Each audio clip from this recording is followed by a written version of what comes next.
What you doing?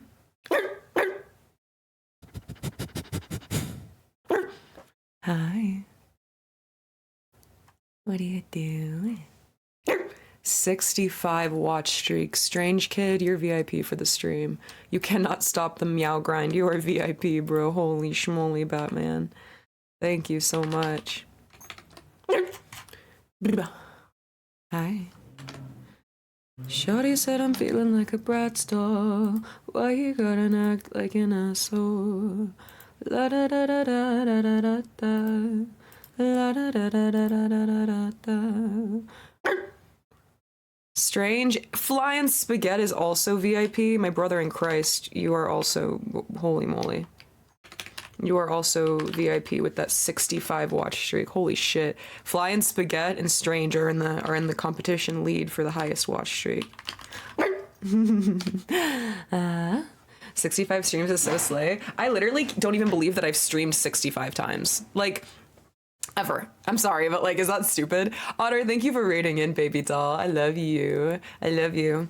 I was sniffing around the fire hydrant when you raided in, so apologies, I didn't give you a warm welcome. Hi. Oh. La da da da da da da da da. All right, give me one more sec.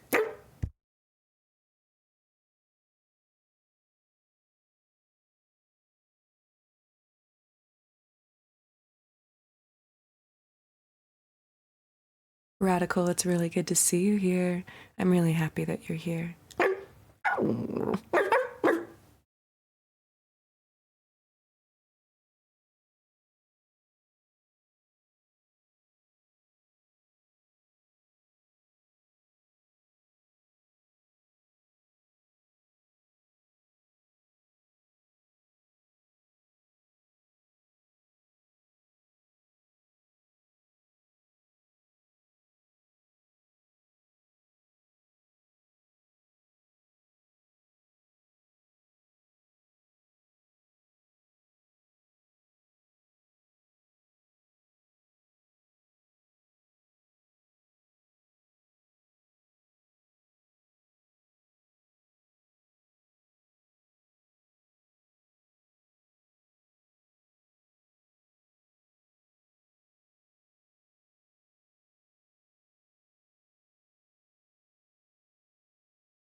All right, you're not gonna believe me, but I just dropped a box of nails.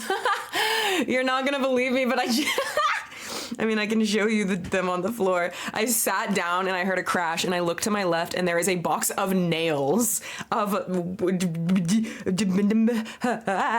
metal nails.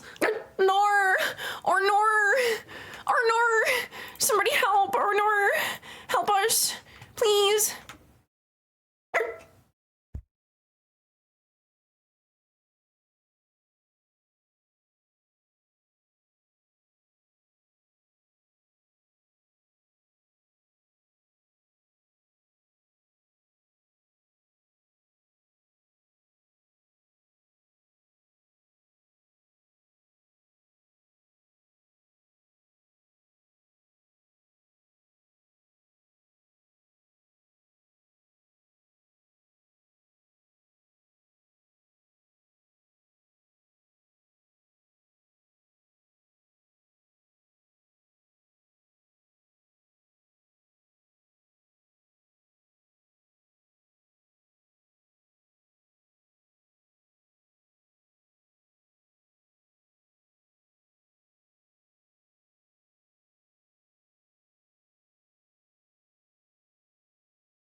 Do you like watching grass?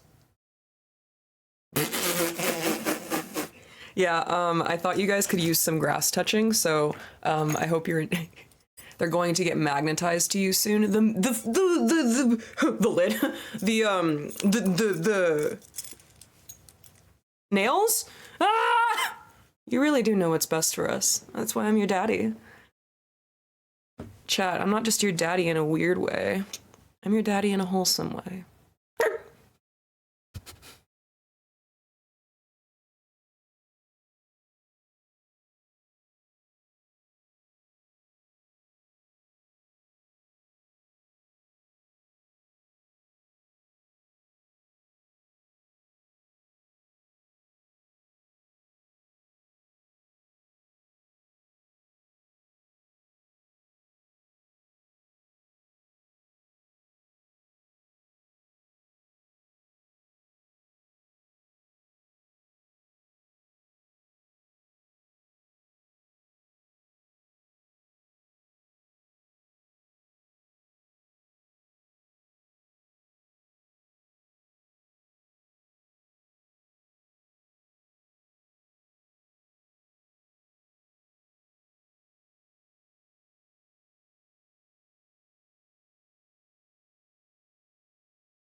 Hi.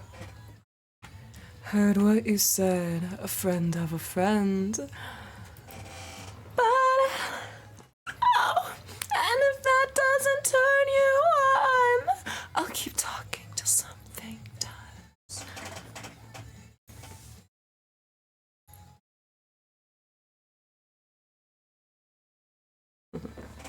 Hi. A brand new bombshell has entered the villa. Hi. And she's a dog? The fuck? Hello. Hi.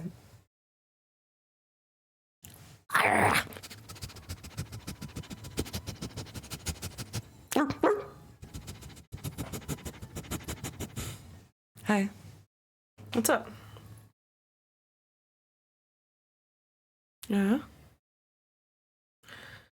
Need my bone.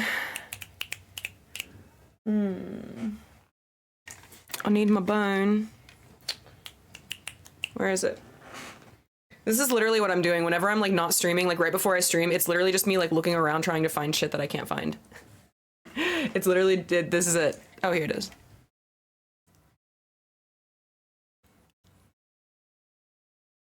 Here we go. Crying. You just got fired.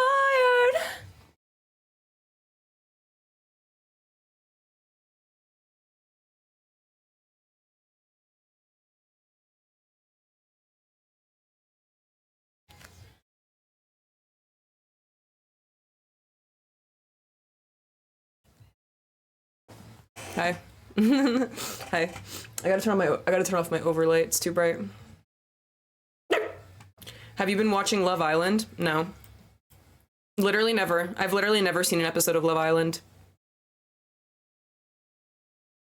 I hope your days are going well. Number one day, no smoke. I have a massive headache, but that's withdrawal. Is it, are you breaking from marijuana or is it nicotine for you? Crack. I have a feeling it's nicotine if your head's hurting. That, dude. Good on you, bro. That's a hard, that's an annoying habit to kick, and I'm really proud of you. Nicotine, I'm proud of you, buddy. I would really encourage getting out and about, keeping your hands busy, something creative, painting. I love to, okay, this is gonna sound so stupid. Okay, no, shut up. This doesn't sound stupid. It sounds silly, haha. I love to paint pottery, so I know this might sound silly, crack, but if there's a pottery painting studio near you for like birthday parties or like for like, you know, wine moms, bro, go paint pottery. You can literally buy like a piece of pottery from them for like $8 or $10, maybe 12, and then it'll keep your hands busy and you focused on something, and so it'll distract from not smoking nicotine. I'm very proud of you. That's just one of my favorite things to do. I paint pottery on my birthday most years, so. More Meowda lore. What does Meow do on her birthday? Does she A, throw a big party? B, does she get crunk? C, does she paint fucking pottery? Dude, the answer might shock you. Show us your pots. Okay, well, I can't show you my marijuana, but what I can show you, so I do this thing where I don't actually paint like plates. I paint little animals, because obviously I do. Do you guys want to see some of my animals that I've painted? Juicy girl, I'm outing myself. I'm outing myself as a pottery painter, as a pothead. Brownies! Congratulations on winning VIP in my stream, Brownies. You get to be VIP for the rest of my entire stream. Glad you're here, baby doll. I see Tano in the chat too. Oh, what's up, Tano? Show us the animals. You wanna see them? You wanna see them? Okay. Guys, stream XIX if you're not, you're fake as fuck. This is Toxic by Who Killed XIX featuring Damier, aka Ben Crow. Stream it or you're fake. Also, I am wearing the same pants from yesterday. What do you wanna do? Tussle? Oh no, what are you gonna do? Rip them off me? Get fucked. Get fucked.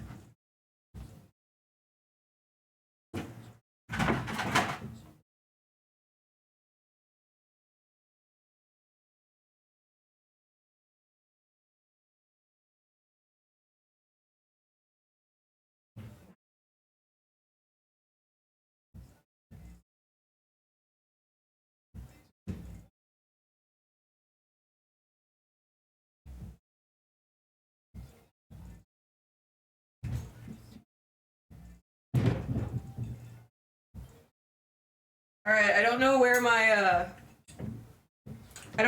little penguin is. Okay. I don't know where my little penguin is. God, this is amazing. I love this song so much.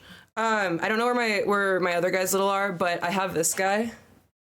I have this guy that I painted. I like to paint things to look like stuffed animals because duh.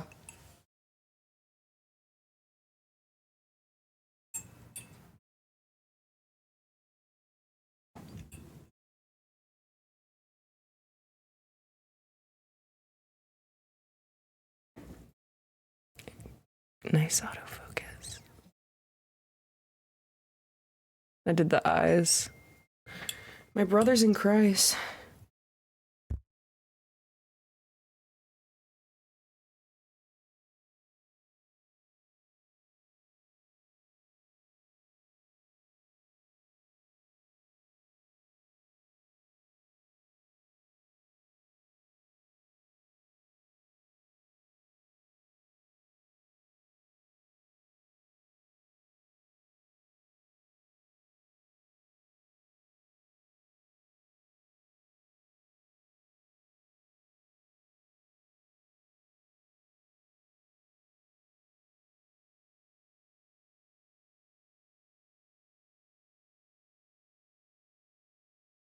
Oh, my bad.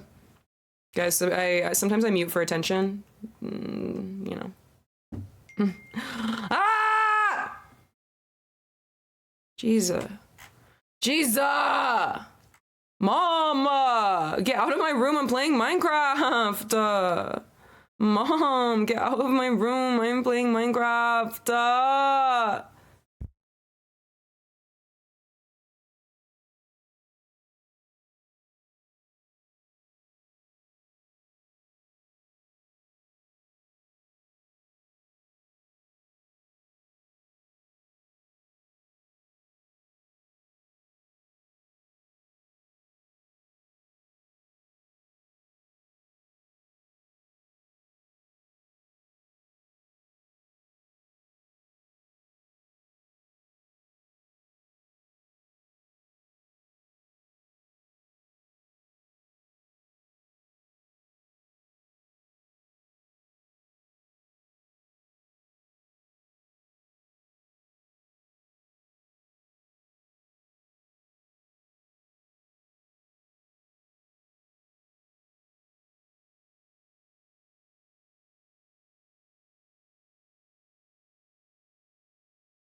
It's always whenever I am doing things that everybody else needs me, but it's okay. It's just what being an alpha is all about. Hi. I'm glad I found your channel. You are so cute. I could watch you all day, every day. Bird, I'm glad that you're here, buddy. I'm really glad that you're here. I gotta take care of something in like T-minus 5 minutes, but yeah. This motherfucker, Bird. Have you ever painted pottery? I painted this guy. Pottery's fun. Meow, can you write me a letter of recommendation? For what? Like recommending you to like your nearest like PetSmart or like what? You're the alpha, you're the leader, you're the one to trust. I fucking am, dude. I am. I am in this pack for life. Awoo. You have a dragon that you painted? I love that, Brownies. That's really sweet. A recommendation for a good lobotomy would be great. Claire's. Juicy, whenever you turn 13 and you get your first period, like every young sweet American does, you know what we're gonna do? We're gonna go to Claire's and we're gonna get your ears pierced and we're gonna get your lobotomy. They do a 2-for-1 deal. I got it whenever I was 13, and I'm fine. I'm fine.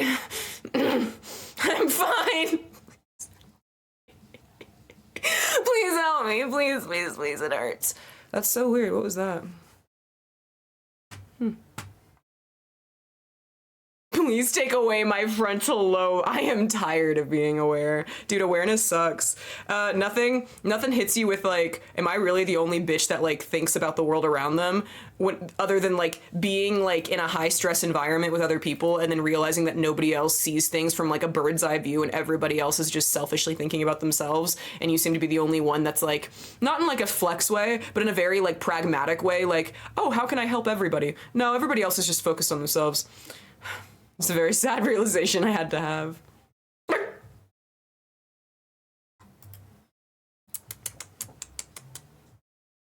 Burger. Hi, Aphelion. How are you, baby? I could go for a burger.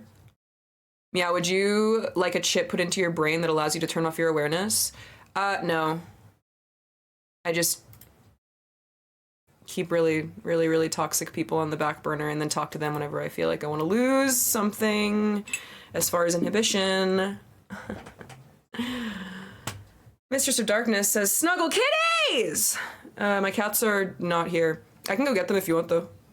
I have to go do something in like 2 seconds. Actually, I'll bring one back. Do you want me to bring a cat back? I can go get one and then bring it back.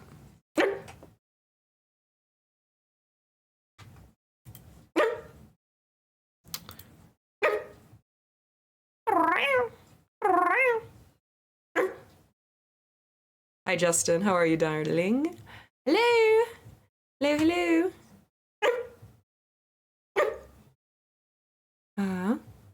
I'm like trying to time how soon I need to go do that thing. La da da da da da da da da da.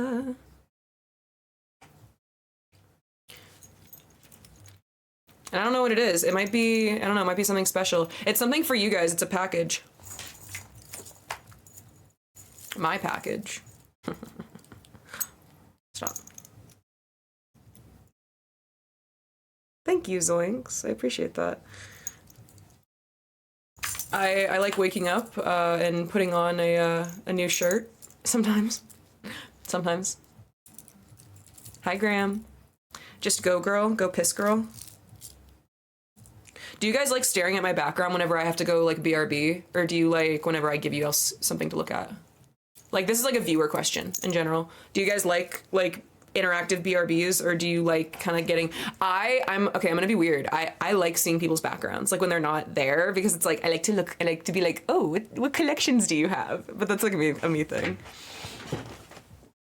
It's a McDouble for me. All right, give me 2 shakes.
All right, you might not believe what this is.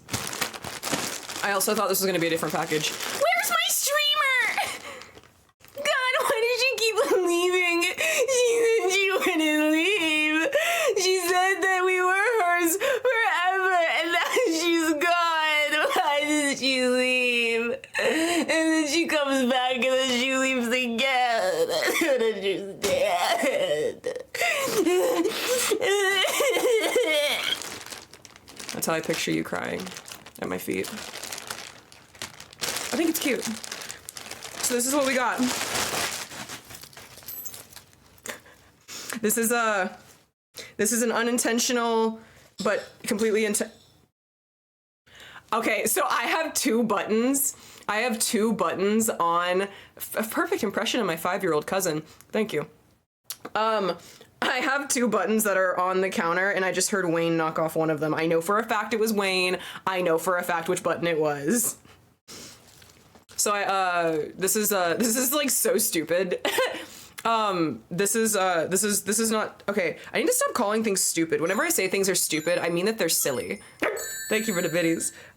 This is for our, bro, it smells like a factory. I hate whenever things do that. I think I also just have really, really fucking wild, sensitive smell though. I think it's a dog thing. This is for our Bowsette cosplay. I want to bring Bowsette to the next convention that I go to. Not SakuraCon, that's my first one of the year, but I want to bring her to one after that. And so I wanted to get her a new shell, because her old shell is like 3 times the size as this. So I think this one's cuter. And it does have its own little tail, although my Bowsette is purple and not yellow, so, you know, luckily for me, I think it's removable. Oh, yeah. Oh, yeah. Removable in this hoe. Use it like a soup bowl. I was really, really hoping, can I be honest? I was really, really, really hoping that it wasn't that. I was hoping that it was the curtains. Okay, so I'm waiting on cinema roll curtains right now, and I wanted to hang them up with you. So I'm really sorry that I just, you know, like I was like, everybody pause, everybody pause. Let me go get this. I really thought that was gonna be something that we could do together, and then it wasn't, and then I was like, now I'm just kind of awkwardly like shoving my turtle shell underneath the desk and just moving along. Why don't they make an air freshener curtain? What? Hi, who's in my chat who I haven't said hi to? Captain America, I love you. Daddy, sorry. Hi. Armin is here as well. Meebug. Rosie, short lurk, I appreciate you, darling. Puffs is here. Cherry, cherry. Oh, wait, I said I was gonna bring back a cat, and I brought you back a shell. Mistress, I'm a fucking liar. I'm so sorry. I'll go get you a cat. Wayne, where'd you go, Wayne? Wayne.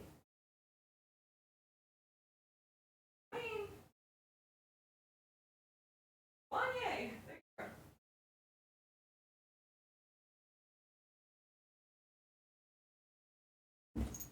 I brought you a baby.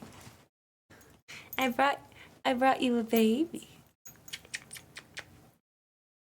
Bro, we were mad snuggling earlier. Mwah.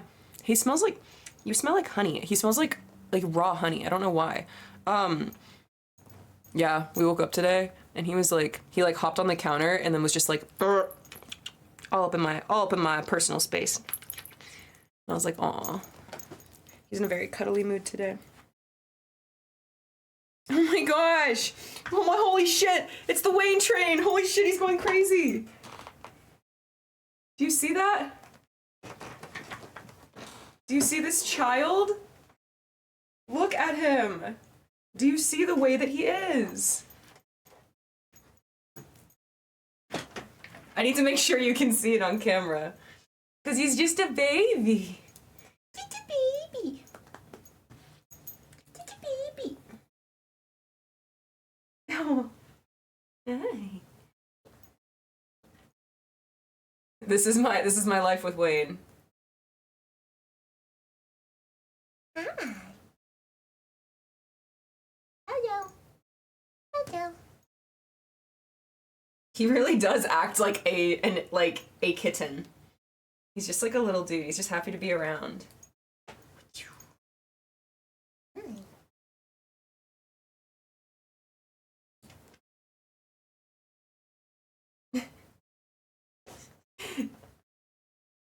baby. My sweet lad. This is my sweet prince right here. Well, no, Fry's my sweet prince. This is just this is my littlest lad. That's what Wayne is. He's just the littlest lad. Actually, I should cut your claws right now. This is a great idea. You want to see a lesson in how to do this? Wayne is probably not the best student, but he is very... Oh my gosh. I stand fucking corrected. You're amazing, Wayne. Motherfucker just wants to be involved. Do you see that? He literally didn't even flinch. He's hanging out. Do you want to see? This is not for you. Well, it is for you, but it's not for you to eat, doofus.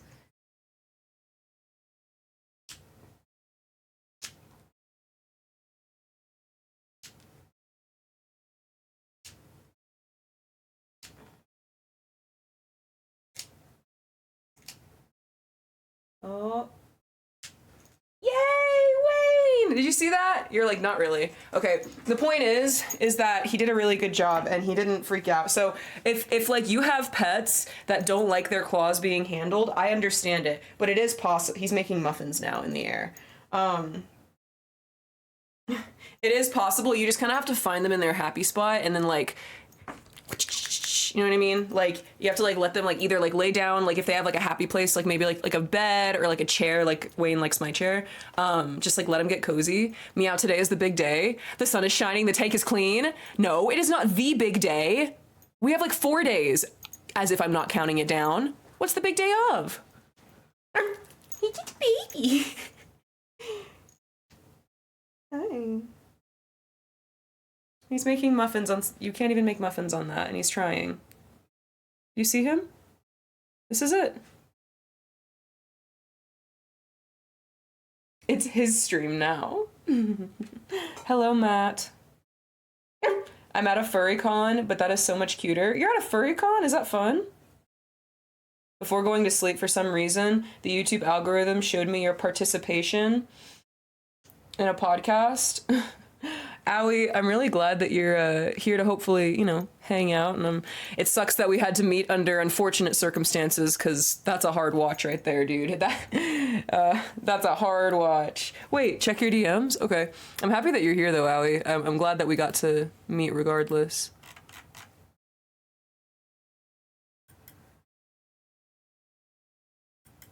Juicy girl, 99.9 thousand channel points, 990.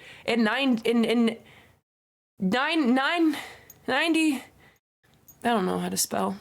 That's crazy. Are you literally gonna reach it today with the amount of channel points that you get from being subscribed to my channel because you earn double them twice as fast as the average bear? That's crazy. What are you gonna do with all those? He's still doing it. Y'all think I make this shit up about him? Everything is a toy for cats. Yeah. Sweet Wayne. Sweet Wayne. Hi, Rose. Good to see you. You got rid of the... Whoa! No way. Did I really get rid of the 100K? Wait, what was it? I don't even remember what it was. Oh, God. All for naught. I'm so sorry. I ruined your moment. I suck. I'm sorry. This is what I get for being a deadbeat dad. Holy moly, today was an excellent day to own stonks. The market is my favorite way to gamba. Truly, Skojo. Bro, I'm really excited. I really want to get into, stocks next year. Like, stocks. Like, cock-a-doodle-doo. Like... You know, oh wait, not like cock-a-doodle-doo, like the wolf, like the Wall Street wolf. That's what I want to do. I think it'd be very fun. All the successful people I know do that, so I'm like, I should probably do that. It's kind of like, guys, pro tip. What do you think the richest people in the world all have in common, bro? What do you think that they have in common? Bro, they have libraries. These fuckers read books, you guys. It's good for you.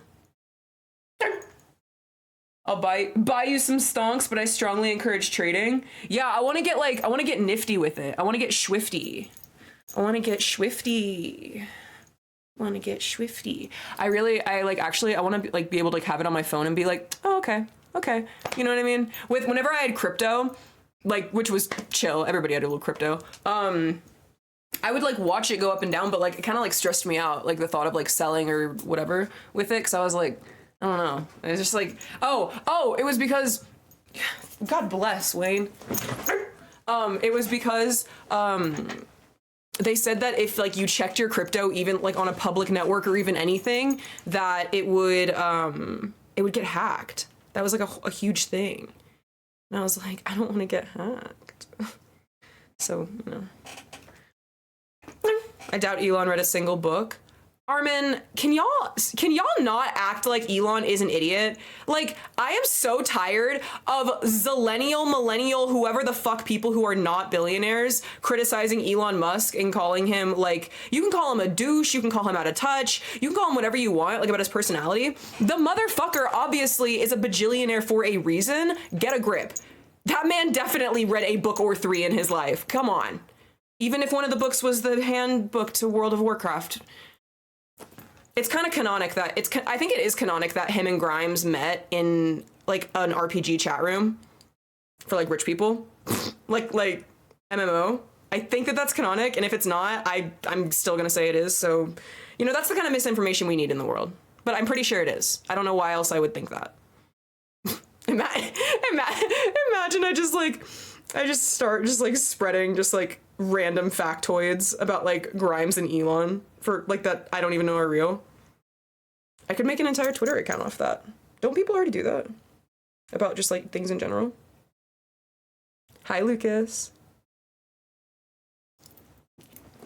Hey, listen, hey. I love crypto, biggest success ever.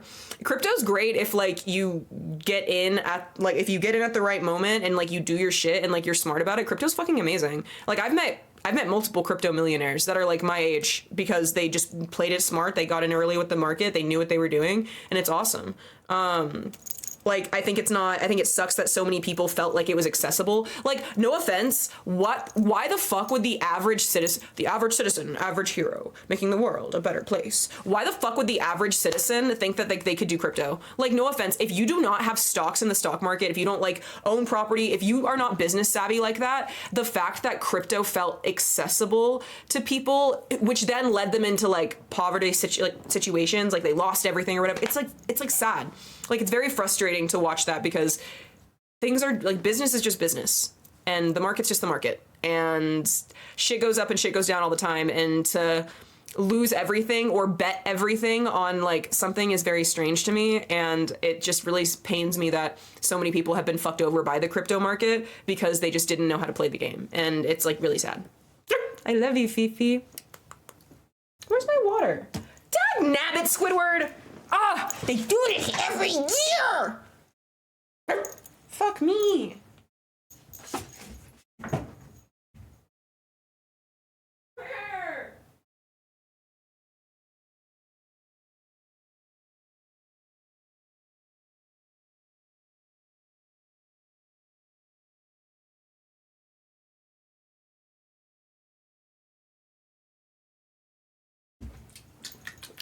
I got it. I accidentally put it, whenever you like put something down to pick something else up, but then you forget to pick up the thing that you put down. Yeah, that was that. Crypto is an asset that has no real value. People shouldn't invest in crypto for the same reason they shouldn't invest in the dollar. Irish voice. Irish voice. How the fuck do the Irish speak? I don't like normally hear them talk. Irish. Who the fuck do I even know that's Irish? Scottish. Scotland. That's how they talk. Scotland. In Scotland, but like I don't know what the fucking I don't know how to Irish people like pirates. Like arg. I don't think that. I don't think so. I'm very perturbed right now. I don't know how an Irish person talks. Leprechauns speak Irish. Do you think I frequent establishments where leprechauns our normal residents? Like, what are you talking about? No, I'm Jewish. That'd be like sacrilegious or something. It's like a bloke accent if a potato was mixed into it. Okay, honestly, Rishi, wait, it's giving. Wait, that kind of like, I feel like I'm kind of getting it now that you said that. Hi, Slayer. Good to see you, darling. I'm doing great. Thank you for asking. What was I gonna do? I don't remember. True that, I live around them myself. Really? You guys want to do something crazy? Watch this. No mirror. No mirror, no balls.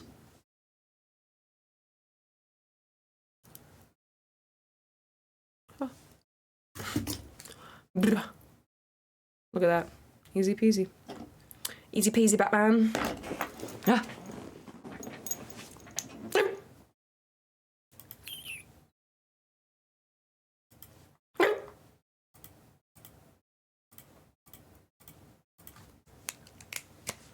Straight up say tapa de morning. Tapa da morning. God, never mind. I think I hate the Irish. I don't know, man. That just felt awful, and like if that's how they really talk, I don't like it. You had it. I don't want to have it. I don't want to have it. I don't like it. I decided not. I mean, fair. I'm not fond of them myself. You probably have a really good Irish accent. Hi, Y. How are you, darling? Good to see you.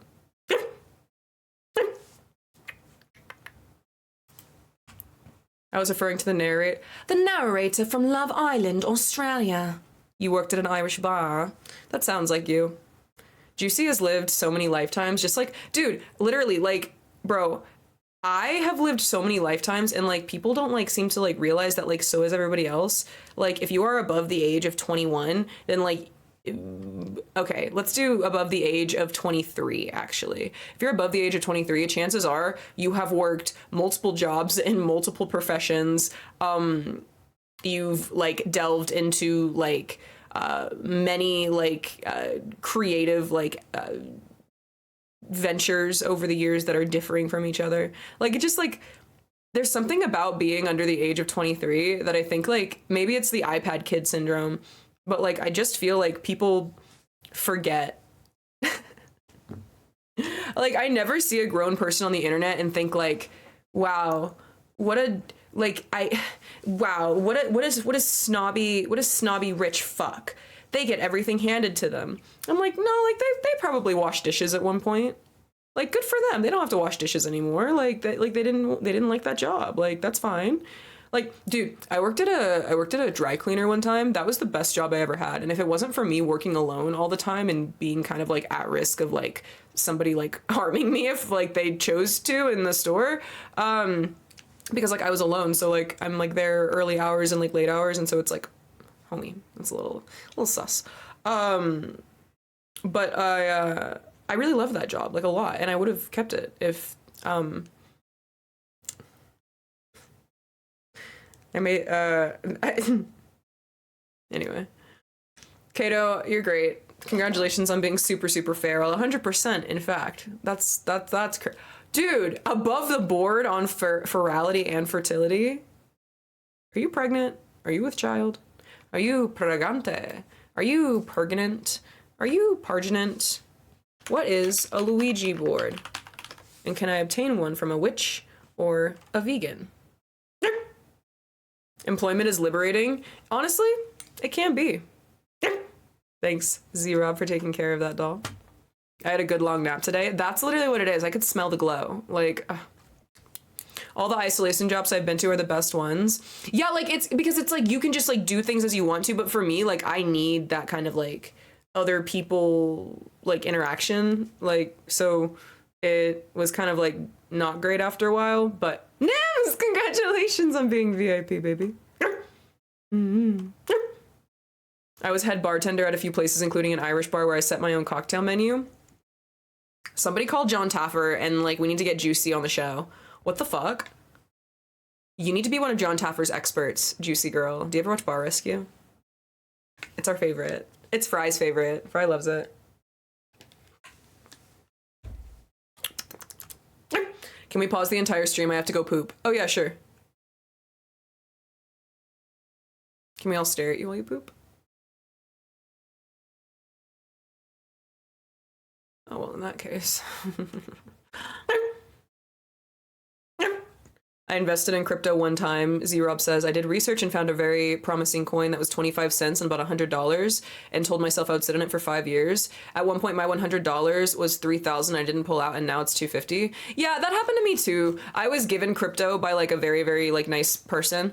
It was very, very generous. And I like monitored it and watched it like go up and then go down and then go up again. And I just never wanted to touch it. I don't know. I'm like, you know what? I'll just leave it there. And I'm probably never gonna fuck with it. Like, if I can be quite honest, it was given to me. And so I don't feel like I'm, you know, I need to like make back an investment. And it's kind of fun just having like a little like back burner thing, especially as like the world gets more and more digital. I would not be surprised if crypto in general had another crypto boom here in another, you know, 5 to 8 years. Because history repeats itself. We're literally watching Y2K come back into full swing relevancy, you know, in like 2024, like it's 2004. Everything comes back in about like 10 or 20 years. So I wouldn't be surprised. Wait, can I show you my bartending skills? Yeah! I would literally cry. Yes. I'm like too emotional to hang out with my friends. Can I be honest? Like, I'm the bitch that just starts crying at the function because I'm so happy that everybody's together. And then like, I have to like, I can't turn it off. That's not like, dude, like it's something that I need to like stop. Like, I do that. I'll like sit there literally at the function and then get emotional because I'm like, none of these people are going to be here like this, you know, in the same place again. And like, this is all just going to be a memory one day. If people even remember it. I mean, some people are, you know, maybe they're drinking or something and they're not going to remember it at all. You know, what is even perception whenever you're the only one perceiving something at one time? Like, that's what I do. Dark Lord, what are you doing?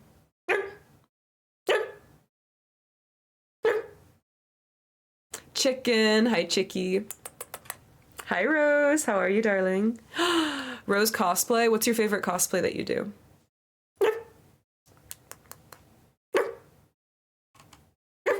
What is a Luigi board, and can I obtain one from a witch or a vegan? I'm really, dude, I'm still thinking about I'm still thinking about those curtains. I wish that I could have set them up with you. But we will soon. I'm trying to think of like what else we can do in here. Because I feel like we need to fuck with my off. Oh my gosh. Remember how I said I was going to set shit up? I didn't, but it's not like because I didn't want to. Guys, I literally woke up like an hour before stream. I eepy. First time here looking around for some streamers to follow. Hello, Star Fox. Welcome to my neck of the woods. Happy to have you here. Happy to have you here. I'll answer any questions that you have about Twitch or myself if you want to know. I'm Twitch's resident dog girl. Raven, thank you so much for the biddies. I made a few grand on Bitcoin once upon a time. I didn't feel good about holding it after I learned how much crime and carbon it was financing. Although these days I think they've moved on to other coins because it was so anonymous, or because it's not so anonymous. Yeah, it's like it's really interesting. That's kind of how I think about it too. It's kind of like, you know, owning vintage fur versus buying new fur. It's like, it's already dead. It's already a jacket. I might as well wear it and buy it. You know what I mean? If it's already a thing, but supporting an active industry, kind of like the same thing with crypto, like supporting like the active like mining of crypto. It's like, it's, you know, whatever. But if you already have it, what are you going to do? Star Fox 64 was an iconic game.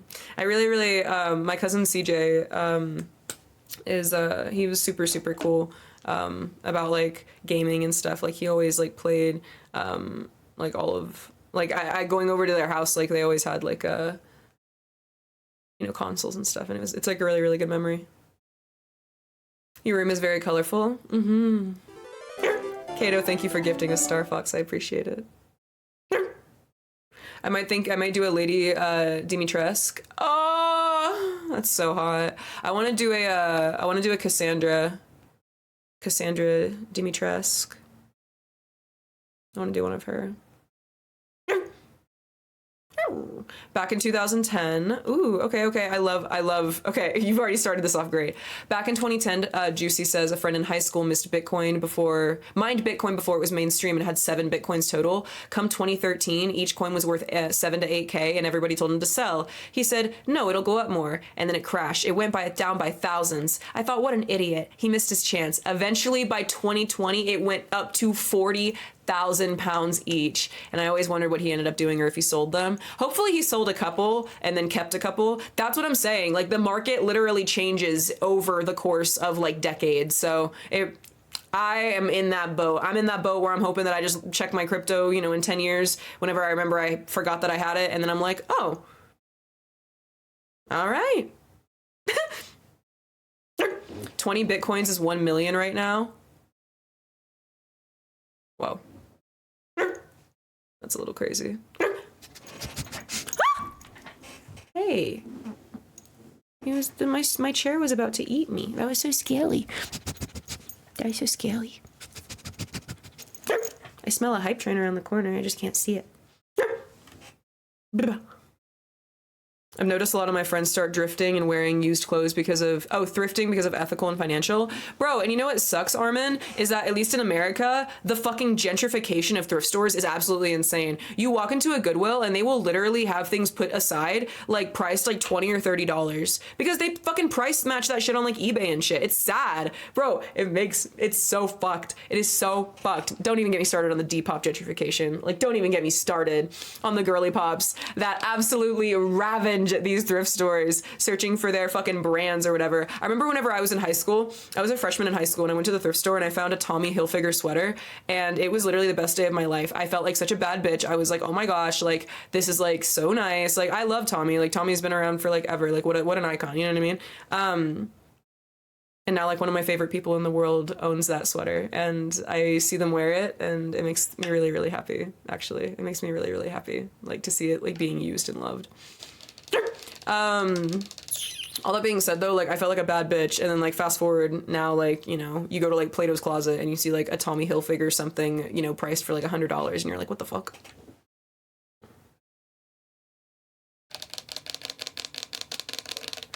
I saw him across the bar back in 2020. He was playing pool and seems to have stayed in the hometown. I don't remember saying hello. It's been too many years and I was shy. It's cool you got to see him though. Regardless. Mm-hmm.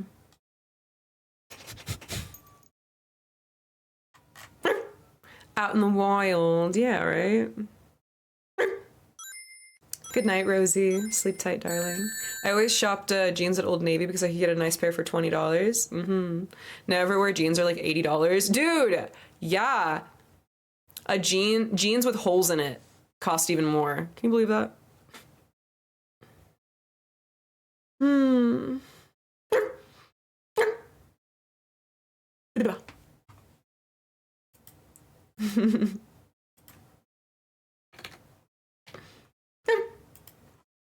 His hair was long and he was always buzz cut back then when we were kids. Big glasses and a buzz cut.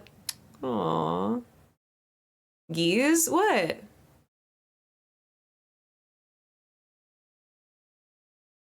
Yeah. Lols, do you not wear jeans? Hi, Calixta. How are you?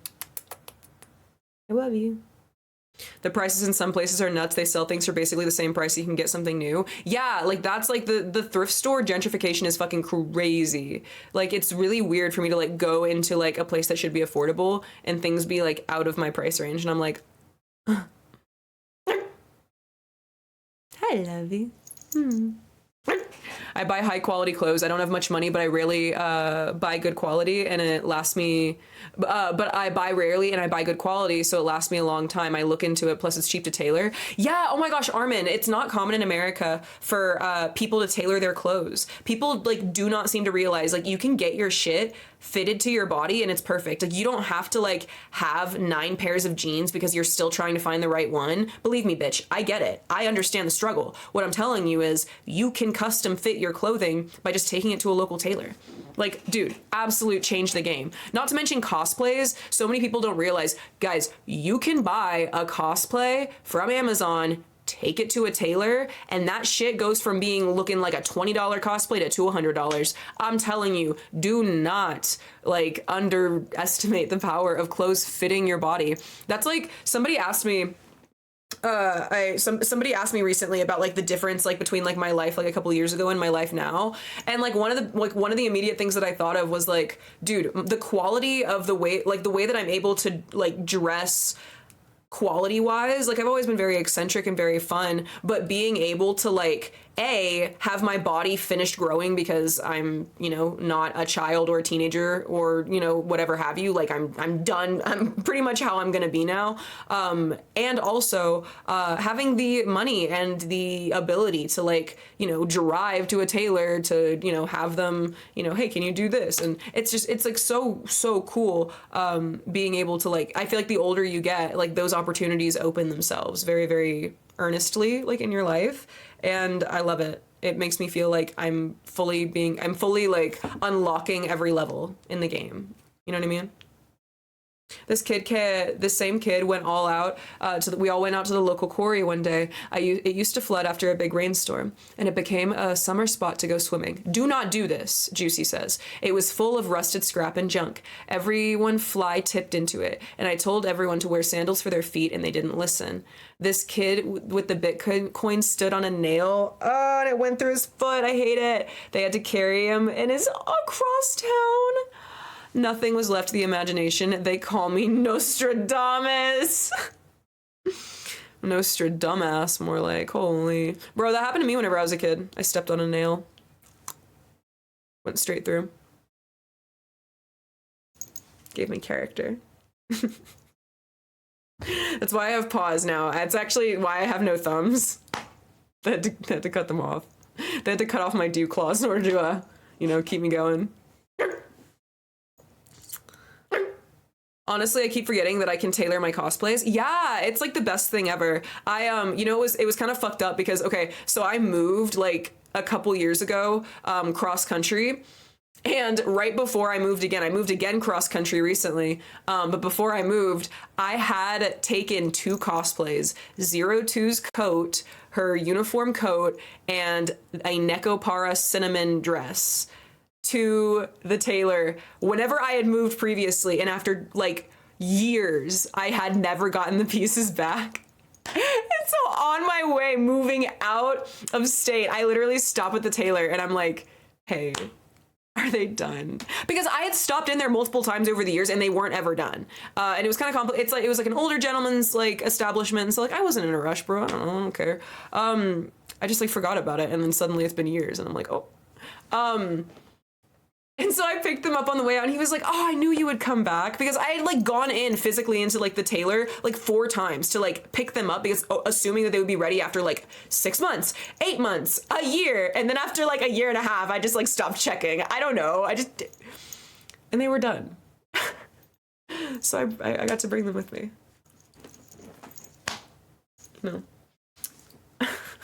How exciting for me. And they fit great. I want to develop a style with my clothes, but I can find it intimidating. Really? What do you find intimidating, Nims? Do you find, is it other people's perception that is intimidating to you, or is it the actual process of putting together outfits in a style that you prefer?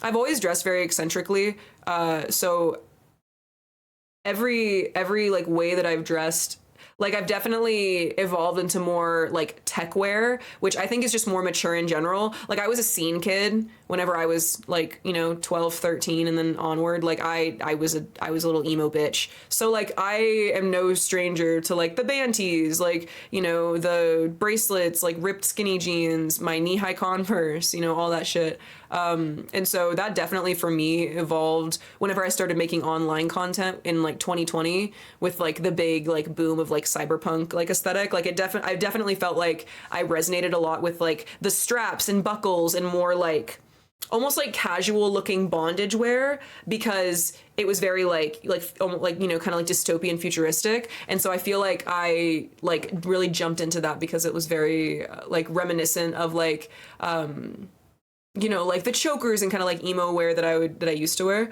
But I can understand like if, you know, maybe you didn't live in a household that like your parents like, you know, let you dress in certain ways or whatever. If you didn't have those abilities whenever you were younger to express yourself, it can be very intimidating also whenever you get older. Mostly the process, but I'm also sort of just plain and uninteresting to most people who aren't close to me. So it might be weird if it's a big change. That's the biggest hurdle you're gonna have to overcome, at least in my, like, from what I would say, you know. I'm not trying to tell you how to live your life, but thinking about other people's reaction to what you do is going to set you up for failure all the time. I lived my life as a child in a very strict household where other people's perception of our household was very important, because my parents were serious people and like business owners, and like, you know, I'm representing something bigger than me, basically.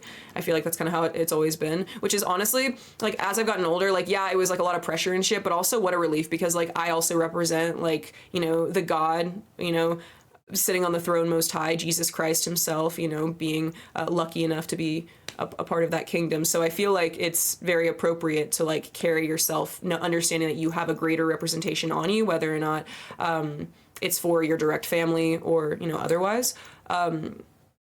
Although it did create like very, I don't know, I never let it, like, I always like dressed and kind of did what I wanted, but it did create like a dissonance that happened. Like, for instance, I remember showing up to church one day whenever I was like 16, and I had white overalls on, white fishnets, cheetah print combat boots, and maybe my hair was pink.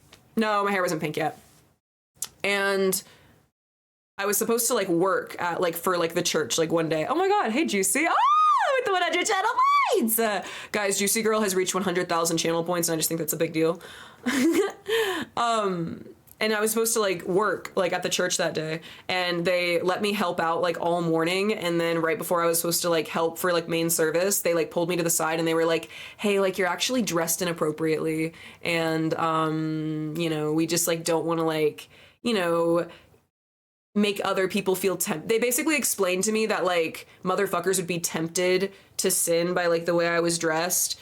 And I understood where they were coming from, but it like, I went into I didn't stay. Like, I went into my car and fucking sobbed and then like went home. Like, it was so disgusting to be told that like, you're actually like a succubus. Like, you're actually like, I know like you're doing this kind of like intentionally right now, and like we just like don't want that to happen. Instead of explaining to me, like, as a young woman, that like people are going to, you know, perhaps objectify me regardless, no matter what kind of setting I'm in. And, you know, if I want to like guard my own heart or anything, you know, maybe, you know, wearing certain things isn't the vibe. Instead of doing that, it was, you know, like, we don't want to like make other like members of the church uncomfortable. It was like really shitty. Very obviously some man had said something to somebody. But like, I was a teenager wearing overalls and tights and combat boots. Like, if you sensualize me, that's fucking disgusting. Like, who are you? Like, what do you do? Like, that's crazy. Sorry, but like not. That's fucking insane. So I you know, that like those kind of like situations where it's like, you know, people are going to like perceive you and objectify you no matter what. So it's like, you might as well still dress how you want.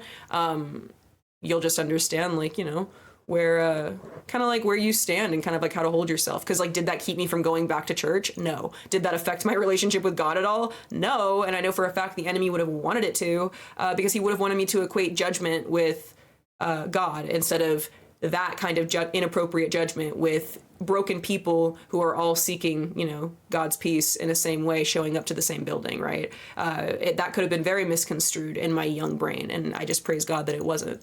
But yeah, all that being said, like, even having for a split second, unless it's about your physical safety, i.e., you know, maybe I should put a jacket on over this because there's kind of a lot of skin showing, and, you know, maybe you're going out to the club or on the train or something, you know, you just like, you know, making sure that like you are, you know, taken care of in the way that you feel safe in unsure situations. I think that's a really good thing to think about whenever you're thinking about the way you dress. Otherwise, I would literally never even think for a moment about somebody else's perception of me, i.e., oh, I'm kind of plain Jane. What are they going to think about me if I dyed my hair, if I dressed out? Like I just feel like that kind of thought process is like anxiety, almost like it's coming into question somebody accepting you or not based on the way that you dress, and not actually like, oh, what will they think? It's like, no, like, are they going to reject me or not? I feel like it's rooted in a rejection, and I hate that. So I just really believe in like snipping that. So Juicy says, I saw somebody on TikTok say that our future husbands in 20 years will be looking at women born in 2024. What the fuck? What? Bro, please delete TikTok. Everybody, like, that shit is brain rot. At the very least, put that shit in a back folder in your phone and like don't touch it. Like, what the fuck? People have brain rot on that application. Like, what a bizarre notion.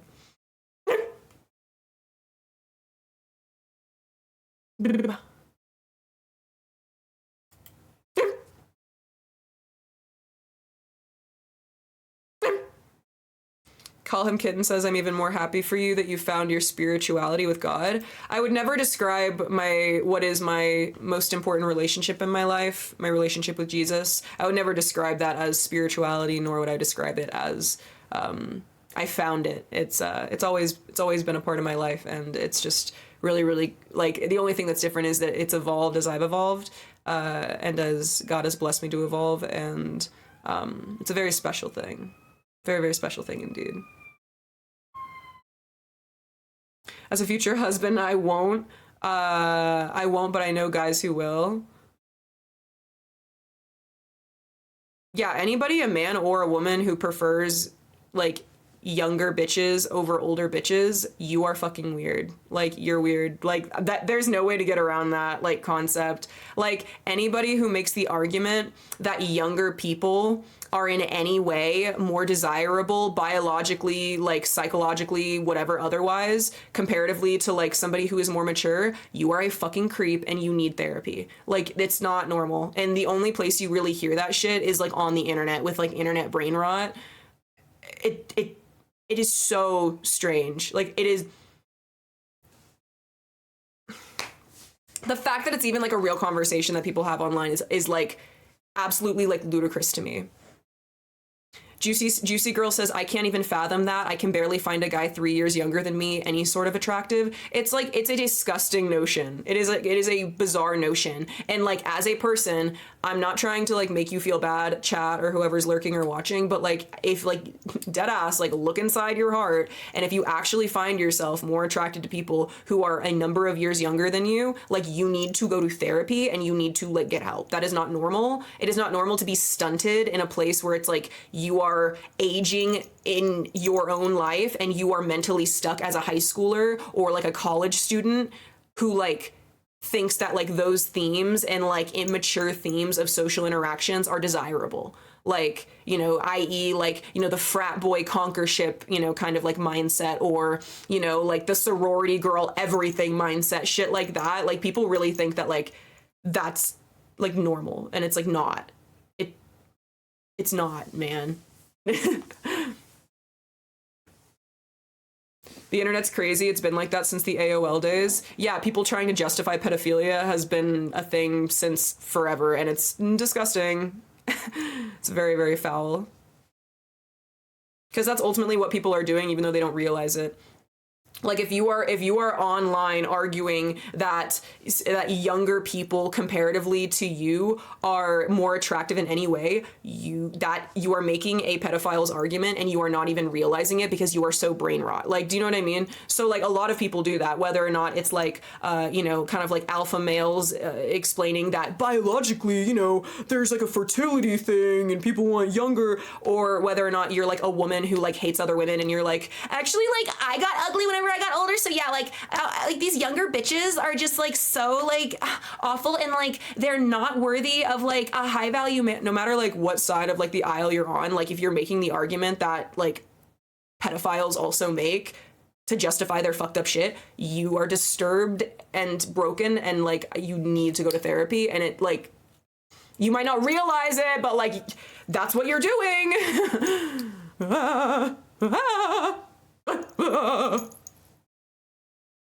I was thinking about this the other week. People on the internet go to great lengths to justify this kind of stuff. It's very, very odd, and it's really just disturbed people trying to like find other disturbed people online, and like that's how they do it, is they try to like, you know, they are allowed into spaces where, you know, suddenly a convoluted argument that we all know is morally and ethically like awful is seen as like, oh, like let's look at this progressive hot take. You know what I mean? It's like, no, no,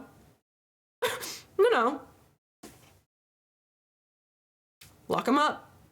Lock them up. People need to stick with their age group. Like, I'm 32 and I found it weird of all the dudes my age wanting to date somebody that's so much younger. Yeah, like the Leonardo DiCaprio bullshit of like him being like Leo does not look bad for his age. He can find a beautiful woman who is also his age. But for some reason, it is like a meme that Leonardo DiCaprio only dates bitches that are under the age of like 21.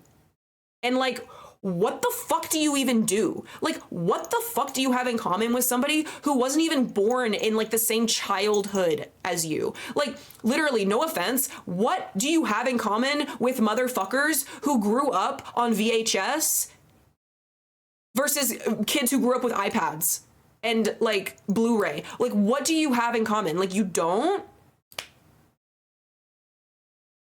So like, what are you doing?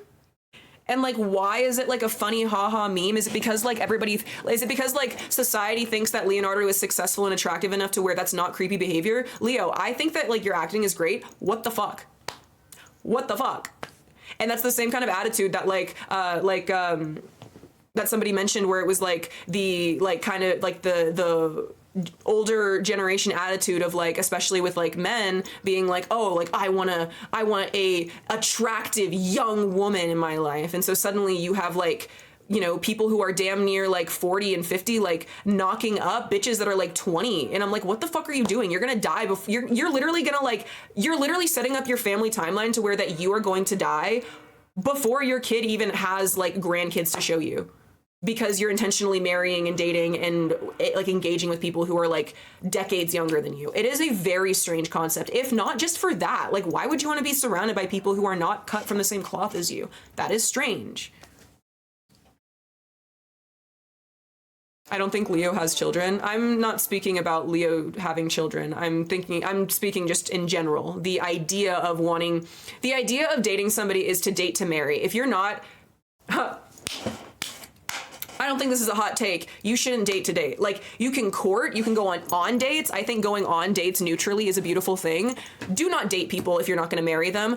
Do not invest in a fucking long-term relationship with somebody if you are not going to marry that bitch. What the fuck are you doing? Like, what the fuck are you doing? That's crazy. That's crazy. So that's what I'm saying. It's like tying into the idea where it's like motherfuckers will like, you know, mail order bride or like, you know, go abroad and then come back with like, you know, a partner. I've seen men and women do this who are in like, you know, 40s, 50s, or even 60s. I've seen it through the internet, at least, like bitches like going to like other countries and then, you know, bringing people back that are a number of years older or younger, and then they're like shock and awed whenever their younger partners cheat on them with like younger people in the States. Like, what do you mean? Like, you don't have anything in common. What are you doing?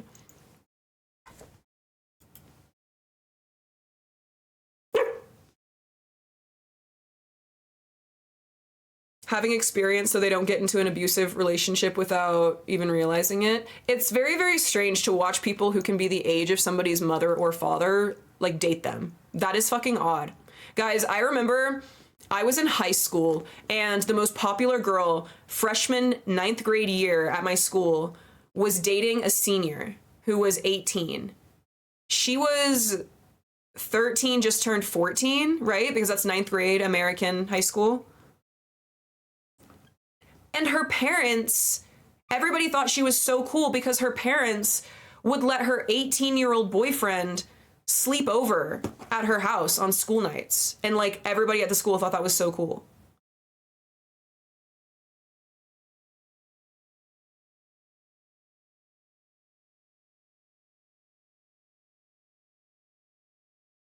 we we have we have to draw a line, you guys.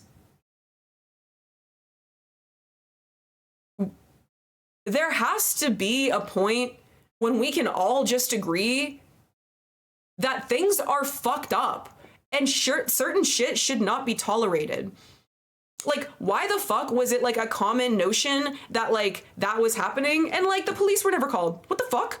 Like, do you know what I'm saying? Like, it is so strange. And if I'm not trying to tell you guys to white knight in your personal lives. What I'm saying is, if you see something weird, say something. Like, you're not gonna be seen as like a bad person for saying something. Other people might get mad at you because I don't know about you guys, but like I was raised in the South in like a very interesting environment where it's like, if we don't talk about it, then it just never happened, right? It did happen. Things are weird. Like, it is okay to like be seen as the bad guy just because you're the one person out of a group of 50 who thinks that something's out of line. Like, you're not wrong for that. And the social pressure that I know for myself I've experienced in my life to accept behavior that is so not okay, no matter how old I am, childhood, teenagehood, otherwise, it's so disappointing and it never ends. They're like, oh, the kids will be kids type parents. Yeah, they were weird. They were fucking, actually her dad was really cool. Okay, I can't even say that because like what kind of father lets like a young man like sleep in his house with like his daughter? Like, that's weird. But like I say her dad was cool because he had a man cave, like a gaming, he had like a huge flat screen TV, and like the only time I ever met this man, he was playing Call of Duty Zombies like in his like man cave office. So like that was cool, but I guess the man was too busy shooting zombies in the face to like go take care of the fucking zombie creep that was in her daughter's room. But like whatever. The Romeo and Juliet law typically allows 4 years of an age difference. So even if a 17-year-old junior and an 18-year-old senior, they won't get in trouble. This was a 13-year-old freshman and an 18-year-old senior. I digress though. The fact that anybody learned, like, no offense, like learning about the Romeo and Juliet clause under like before you're like 25 is like depressing. Like, if you've ever Googled that, or like you've ever had somebody explain to you the Romeo and Juliet clause because like what you guys were doing was a little bit freaky and funky, I'm so sorry. You didn't deserve that, bestie. You didn't deserve that. Too many of us. That wasn't normal. You should not, like, no.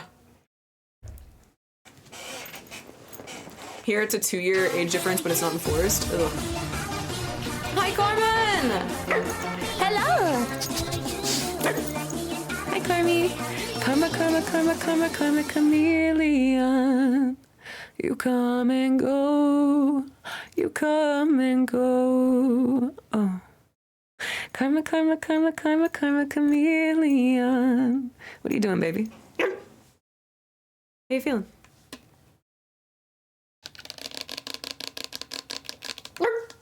How's your stream? I saw you chilling. Are you going somewhere, doing something? I love you, babe. I'm ranting about inappropriate things in society. Shocker. Reflecting on some whack-ass shit that I witnessed in high school that should not have been normalized and definitely affected me in a negative way.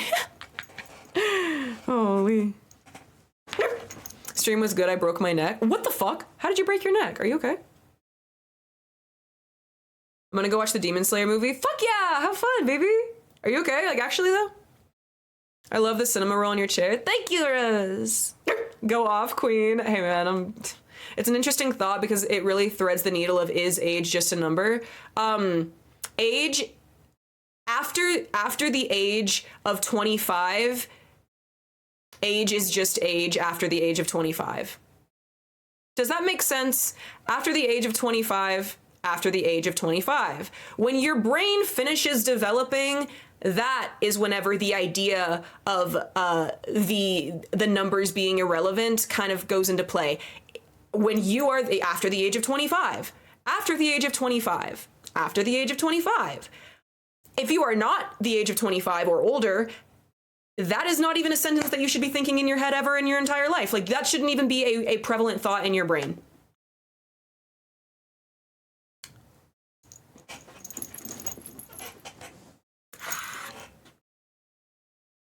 For clarification, is a 40-year-old dating a 30-year-old problematic? Not at all. Education should never cease. I agree with that, Derek. Absolutely. I thought it was 26, maybe 25. For men and women, I think it's like girls, their brain kind of matures at 25, and then I think for guys, maybe it's 26. The threshold is the threshold. It's the same way that you have motherfuckers that breathe down people's necks when they're waiting for bitches online to turn 18 so they can buy their OnlyFans. Nothing is fucking different between a 17-year-old body and an 18-year-old body. And if you think that just because legally it makes things okay, the way that you interact with people, you are psychotic and you need fucking therapy and help. You need help. You need help. You need help. You need help. Leg, it's nice of you to join us. We're talking about things that are fucking crazy and creepy in society and things that we don't want to normalize. COVID, I can understand, like, if you're kind of reflecting on like domestic situations, though, like kind of pulling from those statistics where, you know, older partners maybe like being and controlling of younger partners. But for my personal life, just like actually living life, I don't see a problem. Like, I don't think that this argument should be like pushed to like making people who are over the age of 25 having relationships with other people over the age of 25 problematic. Even like pulling that, like I said, I think that's more for like a domestic dispute kind of like thing. I wouldn't want to dare insinuate anybody feeling insecure, you know, just because, you know, they might be 35 or 40. It's like, bro, like, you shouldn't feel weird about like, you know, dating like, okay, a 30-year-old or whatever. Like, I think that that's like pushing it and kind of like playing devil's advocate in an unnecessary way, because people shouldn't feel anxiety about like dating people and like courting people and asking people out. They shouldn't feel anxiety about that. They should just understand like where their threshold is, you know?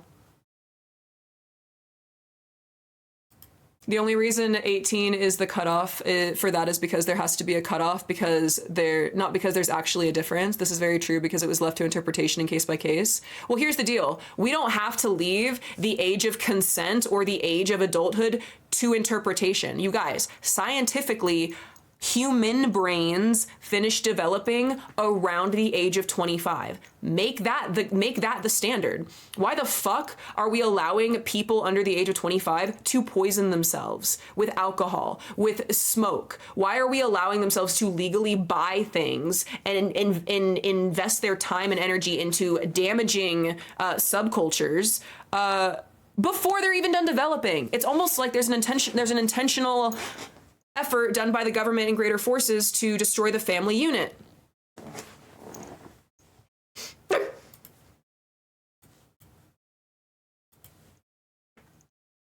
It's just weird. Like that's not normal. It shouldn't. We have the barometer. We have the science that shows when development begins and ends. So like, why the fuck are we not making laws around the scientific way that we all function? It's very, very unfortunate.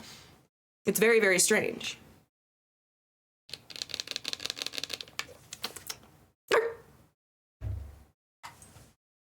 Mm-hmm.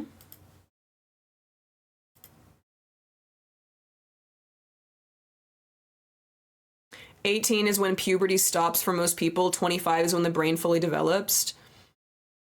Yeah, the fact that people want to justify being attracted to literal teenagers, 18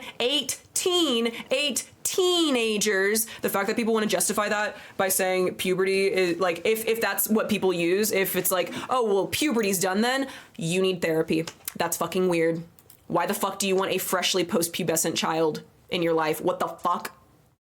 Get a fucking grip. Get a fucking grip. Get a grip. The grip needs to be gotten.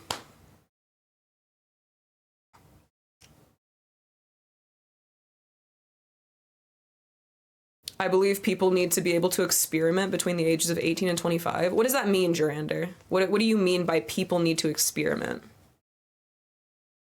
Are you saying that you think that it's important that drugs and alcohol and sex are readily available to destroy the infrastructure of the way that young people who are still developing operate? Is like, if you are, you can just say like that can be your opinion, and that's that's yours. But it's almost like I watched a dash cam video this morning whenever I was doing some work, and it was police officers pulling up to like a boat where a bunch of kids, they were all 20, they were all 19 or 20 years old, there were like 7 or 8 kids on this boat. They pulled up to it and they arrested all of them because they were underage drinking. Yeah, they were only 20, but what happened is the mom of one of the kids like went to go talk to the police officer, and it's on his dash cam, like it's on his like chest footage, where the mom's like, is there any way we can get around this? And the cop literally is like, ma'am, I know that you are not asking me to have a leniency on like alcohol consumption for underage individuals. Like, I know that you're not asking that. And she was like, that's not what I'm saying. He's like, do you know that that's wrong? Ma'am, do you know that? You know, I'm gonna fucking look it up, because like, this is the attitude that we need to have about young people doing shit they shouldn't do. Like, I don't understand like why there's this like, well, we were all kids once and like, you know, experiences are good. Bitch, if smoking weed for the first time for somebody who's never smoked weed, you know, oh my gosh, I live in Arkansas and it's not legal, but like, I'm just going out with the besties and like, yeah, let's smoke a blunt. If that shit is laced with fentanyl and you fucking die, that is not worth it. That is not experiencing life. You are literally ruining your life. What I'm saying is that we need to be like protecting our people, our children. These are teenagers. Like, these are children. Like, why the fuck is there like some kind of like false perception that like, well, like kids will be kids, like what the fuck? Like, kids are children because they do not have the emotional or like developmental bandwidth to understand what is good or bad for them, and that is why they need authority figures to look out for them. That goes for a child that is 7 years old. It goes for a child that's 17 years old. They don't know, bitch. They don't know. There it is. Bro, this shit, I love this. Bro, this is a good fucking video. Oh, he gets so mad. But I'm not even gonna show you him talking to the kids. I'm just gonna show you, this is after all of these kids get arrested. After these kids get arrested, I'll show you a little bit, I guess, of him talking to him, because after like all the kids are like gonna like get taken away, this is the parent, the mom of one of these kids, trying to ask the cop not to, oh, well, she's a good kid and this is just her first time out on the boat. It doesn't fucking matter. It's a felony to be operating a vehicle underage while you're also drinking underage while there's other kids in the boat. Are you oh, but she's a good kid. She gets straight A's. I'm going to blow a gasket. I'm gonna lose my mind. I'm gonna lose my mind.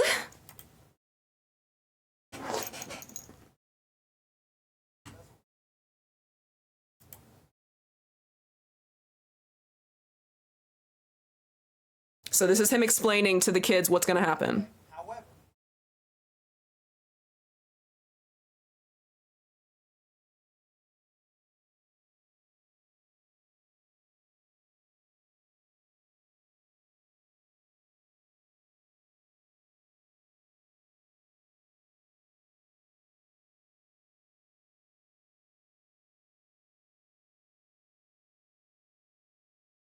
Mind you, I need this to be understood. These kids are all sitting here listening to the officer, taking him seriously. The kids themselves know that they fucked up. Oh yeah, I can turn it up.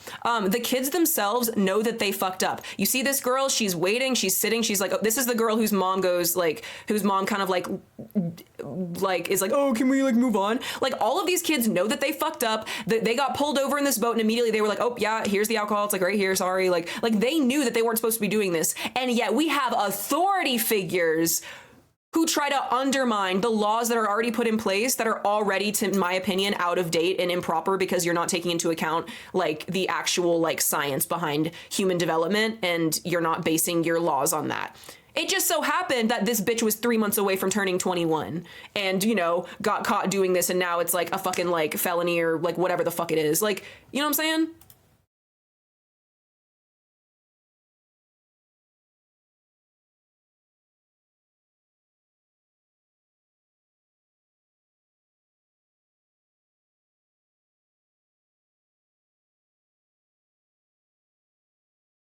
The way she nods, dude, she's like, yeah, I did this. Like, she knows. It's fine. This is what should happen. But oh boy.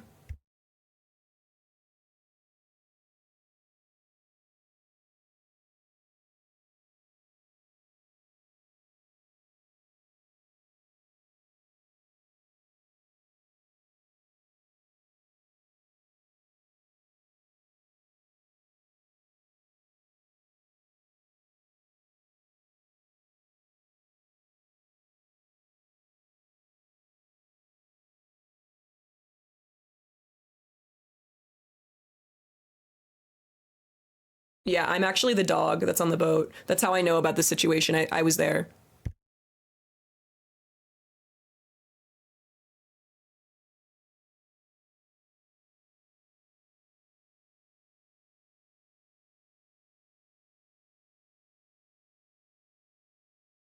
Here we go.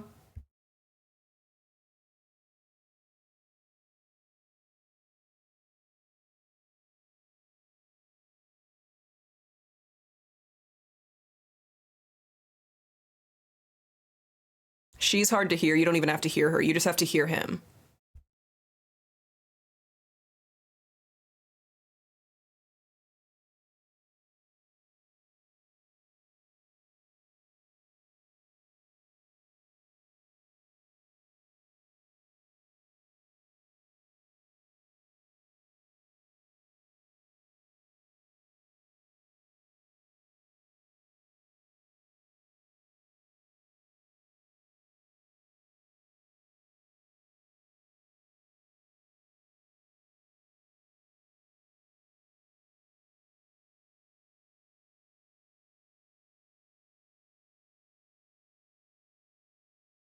Oh.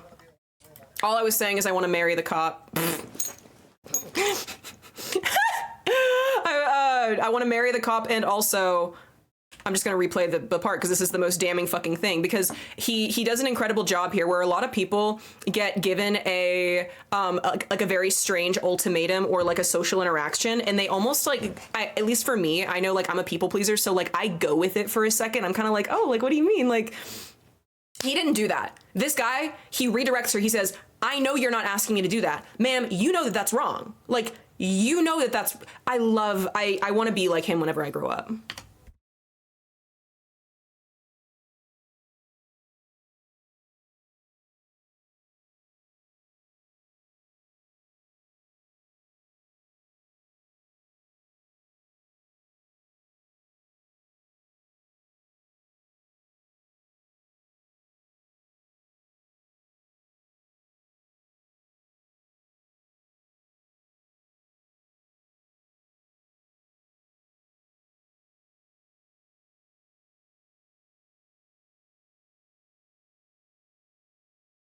I love direct people.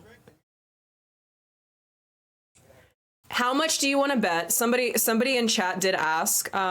Somebody in chat did ask. They said, is it better for a person to do something in a very controlled environment or to have them do it in a way that's extremely dangerous? If you're asking about the idea that Lulz brought up also, which they said they think it's interesting that minors are legally allowed to drink alcohol with a parent or guardian. If that's what you're saying, if, oh, it's better for them to do it at home so they don't do it out. How many times do you want to bet that this child drank in the presence of her mom? For her to think it's okay, for her mom to be arguing with the cop, asking for him to let her go because she's a good kid and she never does this. Guys, she's not just, she wasn't just one of the kids on the boat. She was the woman driving the motor vehicle. She is driving a motor vehicle, drinking alcohol. You know that crashes happen in the water, right? Like, you know, do you know that people fall off the sides of the boats and then get like fucking like pummeled by like the motors? And like, do you know what, like everything that can happen? You can flip it. Oh my God, I'm gonna cry. How horrifying is it to think that everything bad that could ever happen to you while driving on the road can happen to you in water? Not to mention running into other people. There were 8 to 10 other like people on that boat. All of them. Not even like thinking for a second because we're on a boat, oh, we're just chilling. Like, what? The only reason she would think that that would be okay to do, because here's the thing. I'm not screaming at him for underage drinking. Kids are gonna do what kids are gonna do, but the reality is normalizing this shit with your child in the household, this is what fucking happens. Your straight A fucking great kid who never does this ends up getting busted. And now instead of graduating, she has to go to court. Like, do you understand? Like, this is what happens to good, like, normal people. Like, it's not, people think that like criminals and people who get in trouble with the law are like purposely malicious and like whatever. No, these are the people. Like, it's sad. Like, it is sad to see, like, she cries later in the video. Like, that's sad. Like, but, like, you cannot be doing that. And if we live in a society that says, oh, you're going to get arrested if you drink alcohol under the age of 18, 19, 21, but also if you do it around your parents, then you're fine. Do you not see how that develops, that warps, like, a child's understanding of what is and isn't okay moving forward? To where I'm sure that they all knew when they pulled up. We could have watched the whole video, maybe we should have, but the officers pulled up and the officer was like, oh, there's a busted taillight on your boat. Do you really think the officers thought that there was a busted taillight? No, it was probably very clear to them that there were kids partying on a boat and they needed to go check on them. And it just so happened that they had bottles and bottles of alcohol under the seat that they could smell. And they were like, where's the alcohol? Like, this might not happen every time you're doing sus shit with your friends when you're under the age of 21, but like, or 25 or whatever the fuck, but it does, dude. That's why I'm saying moderation is key. Well, I don't think that that's fair either, Durander. That's like saying that you can moderately give your kid heroin as long as like you're a parent controlling the dose, then it's fine. I also don't believe in putting kids on Adderall and like things like that. If like, you know, that's an argument that you could also devil's advocate to be like, oh, well, you know what? No, I don't believe giving children doses, like small doses of methamphetamine to keep them docile. That's fucked. If you're a grown ass adult over the age of 25, you know, relying on something like that to, you know, function in a certain way, that's different. You're over the age of 25, you're developed. Why the fuck would you like chemically alter like somebody you love in your life? What you're doing when you allow your child to drink drugs or alcohol, like to use drugs or drink alcohol in your presence, you are normalizing a chemical like distortion that is happening inside of them. And there's so much responsibility that is like, oh my God, not had, bro. Like, what the fuck, man? Like, how, like, I am on a fucking soapbox about this. I've seen it in my like personal life. I've also worked in childcare for over 10 years. Like I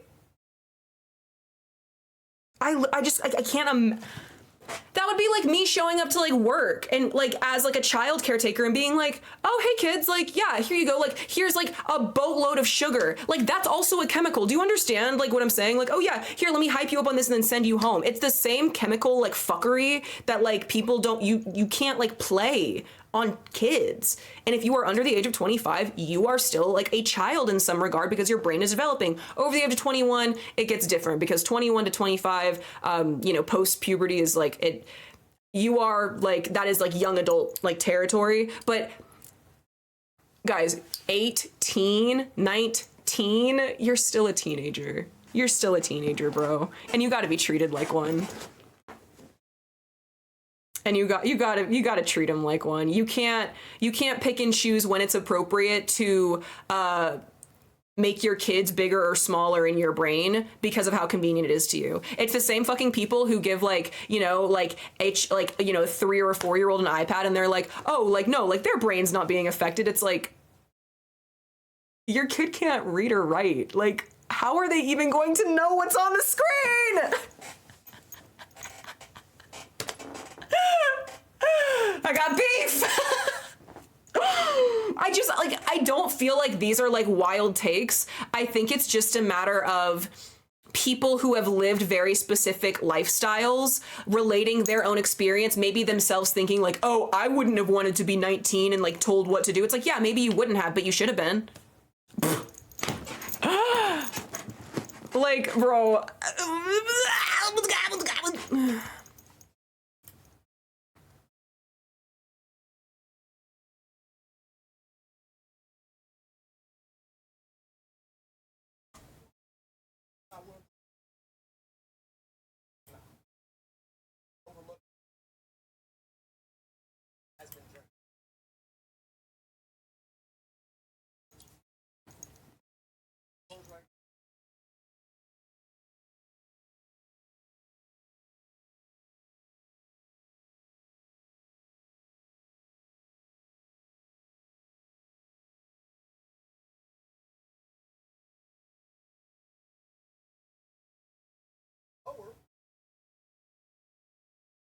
Neurological development is different from psychological development, Thor says. What does that mean? What does that mean? And like in what like where are you where are you speaking from? Like how can I, on what topic?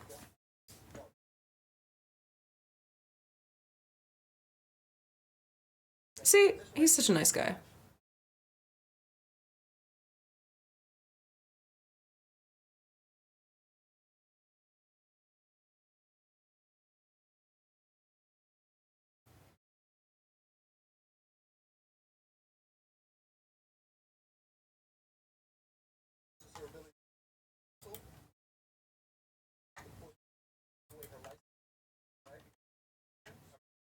Yeah, Leg says that they interpreted Thor's message as what they said, aka meaning, you know, seeing people as being mature for their age. And I think that's like if that is like the avenue that you were trying to get at with like what you were saying about neurological and psychological development being different, then like that yeah, that's a very dangerous take, and like I don't vibe with that.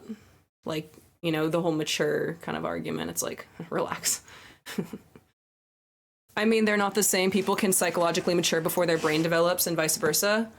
So what are you saying, Thor? Are you trying to justify people under the age of developmental human standards to be allowed to like poison themselves with drugs and alcohol? Are you saying that people under the developmental standard of the human process, because if they're mature for their age, then they can like date outside of a I'm like I'm confused at what kind of like what you're saying. Yeah, Travis, I agree. Saying somebody's mature for their age sounds like something Epstein would say, and I don't want to like hop on like that if that's not what you're saying. I like genuinely want to make sure that I'm properly like reading what you're saying, because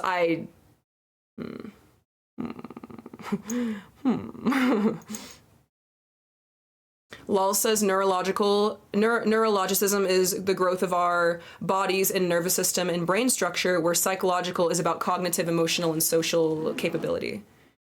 That's what I also think. And so understanding that somebody is not able to have the proper cognitive, emotional, and social capability to make rational decisions about long-term effects in their life, whether or not that's like drug and alcohol use, whether or not that's sexual activity, whether or not that is, you know, having a permanent procedure done to their body, you know, tattoos or otherwise. Like, I think that it's very reasonable to protect people from what they simply are not developed yet to understand about themselves, which is a lot of the permanency and longevitousness of what is life.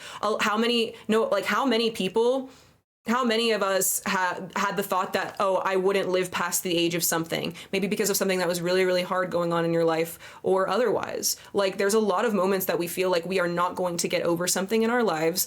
And at some point, whether or not it's a couple days later, a couple months later, a couple years later, you wake up and the weight that you felt just isn't that heavy anymore. You know what I mean? Like, it's not as heavy as it was, and you realize that time really does heal in the way of allowing you to fill your life with other experiences, that you don't have to harp and focus on something negative in your life. Yeah.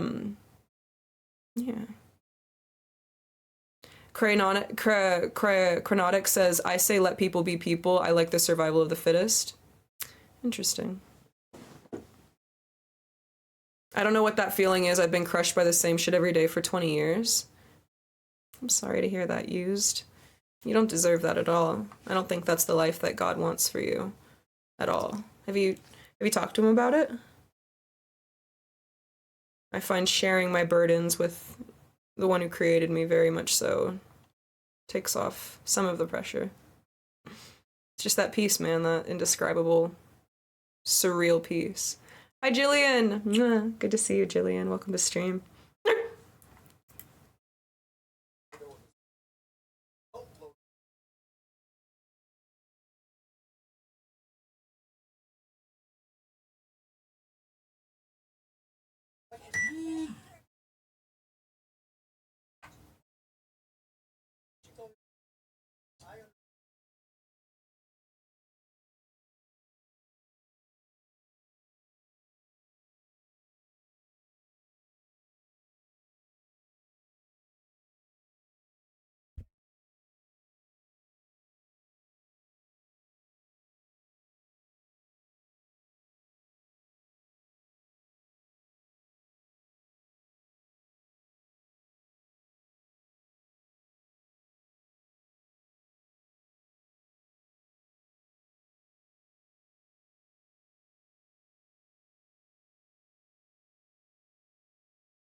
Bro, why are you hugging your kid if your kid did nothing wrong? I'm sorry, bro, but like it's just really weird.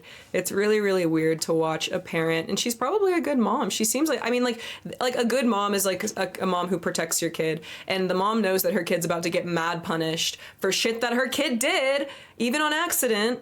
And so the mom, of course, wants to protect her. I don't fault her for wanting to protect her, but actually doing it on body cam is embarrassing.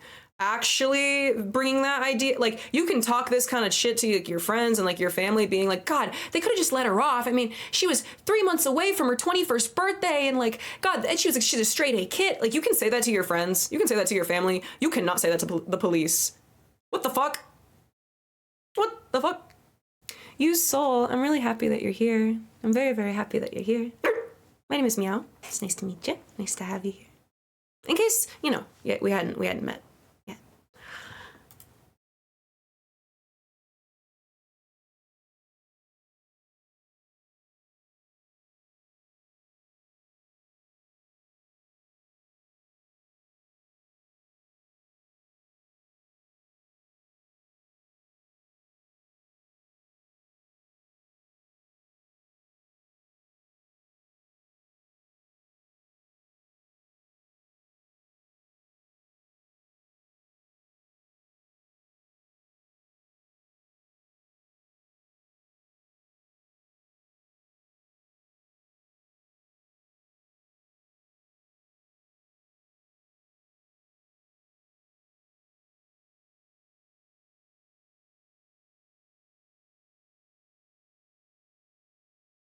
That's what I'm saying.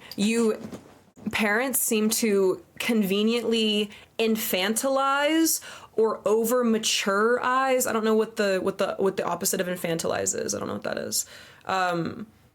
They see their children as older or younger than they are. Just because this girl is most likely in college does not mean that she is over the age of 21, old enough to be drinking alcohol in public, let alone drinking while operating. Even if she were over the age of 21, if she were drinking alcohol while operating a motor vehicle, she would still be arrested like this. That's the thing. But the mom understands that when adults do it, there's a leeway, a 0.08% in America leeway.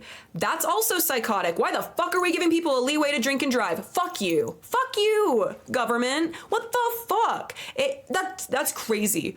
Well, meow, sometimes you just have a glass of wine or a beer, you know, at the function, and then you just want to drive home. Fuck you, Uber. I don't care.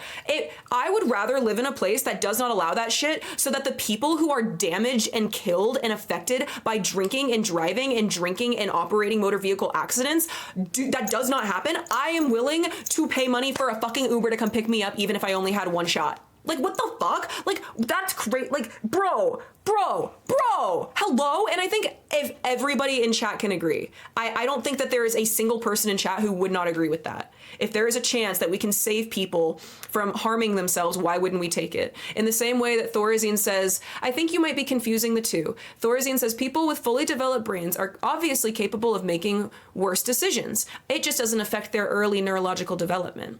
Thor, I don't think that neurological development is justification to allow people to do awful things, i.e., this girl might not be neurologically affected by getting arrested right now. But guess what? She's 20 years old. Her brain is not fully developed to 25. If it was, maybe she wouldn't be drinking and operating a motor vehicle. But she is. And so she will be punished. It doesn't matter that she's, you know, that her neurological has already like finished her. I feel like there needs to be a no nonsense policy with bullshit behavior. And if you are under the age of 25, you tend to make worse decisions, not realizing that your life continues after 21. A lot of people seem to like feel like their life stops at 21 because it's like, oh, I can drink finally, and now I can drive also with a license, and what else? Like, people don't realize that your life keeps going, and you need to be a functional member of society if you want to have a good one. Like, in some way. This is not being a functional member of society. This is not.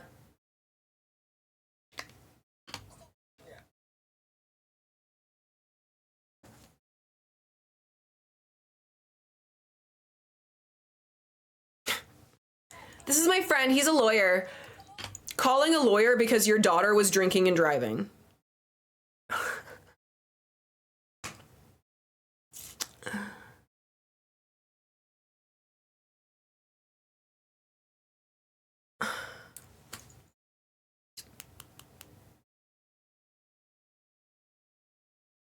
Thorazine says her mom's brain is fully developed. My point is that those things are separate. Having a fully developed brain does not mean that you're a mature adult. It doesn't mean that you're mature. Of course it doesn't. You know, people can be 25 and older and still act like teenagers. There are people who are perma college brain, perma high school brain, people who are just dumb. This woman is a grown-ass woman and she's obviously dumb.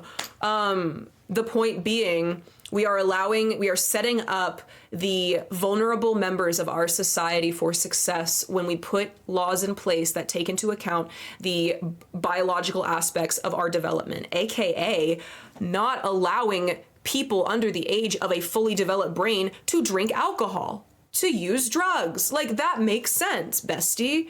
That makes sense. Her being 20 years old, you know, there are so many arguments that can be made. Okay, it's like not that bad. Like, she's in college. Like, it's, you know, obviously she's not mature. It was a stupid decision, but like, she's still an adult. That's why she's going to be tried like an adult. Like, that's why she's facing adult consequences for a childish decision. And I think that we are better used as a society, not only not wasting our time, but not wasting our law enforcement's time dealing with bullshit like this when they need to be stopping actual adult criminals from doing heinous shit on purpose. This is not a heinous act on purpose, but what happened is this 20-year-old girl could have accidentally killed multiple people because she was operating, you know, under, you know, the influence, because there was a false social notion that because she's in college and because her birthday is 3 months away from turning 21, that she's allowed to do that. When in actuality, her being 21 would only mean that if her, you know, alcohol level was below 0.8, that the punishment would be less severe.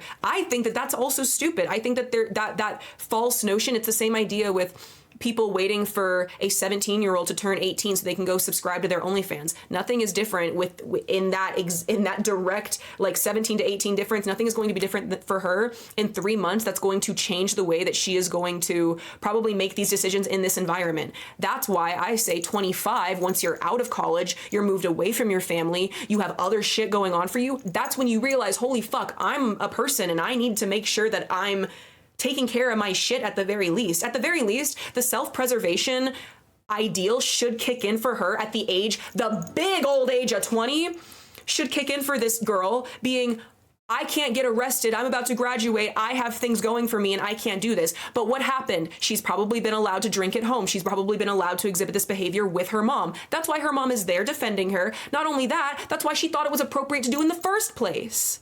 Because her mom is talking to the police officer with the same idea. Well, my birthday's only a couple months away. She's a straight A student. My brother in Christ. My brother in Christ.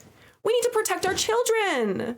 And if this is the example that a certain number of children have, we need to protect them from their own damn parents. So no, I don't believe in rules. Oh, we should let kids, you know, operate in a safe environment, do fucked shit in a safe environment. Fuck that. No. No. Make the law strict, bro. For adults and kids. At both of their big grown ages, acting damn fools. Acting fools.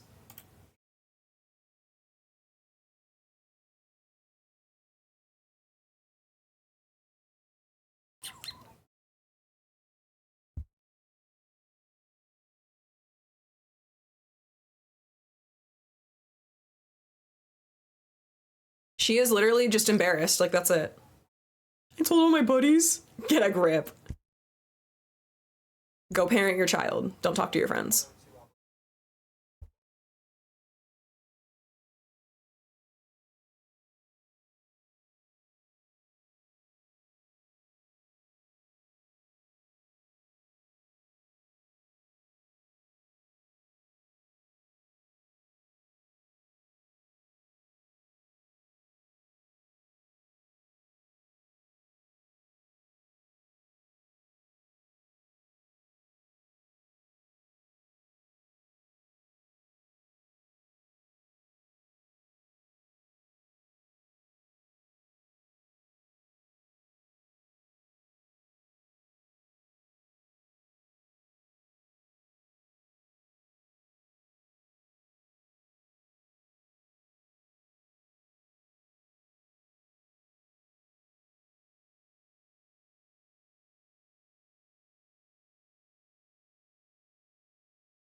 Ladies and gentlemen, 0.06.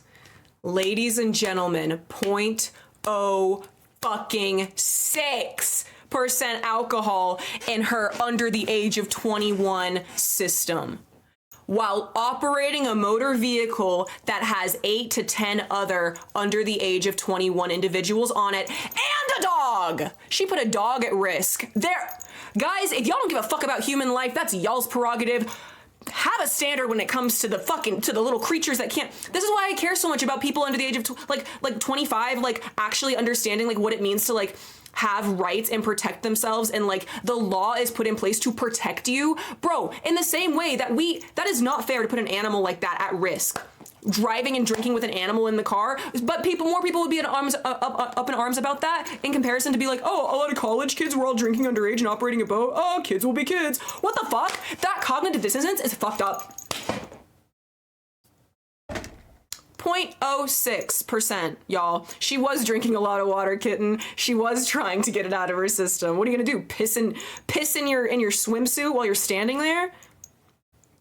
I mean, at 0.06, bitch, you probably think that's a good idea. Like,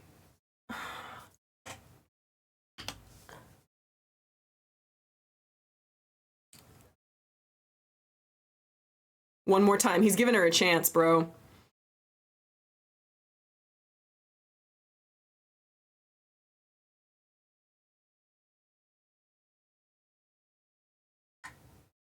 Bro.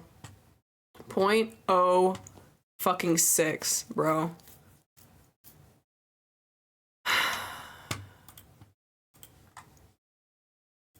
That's crazy.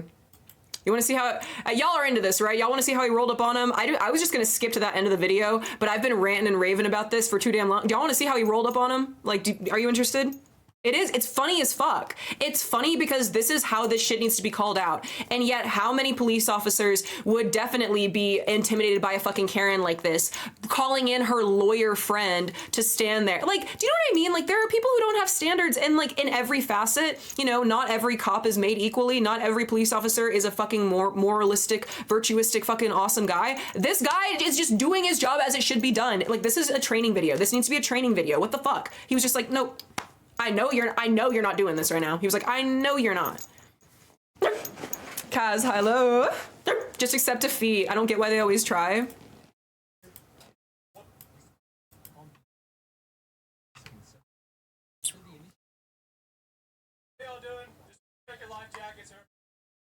Yeah, you do.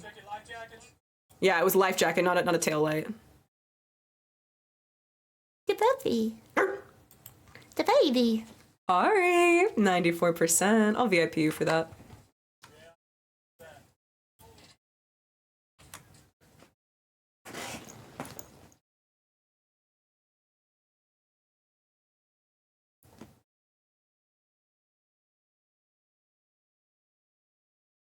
Well, let's see the fishing license.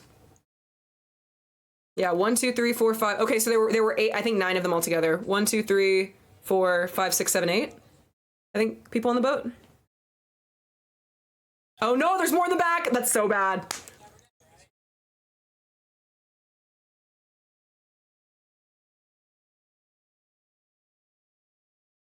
You couldn't even organize a designated driver for your boat.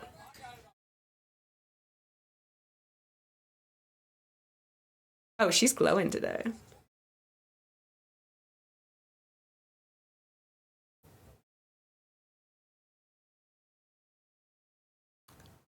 They don't even question it. They just go, fuck, we're caught.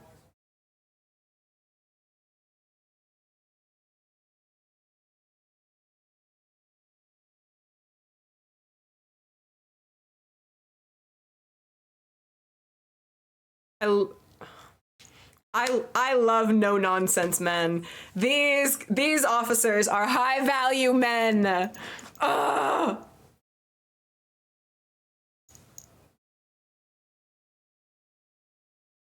Thank you, Yabo. Good to have you, baby. Interesting. Oh.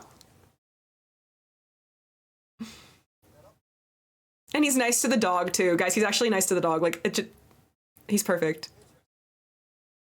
Back in my day, we just ran. Who's teaching these kids? For it!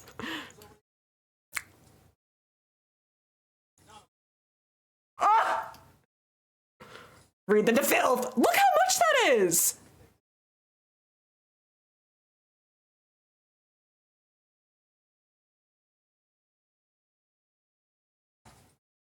Hi, Angel.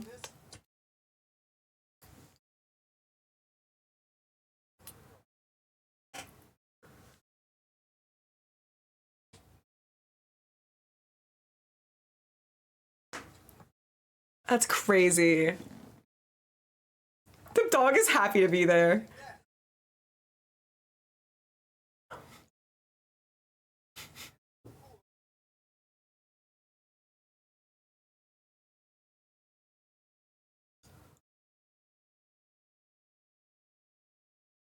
They all know they fucked up, and they're fine with it. They're like, ah, fuck.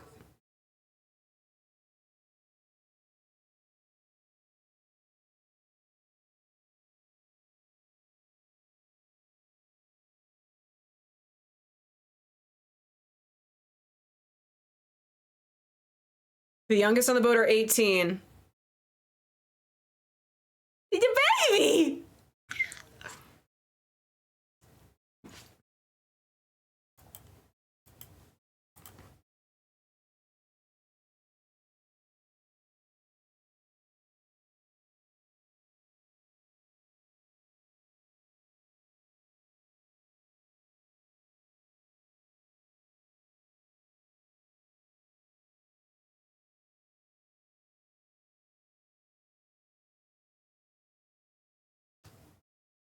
Also, the girl who was driving the boat, wait a second, she wasn't wearing a life jacket when they pulled up, and then she's standing by the cop car wearing one later. She put it on, bro. She was like, no, really, like, no, like, she's right here. She's like, no, really, like, no, really, guys. Bro, that shit's embarrassing. Embarrassing. She was drunk, that's why. So bad. See, I understand drunk logic. Like, bitch, I've thought that before, but guess what? I ain't never operated a motor vehicle like that. What the fuck? Come on, man. They made her put one on because she was on the boat.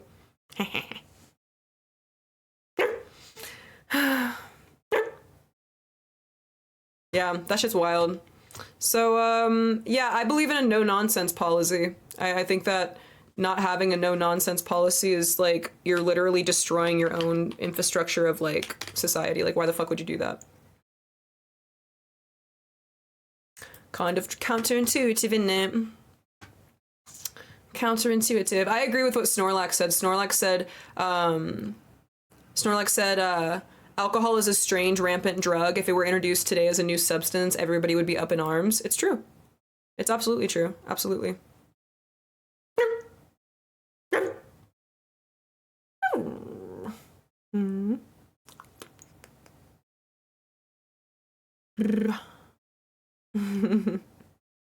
All right, I'm off my rant.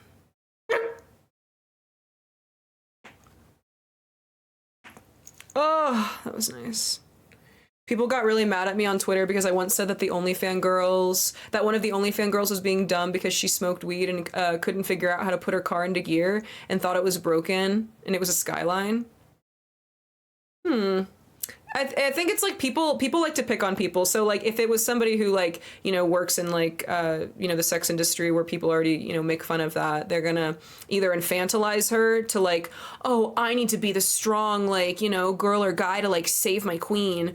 She needs me to take care of her. Or they're going to like, you know, oh, what a dumb, stupid bitch, haha. So yeah, it's like, it's just, you know, commenting on what people are doing online is probably always going to be like a bad negative thing. I think it's important to bring awareness to bullshit, but like kind of once you've said your piece, like that's it. There doesn't need to really be like, I don't know, whatever you call it, retribution, I guess, to come. Like God's got it. It just like sucks to see it, you know.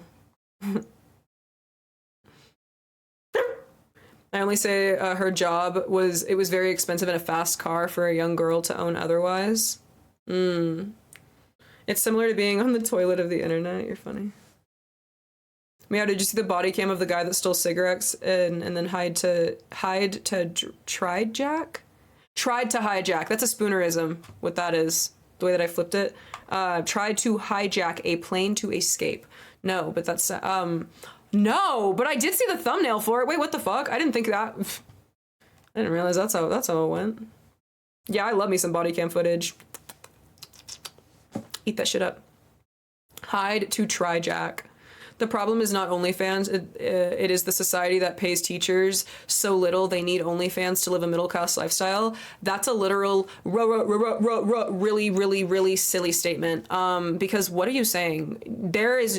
Do not ever claim, like, you look like a fool. I like you being here, Duranda, but that's crazy. That's like saying, oh, well, you know, people need to do crime in order to survive. Oh, yeah. The average person on OnlyFans makes $97 a month. What the fuck are you talking about needing to do OnlyFans as a teacher to survive in a middle-class lifestyle? That's a... Please never say such a stupid take in my chat. Like, if that was what you honestly thought, then like RIP, but like I can't believe that you actually believe that statement that you just said. That's bizarre. What did you just say? Now, if you would have said the issue is a society that encourages young people to live a lavish lifestyle that is outside of their like affluent range, but because of things like OnlyFans and social media, it catapults people into a stardom to where they're 18 and thinking that, you know, having a Bugatti is like a standard, you know, that would be a really good take. What the fuck did you just say? What the fuck? Most people who have an OnlyFans, in my experience, Armin says, do not do it because they want to. They do it because they need extra cash to survive. Like, that is a valid take. That is a valid take. To some people, $97 a month is the cash that they need to make something or break something. To insinuate that teachers need that extra $97 a month is baffling, especially regarding to maintaining a middle-class lifestyle. What are you talking about? Jurander says, where I live, a teacher would need to be paid $150,000 a year to afford to buy a house. Where do you live, Jurander? Do you live outside of the United States?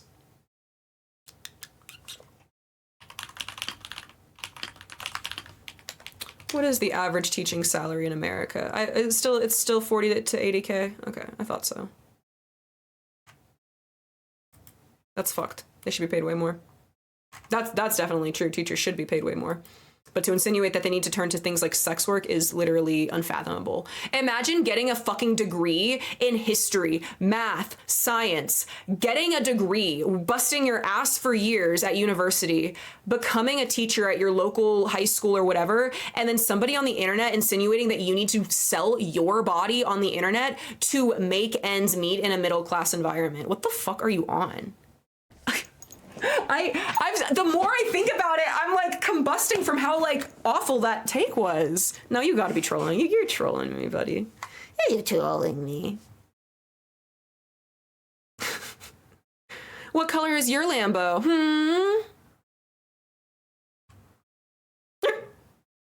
Snuggie got Starlink today, getting it installed. What is that gonna do? Like what? Like, is it gonna like make your connection stronger or what? I remember a teacher got fired for being a streamer.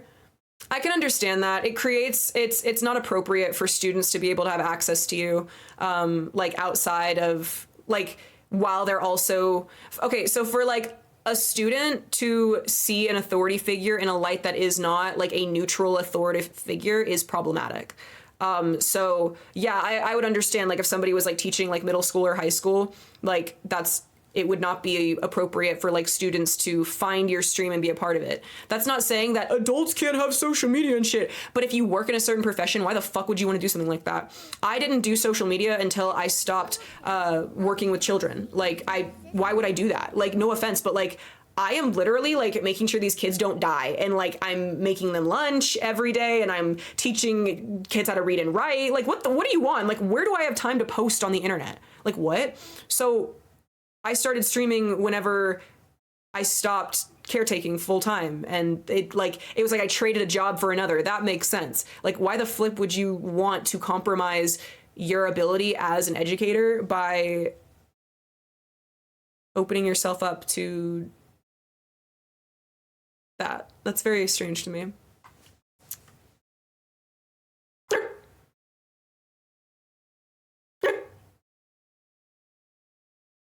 Travis makes a really good point when it comes to sex work, and people who don't, and people who have mental health and chronic illness issues might not have other good options to support themselves. But yeah, a few people do get rich from it. Yeah, that's a very valid point. Like, the fact that we live in a society that seems to resent the people who need our help most and who need our compassion the most, people with chronic illness, like disability and otherwise, the fact that like there is not more accommodation for people who fall into those thresholds is very fucking odd to me. Like, that is very strange. Like, my ass can like walk across a parking lot.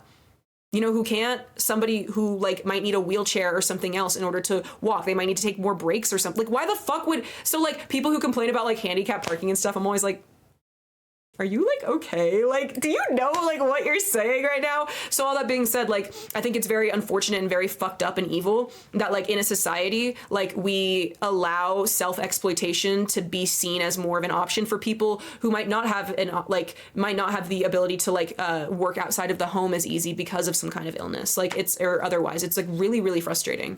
Like, why the fuck is America structured like that? It's almost like they're destroying the family unit and like the entire like concept of community because they want to individualize all of us in a way that makes us docile and easy to control.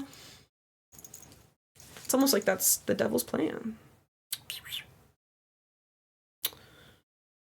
I mean, I don't need a wheelchair. I just like sitting down while playing basketball. Hey, man, that's your prerogative. Your prerogative. Mm-hmm. Teachers being paid more, Kitten says, would also, the city would raise property taxes at some schools and would be paid for by that.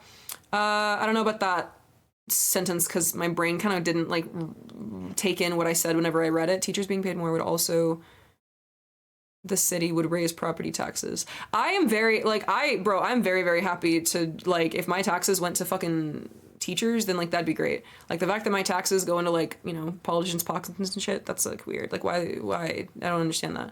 But like, if my roads were being fixed and my teachers are being paid, hell yeah, I'm all about it. Armin says here, a high school teacher needs a master's degree. The salary is average, but for a master's degree, it's very low. So a lot of teachers need a second job for a decent life for their family, which isn't a paycheck to paycheck.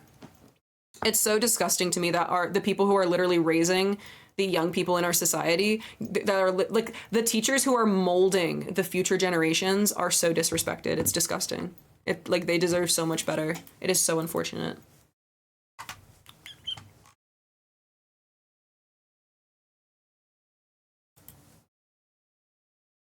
Mm-hmm.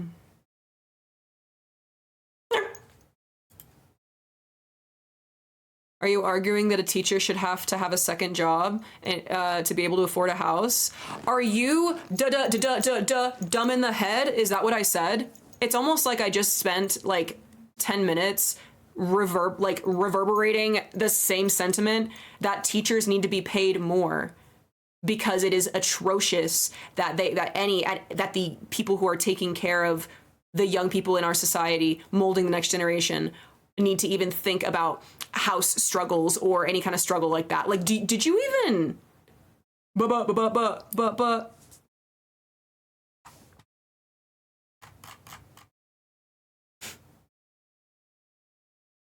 I almost spat my drink, bro. I'll catch it. Meow is my spirit animal. Meow with the funky beats, bro. I start to hit the remix. Whenever I find myself repeating the same point over and over again and people still acting like they're not understanding what I'm saying, I find myself hitting the remix because I love the sound of my voice. I'll just say it again. Like I don't, you know what I mean? Sure, I'll explain myself for an 8th time. I'll find more reasons why what I'm saying is valid. My spirit animal is a doe. After all these years, Severus. I have you guys like actually watched like Harry Potter? Like I never did. I think JK is like chill, but like I just never like actually like read those when growing up. Or like watched. I remember like a friend of mine like invited me over to her house and she like sat me down to watch like 8 movies in a row but like it all blurred together and like I don't know what happened. Sergio, thank you so much for subscribing, by the way, for 6 months with Prime. I appreciate you.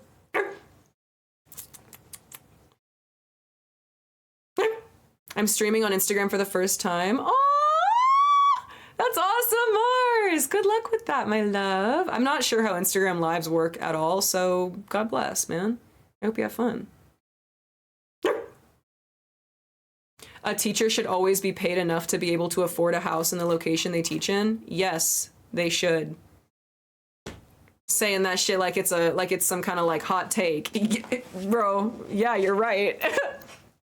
You saw the first Harry Potter, you think? I saw the midnight premiere of Twilight New Moon. Like that's kind of like the highlight of my childhood, so like, you know, it's in our society that is a hot take. It should not be a hot take, Durander. And I'm not sure who you've been speaking. Like, I don't think, if I can be quite honest, that sounds like a perma online take because I can't imagine any normal human not agreeing with that. Like, that doesn't make any sense. Like, that's how normal I feel like that take is. Unless, like, you have something to prove in a chat room online, I cannot imagine a world in which you don't think that your teacher deserves to be paid for the job that they do. Why do we keep voting for people that make teachers paid nothing? Bro, you're using the royal we, Daniel. I don't vote for fuckers that take away from teacher. I'm just saying, bro, I don't vote for that. Do not rope me in to the fucked up politics that other people vote for. I use my vote accordingly, and I love to use my vote accordingly, and this is why you should vote. Everybody should vote. A lot of people don't vote because they don't think that it matters. Because there's so many other people that vote. No, your vote matters. It does. Even when it feels like it doesn't. You are not the majority. I just started getting into Twilight for the first time. The first one is kind of cringy, but they did a great job having a low budget. Yeah, it was basically like an indie movie. Like the first Twilight is literally an indie movie. It didn't get like Hollywoodified until like the third or second. Like the second one a little bit, but then like the third really like ramped it out.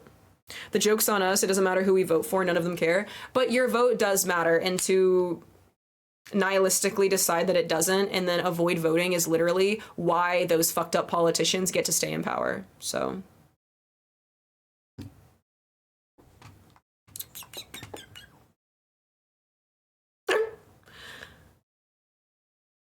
I vote, but then fuckers turn on you real quick and you're stuck with them for 4 years. Yeah, that is very frustrating whenever people believe false political promises and then, bro, all the college kids looking real dumb right now voting Biden into office. Yeah, I'm gonna eliminate the student debt. That har har har har. The animatronics get a little quirky at night. If you know anything about like government or like the economy, like if you know anything like slightly, then like you know that that's literally impossible. Like there's no world in which that can actually happen, like ever. What the fuck? Like if you believe that, I'm not trying to say that you're like that. I'm sorry, like baby, I'm sorry that your naivety was taken advantage of. You didn't deserve that, kitten. You deserve to frolic in a field. It's just like we've been new, but they relied on other people's hatred of, something else rather than actually creating policies that would do anything. I digress. It's very, very frustrating. It's very, very frustrating. Banks get bailed out for free though. Tways, hold them all accountable. Hold all these fuckers accountable. I'm in it to win it, bro. Turn 20 cents. Vote Kennedy. Vote for Kennedy Jr. What is a Kennedy Jr.? What is that? Like the Kennedy beans? No, like Robert. No, that ended badly. I don't know if we can. That'd be bad. What if? I don't want somebody to be tempted to do like a 2.0, you know what I'm saying?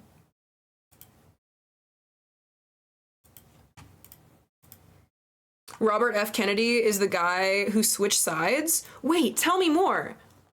He's an op? I know nothing about this Robert. Tell me about him. Junior Kennedy believes any conspiracy theory? I literally have never heard of this man. What the fuck? Is this real? He was a Democrat, but now he's a Republican? Is he like a real politician? Kennedy helps Oppenheimer at the end of the movie? Yeah, that's like the Kennedy that I know and love. The CIA seeing a Kennedy run for prez. How many times do we have to teach you this lesson, old man? It's fucked up.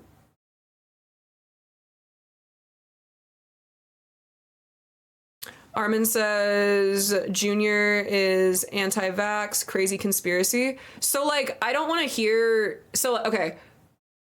People can choose if they want to take medicine or not. That's like a stupid argument to say somebody, like to discredit somebody. If you want to say he's a crazy conspiracist, what is he preaching that's like obviously like stupid?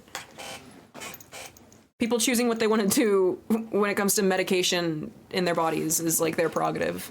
I think it's really weird that as a society, it's like a kind of like a funny jab, like, oh, haha, yeah, crazy. It's like, no, it's not weird for people to care. What?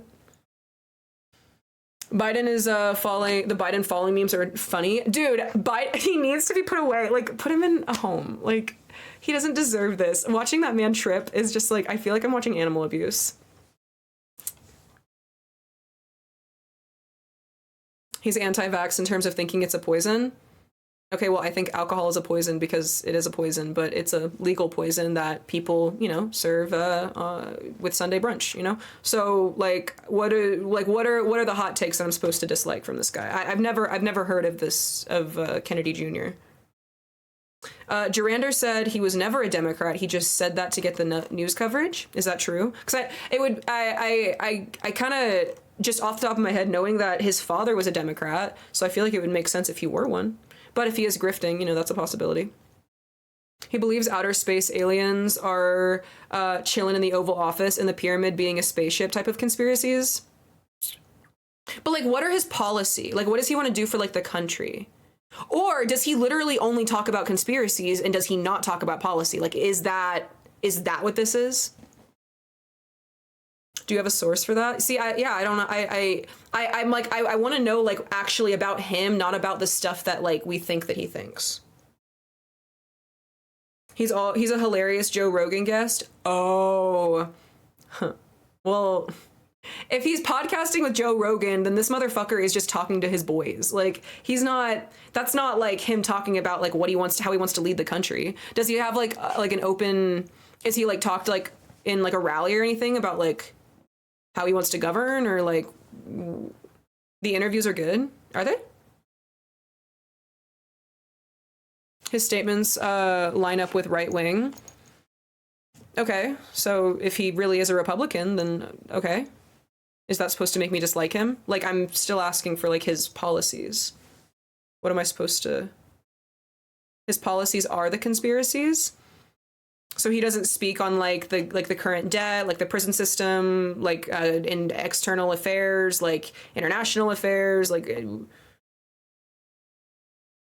the border. I don't know, like what is a hot topic? I feel like I haven't followed politics since like 2015. Like, what are we like? He really doesn't talk about anything? Because in that case, he just sounds like a personality. He doesn't sound like a politician. His policies are being anti-vax. Okay, we already discussed that. That what people want to do with their body is up to them with medication. What is? So Donald Trump is personality, not politician. That's not true. He ran the country and for a number of years. Like, that makes him a politician. What I'm trying to ask. Is this Kennedy Jr. actually going on the poll? Like, is he running for something, or is he just a personality that's on Joe Rogan? I don't understand. Like, is he actually running for something? Is he actually, or is it literally just he is a podcast personality? Make conspiracies great again. Goodbye, Mars. Sleep tight, baby doll. He's like Kanye West running for president. That's what I'm saying. And I don't think Kanye was ever actually on the ballot. So is it just like a funny Kennedy Jr. for president, or is he actually doing it? He put in a bid as an independent. Does that mean that like the state of California or wherever he's from has to vote him in as an independent, or is he going to be on it for everybody? He's trying to run for president, trying to get on a third party ticket, but nobody's picked him. Oh, well, nobody would pick him if he doesn't actually have any policy or anything, then it's just for memes. It's not just people should be able, hold on. Travis says it's not just people should be able to choose vaccines, it's Bill Gates put microchip in the vaccines type thing.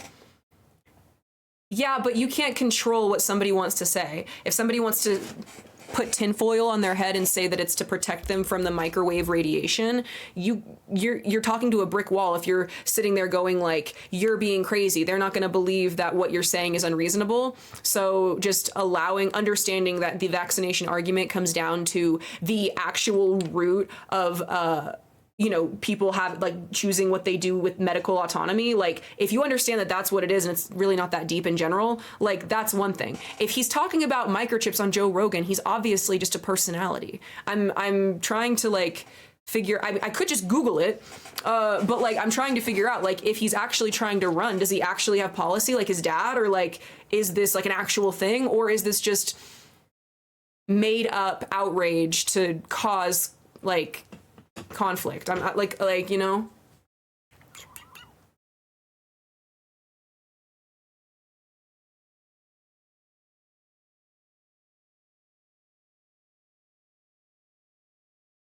he has a website with policies laid out. Oh, word. Then I'll just look it up.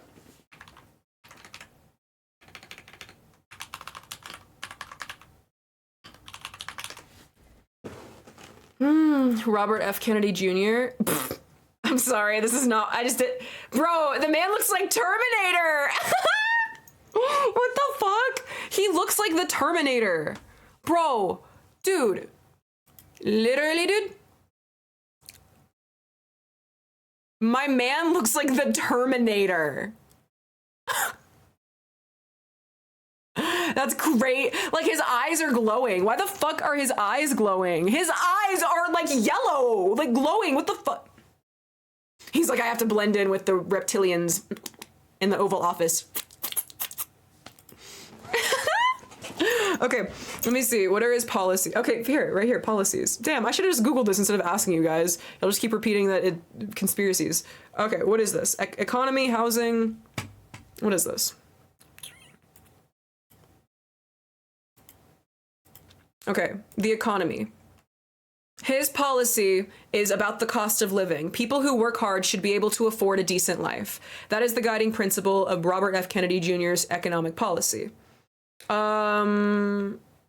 believes we can restore the American middle class by reversing the misstep of the last 50 years. A massive military machine has nearly bankrupted the country. On God! Rampant corruption in Washington has put corporations in charge. Wealth inequality in the country is at a 100-year high. More than 60% of Americans live paycheck to paycheck with no savings for an emergency. Take-home pay after inflation taxes has fallen 9% since Biden took office. Under the Biden administration, the prices of an average home has risen from $250,000 to around $400,000, and mortgage rates have more than doubled. Rent has also followed trend, putting more and more people on the edge of catastrophe. Kennedy says they want to raise the minimum wage to $15, which is equivalent to its 1967 level. He wants to prosecute union-busting corporations so they can negotiate fair wages. He wants to expand free childcare to millions of families with programs like pioneered by the state of New Mexico. That can only come if we actually respect our fucking teachers. Dropping housing costs by $1,000 per family and making homeownership affordable. By backing 3% home mortgages with tax-free bonds. Cutting energy prices by restricting natural gas exports. I don't like that. Now, hold on here. You might take the Kennedy out of the Democratic Party, but you can't stop a grifter from holding them ideals. No, I don't believe that we should restrict natural gas export. What the fuck? So support small business, but I'm also biased because I have family in oil and gas industry. So supporting small businesses by redirecting regulatory scrutiny onto larger companies, securing the border and bringing illegal immigration to a halt so that undocumented individuals will not undercut wages, negotiate trade details that prevent low wage countries from competing with American workers. Okay. Like trading of like goods. I don't know if I understand. Rein in military spending and use the resources to fund infrastructure, healthcare, higher education, childcare, and domestic prosperity. That's like the biggest thing that I just like wish that everybody agreed upon was just like, why can't we just like redirect like the millions of dollars put into war and put it into like fucking fill in the holes with asphalt? Like, what the fuck? Outing jobs to countries that will do the same thing. Oh, word. Okay, word. Word.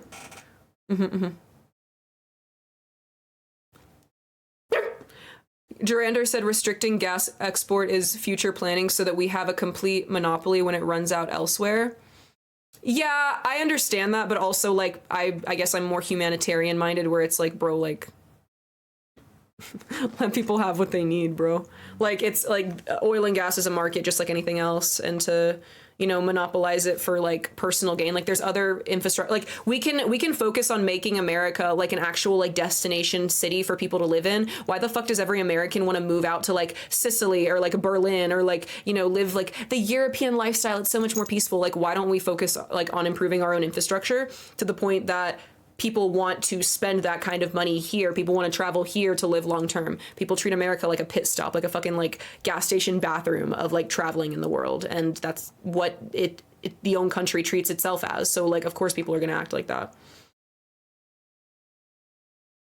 So ideally I would like people to just natural gas exports would open up a fuck ton of jobs for many Americans. That's what I'm saying. Like having like an inside like look and kind of attitude toward the oil and gas industry. I just see that as an opportunity for American like companies and people to like travel worldwide, like get to know more cultures around them, like by like connecting with other companies across the world. Like it just seems like it's a very like exports are a very good thing. The import and export system is literally what built the world from Pangea. Like what, like, do you know what I'm saying? Like, because the motherfucking tectonic plates exported themselves to other parts.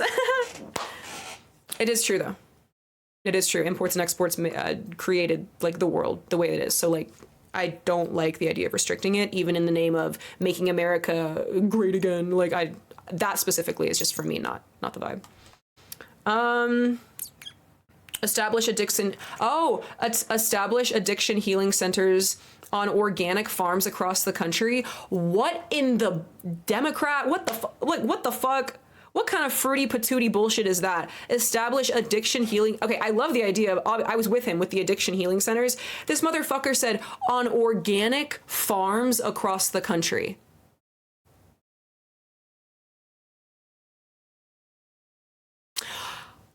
How about we rephrase that to banning all safe use zones that are allowed by government in inner city settings?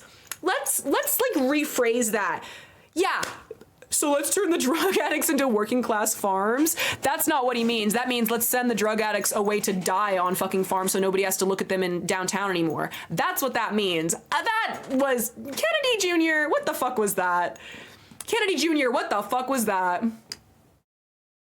Like, if they said utilizing government assets to fund addiction healing centers, utilizing farming, then that would be different. But this motherfucker did not say that, and so I just do not believe that is something that he actually gives a fuck about. Like, what the fuck?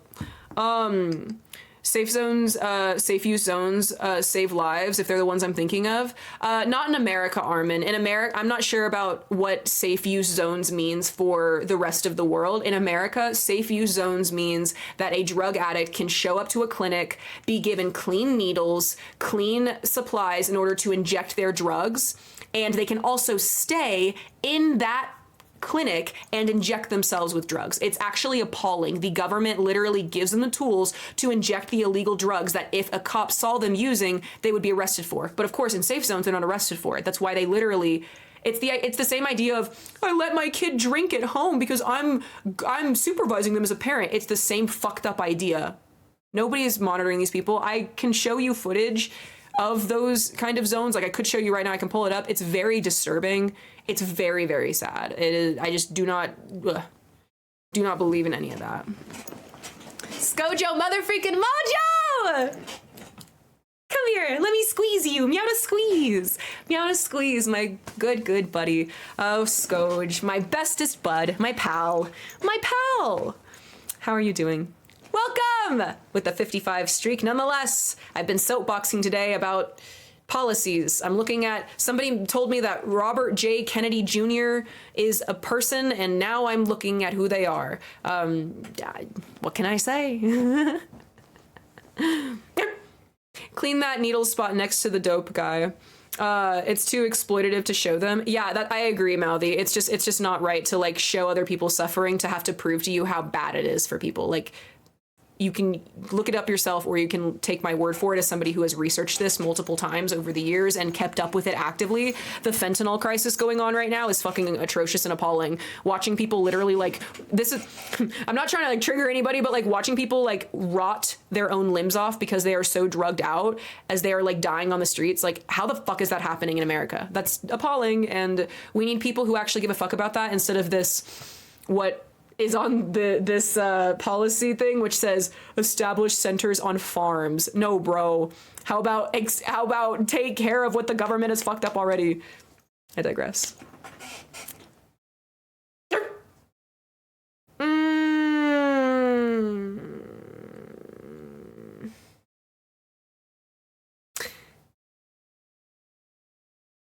Kennedy also wants to cut drug costs by half to bring them in line with other nations.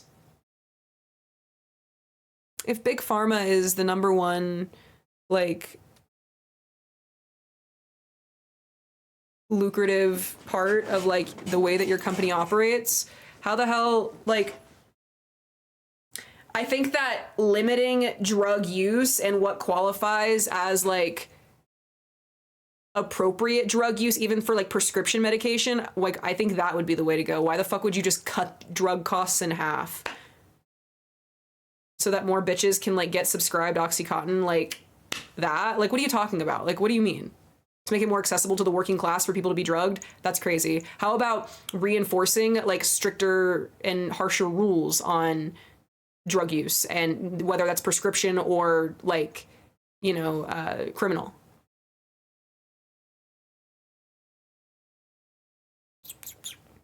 Remember how, like, they created, like, the safe zones, and they, like, lowered the threshold of, like, what it should, like, what people, the punishment people get for getting arrested for, like, drug-related crimes, because they were like, oh, this will fix the prison system.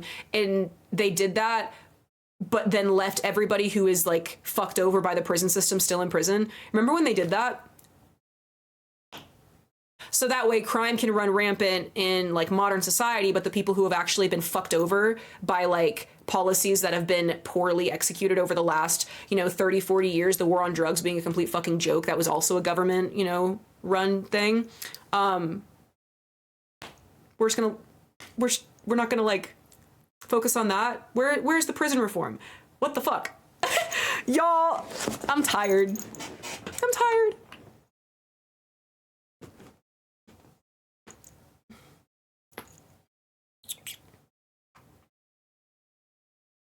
The prison system should rehabilitate, Jurander. That's the entire idea of prison.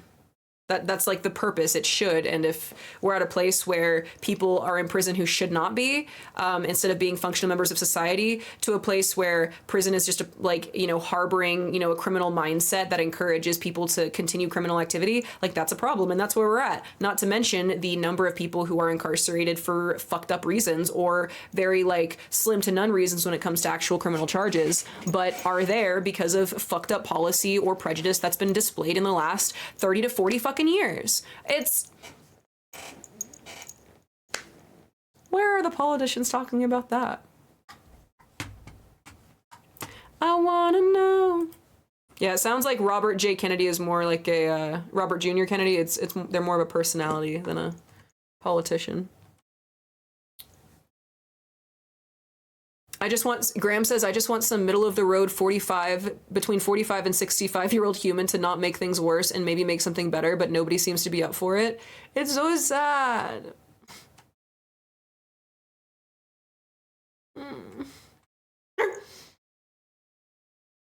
Mm-hmm.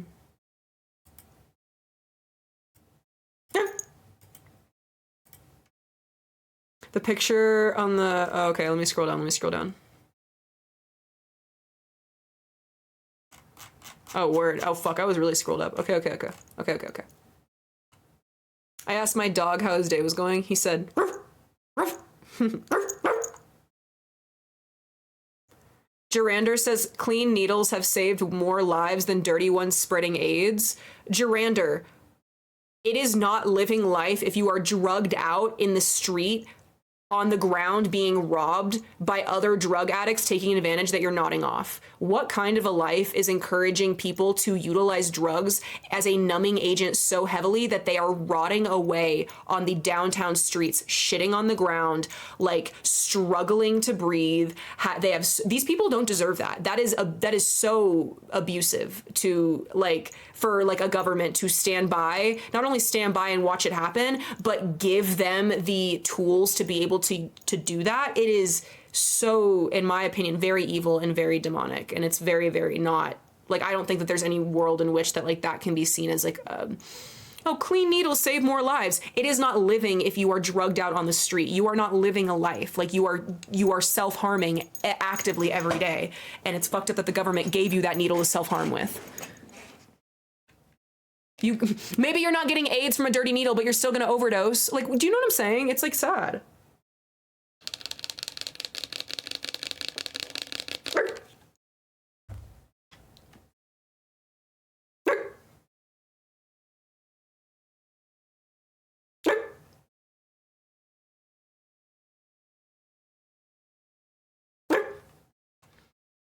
Gerander said when they were using dirty needles, they were also dying, but they had AIDS too on top of it. Yeah, so let's make their suffering worse, or let's slightly alleviate their suffering instead of just stopping it altogether. I don't get that. I've been listening on mobile while going about my evening, but I finally got to my PC. Oh, bless you, Scoj, bless you. Can you do me a favor and read the reconciliation page under policies? I'm curious on your take. Oh, yeah. Guys, if I'm looking at Robert Kennedy Jr.'s policy website page.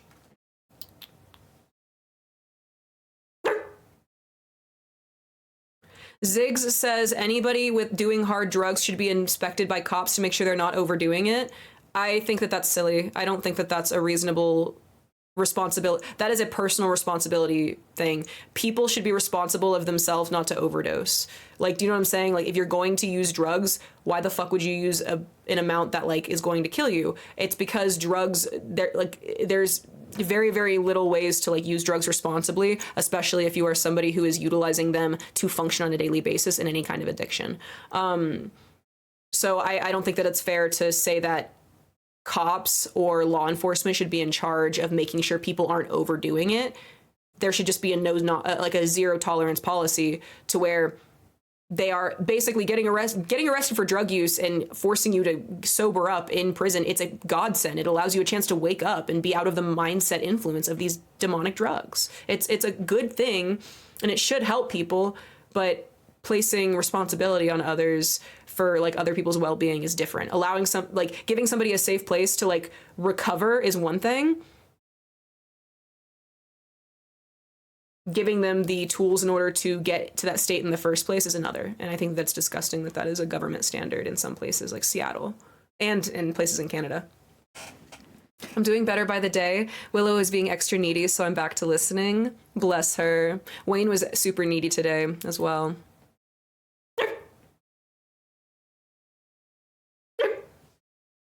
Let me see.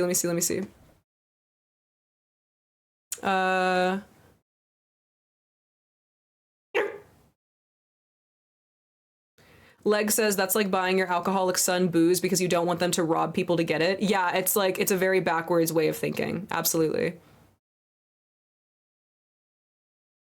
Kitten says we should not encourage drug use at all. As a previous drug addict, I strongly discourage and disagree with that statement. It is not good. It is not healthy. It ruins lives and families and communities. Amen. Absolutely.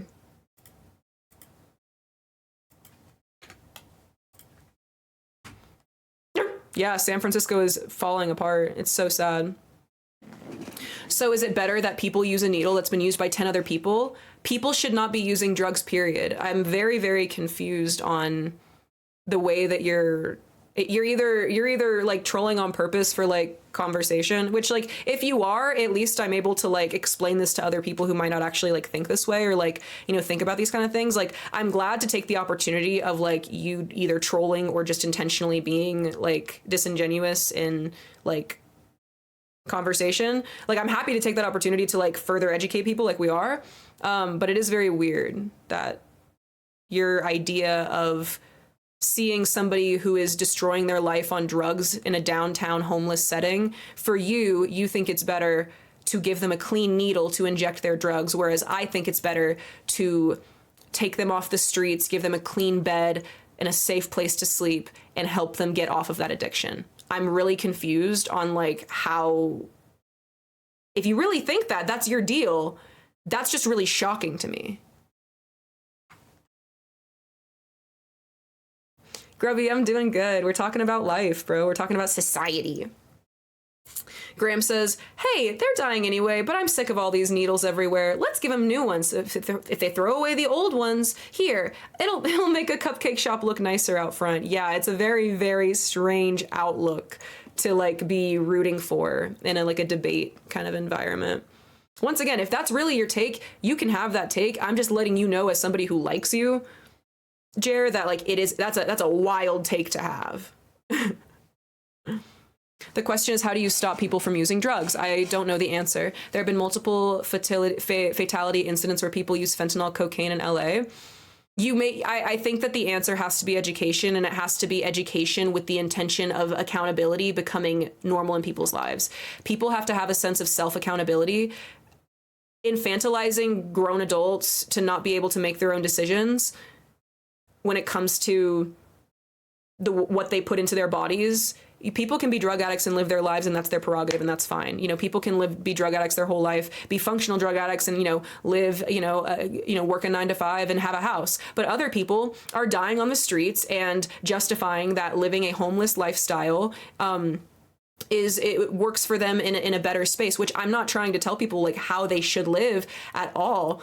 Some people find a lot of belonging in homeless encampments, and they find a lot of community in these environments. That's a beautiful thing. But to exchange your safety, your health, to exchange your well-being for that, I just think that that's very concerning, and I don't understand why we live in a society that allows people to think that that is a reasonable way to spend the one life that you have. To be strung out on the streets, not having a home, rotting away in the clothes that you're wearing because the drugs that you're taking are necroticizing your flesh. That goes necrotic, dude. It like destroys the tissue and you have sores on you. Like that's what's happening to people. It's not a matter of, people want to go on cocaine benders in Vegas and live their life and that's fine. No. That's not what's happening. It's normal everyday people are, who work their 9 to 5s, who smoke weed on the weekends, with their bong at home, are going to their dealer and getting weed that they can't verify is safe or not. That weed ends up being laced with fentanyl or otherwise, whatever other drug you want is ended up laced with something. Suddenly that person overdoses. Suddenly the drug deal goes down at a park, and the residue from the fentanyl is left over, and suddenly a child dies because the next day just the residue of a drug like that being left somewhere out in the open causes them to die and gives them their body a death reaction from going into shock. Like that's what's happening. It's no longer people just want to smoke weed, man, and like do their thing. It's like, no, bro, like we are giving people needles to inject themselves. Not my society. No, bro. And if I'm the only one who like thinks that that's weird, then I guess I fucking am. Like, I just think that it's very weird for a society that wants to have a working class that wants people to spend money to exist, to like live in their society, why they're intentionally killing them with options like that in their lives. Like that's a weird thing. Has anyone died from that? Yes.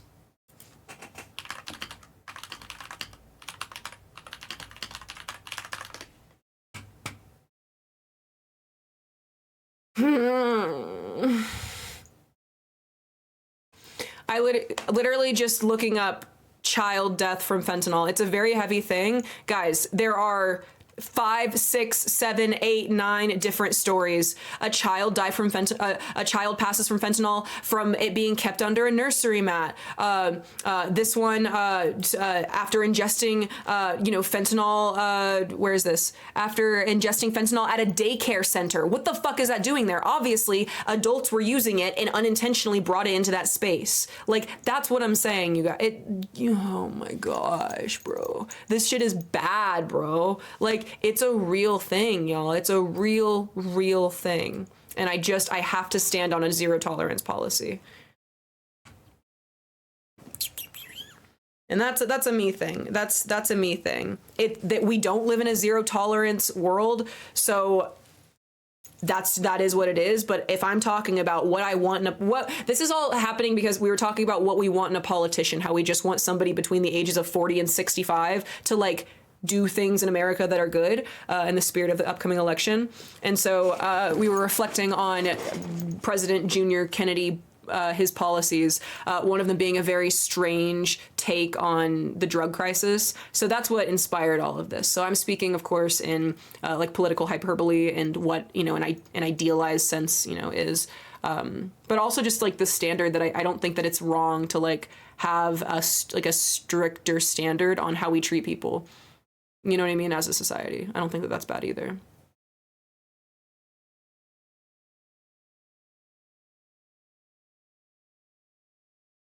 Murder Chicken says, and the fact that with physical dependency, quitting cold turkey can be incredibly dangerous. Yes. So even during the course of treatment, they may need to be weaned off of drugs slowly. So supplying clean needles and unlaced drugs can be a necessity. That is only in a rehabilitation environment. That can only happen in a medical environment where it's basically being in a hospital. If you are in a rehabilitation hospital, whatever medication that you might need in order to do your shit, bro, that's one thing. People aren't... rehab facilities do not supply addicts with clean needles to use drugs accordingly. That's not what they do. They create medical breakdowns of what, chemicals somebody might need in order to not like cause their body to fucking crash and die as they're being weaned off from depending on very, very other heavy chemicals. But there's no world in which that I understand that rehab facilities are supporting people using drugs in the hope that they wean. I don't know if that's what you meant. I just want to clarify that for anybody reading it because that's how I read it whenever I read it. Yeah, rehab facilities are not the same as safe use zones. That is not the same thing. Rehabilitation facilities are their own thing. People are registered. They are medical patients. They are seen as medical patients. It is very different. Tyler Oliveira talks to addicts on the street and every person has overdosed more than once and lots of times in double digits. Yes. I'll link Tyler's channel in the chat. Tyler's channel is so important for seeing that these people are human beings that deserve to not be suffering like shit. Like this is like crazy. He has multiple videos on his channel. This is like one of the newest ones whenever he visits San Francisco. I posted in the Discord a couple weeks ago. This is for anybody who's interested in the topic that we're talking about right now. This is a very great inside scoop into the active 2024, what it is like to be homeless right now in the city of San Francisco. Like I said, that he has other videos on his channel from other cities, interviewing other addicts. The point is that these people are human and there is no reason to watch a fellow human self-harm like this. There's just no reason. It's evil to me.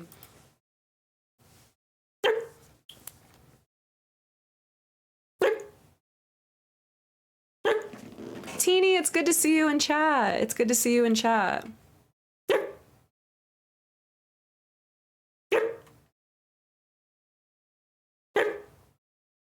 Exactly, Graham. Safe use zones is giving the attitude of, let's just give it to the ones that really like it and cull the herd, and then we'll have a fresh start next generation. That's exactly the attitude, and it's just appalling to see the dehumanization of people actively, like, by chemically castrating their ability to function in so many ways, not just physically, but like emotionally and otherwise. And like, it's just weird.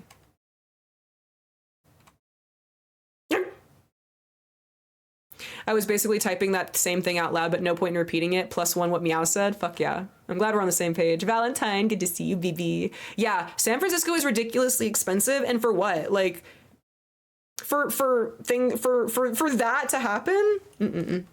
Nope. Safe zones about what? About drug use. There's places like that in Canada and also in places in America.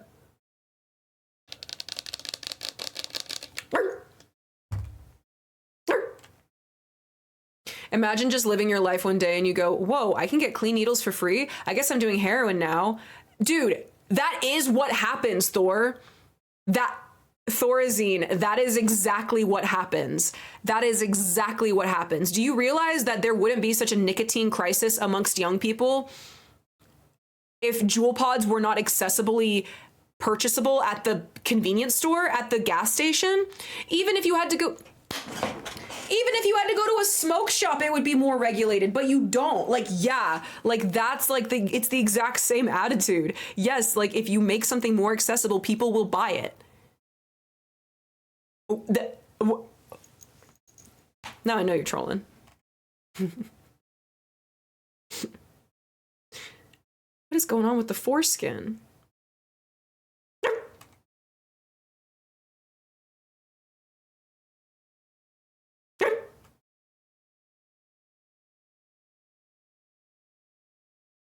Kitten says, it feels more about free choice and mediocrity. Capitalism can give you what you want or want given you put the effort.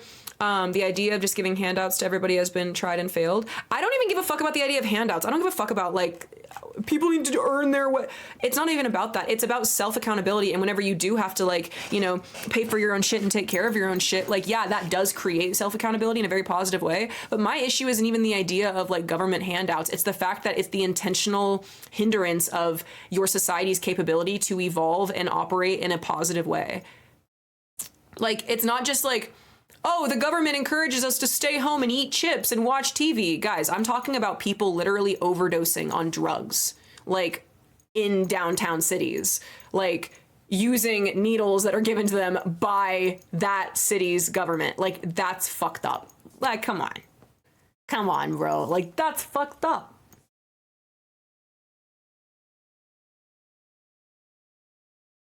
Junkies don't shoot themselves because the needles are free. People who shoot up heroin don't care about how dirty the needles are. That's why giving the clean ones prevents AIDS. Why? I don't give a fuck about preventing AIDS. I think that that's really weird. Why are we worried about preventing further self-harm and illness? It's like you're managing somebody's self-harm.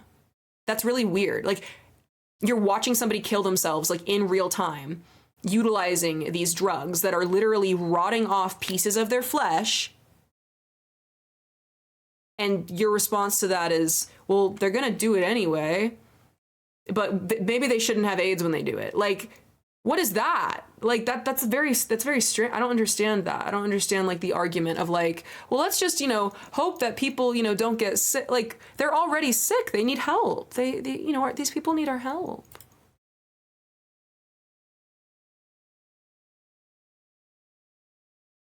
Graham says, I've never known a junkie that didn't exclusively fuck other junkies, so the needle thing is moot. Yeah, the focus isn't on the needles, guys. Like, the focus is on the actual standard of the way that these people are treated by government assets. That's the issue. It's not the detail of, well, would you rather them have clean needles or AIDS? Guys, it is...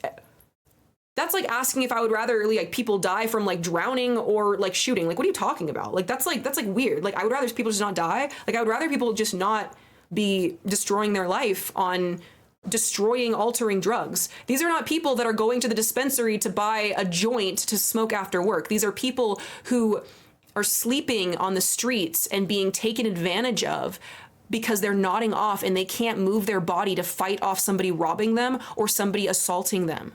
That's what we're talking about, you guys.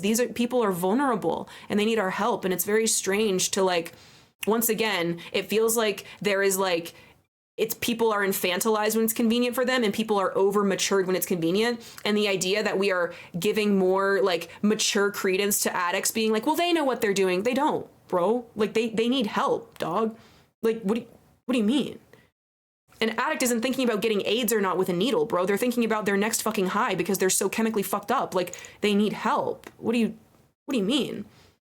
If we're validating their behavior by giving them the tools to use it in safe zones, that's demonic, in my opinion.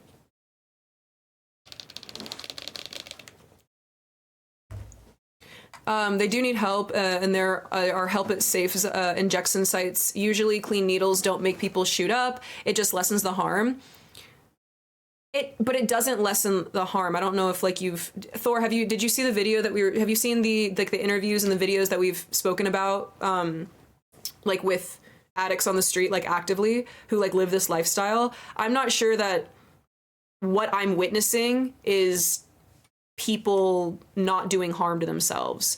It's people mitigating their own self-harm and flirting with death, it seems. Like that's what it doesn't seem like there's any kind of lessen harm, but your idea of harm is simply death or getting AIDS, right? But for me, I understand that harm is being tortured by your past and using medication to nurse it while also being homeless in an environment where people are actively trying to attack you and fighting against the elements. Like, that's not right. That doesn't feel like there's any less harm in that. Like, Disney Dan says, they are obviously trying to kill off drug addicts and homeless. The more you watch going into those zones, it's very shady. It is very shady. I don't doubt that the people working at the safe zones have good hearts. I know for a fact that I'm sure that they do. But it's the government standard. It's the same idea of legalizing alcohol whenever alcohol literally is a poison, that the reason why you get drunk is because your body is shutting down because you're actively poisoning it and you're numbing your receptors everywhere. That's what alcohol is, and yet it's still legal, right? So the fact that like safe zones are legalized, it creates this like false safety of like, no, it's fine. Like, it's fine. Like, of course it lessens. Why else would they legalize it if it didn't lessen? But what I'm telling you is that I'm listening to the people who like sharing their testimony about the lives that they live as addicts, and that is just not the case that I'm seeing.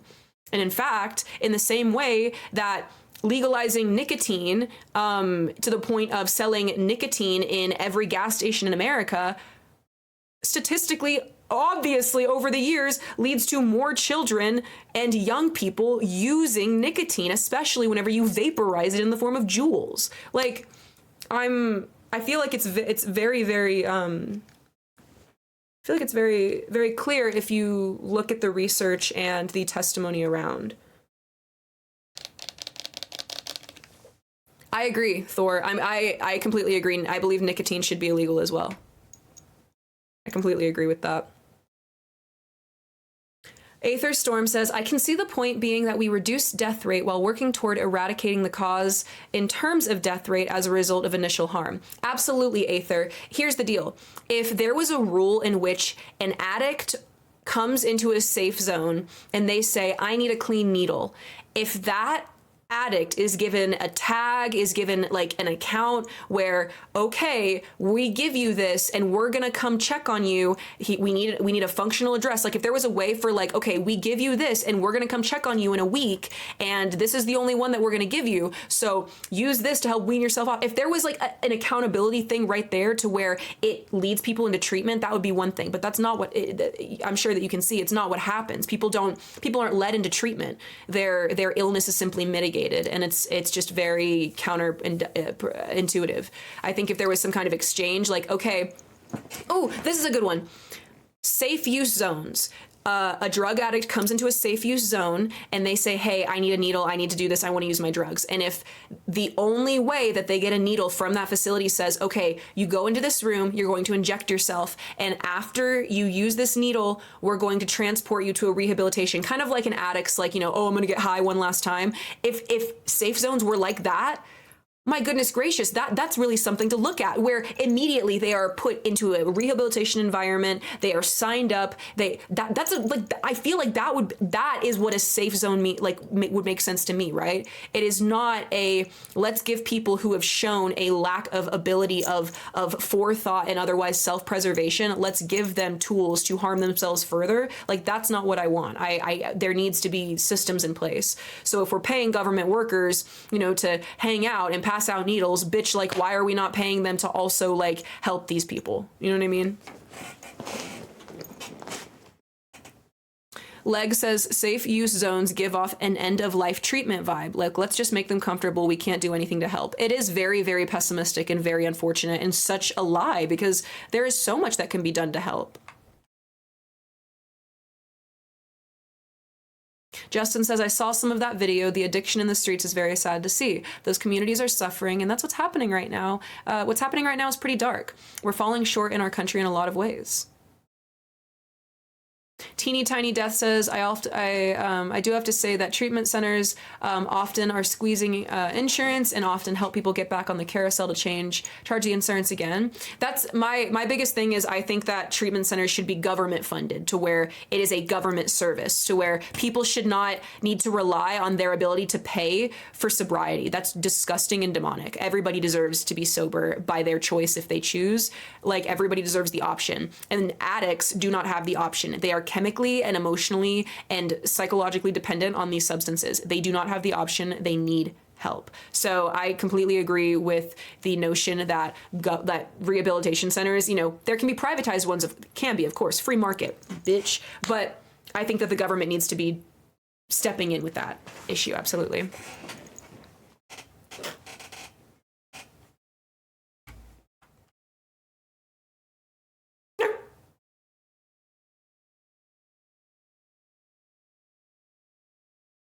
So I think I just said like 2 or 3 like solutions to like this problem. I'm not saying that I'm the smartest bitch in the world, but I am saying I'm a female dog. But like, I just feel like the attitude of like, oh, what can we do? It's just kind of, that's just how it is. Like, I feel like it's not. we just gotta think about it for a little bit, and then we can think of something, and then it's awesome.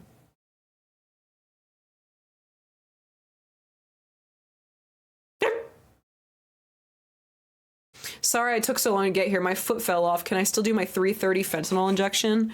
Dude, I'm gonna scream.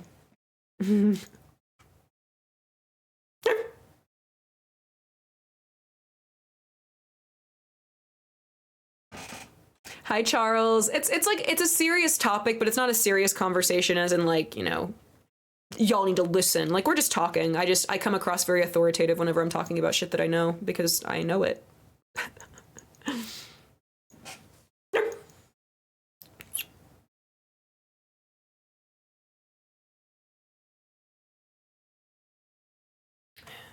I suppose no one is thinking about that then. I guess not. Nobody seems to be arguing about like solutions. It just seems to be why things need to stay shitty, which is very funny.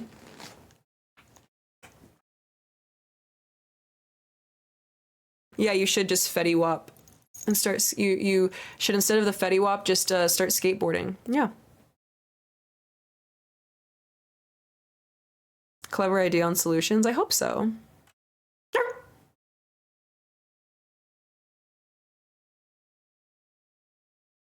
Yeah, I did see that, Dan. Even in Las Vegas, they made it impossible for homeless to get a new identification to get off the streets. They set up free water in the summer to get away from where all the people who need it are in the deadly heat. Yeah, it's really, really weird to watch. Very, very intentionally insidious, for sure. Bop Americano. Boop, boop. Am I pregnant? Am I pregnant? Am I pargenon and not?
The fire hydrant is calling my name. Enjoy fish and fight to the death.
You have a 55-gallon tank for your betta fish? Now that is pet owner of the year status. That's beautiful. Do you have an aquascape going on for them? Anything with rocks or plants?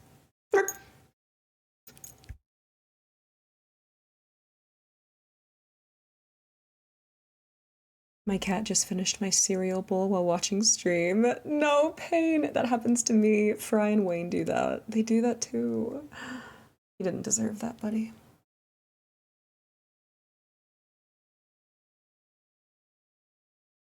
Ah, he's floating around. He's like in a mini jacuzzi in there right now.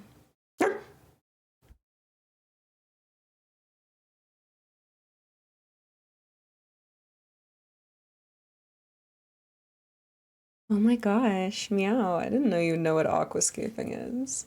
Oh, I get around town. And by that, I mean YouTube. I watch the darndest things on YouTube, and they're my you just probably wouldn't believe the kind of content that I consume. Here's the deal. I'm a dog on the internet. Y'all would not believe the things that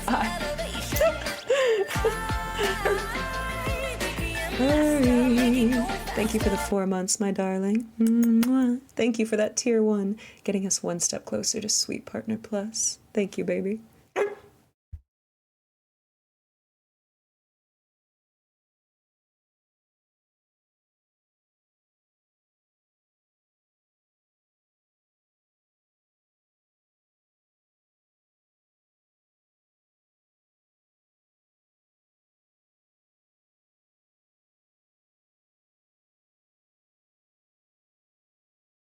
I hope you've been well while you've been busy. They do this on purpose, Pain, so you can't hate him, you're right.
Good night, Leg. I appreciate you being here.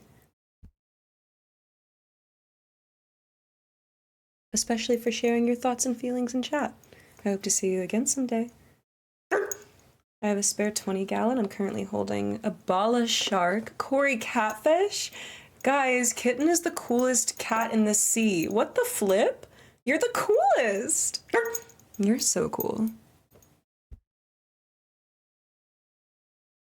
Passionate people about animal welfare is my favorite thing in this world.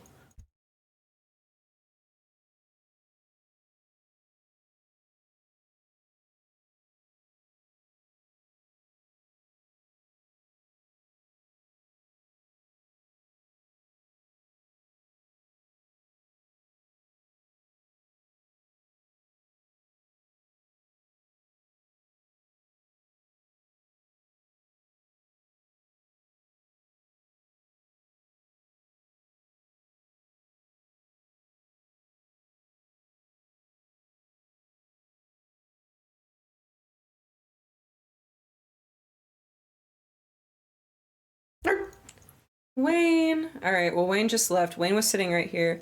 I was gonna say, we can decorate our space if you want.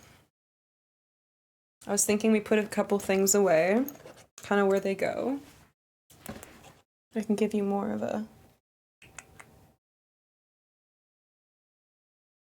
kind of over there a little, you know what I mean? Yeah. Wayne was just here. I was setting up Wayne right here. Like I moved the chair and I was like, okay, I think chat can see it. And then like I hit the transition and then I turned around and then he was walking away. I was like, after all of I've done. More trinket time. Trinket time. Trinket time. I love trinket time. So this is one of the boxes that the girly pops came in. The girly pops are hanging out. Guys, we need to think of names for our girls. Yeah, you need to, shh, I know. We need to think of names for our girly pops. Remember they're twins? Ah! I dropped their coffees. I'm a fiend. They're twins. They need names. Wayne said, "You will not monetize me." Blue and Berry. I'll keep it in mind. Any other ideas? They are pretty darn cute. It's okay. You can tell me you hate it. I didn't hate it. I just didn't want it at the moment. The Cinema Twins. Oh my gosh, Cinnamon Twists. Ah! They're the Cinnamon Twist twin. Yeah, that checks. That checks. Also, I added stickers. Here, I gotta move the donuts. Also, I don't know if you noticed, but little 02 fits perfectly in there, so she's gonna live in there.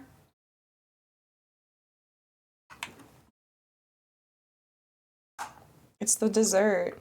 What about Walker and Texas Ranger? Actually, let's name them Walker and Texas. Walker and Ranger, I like that.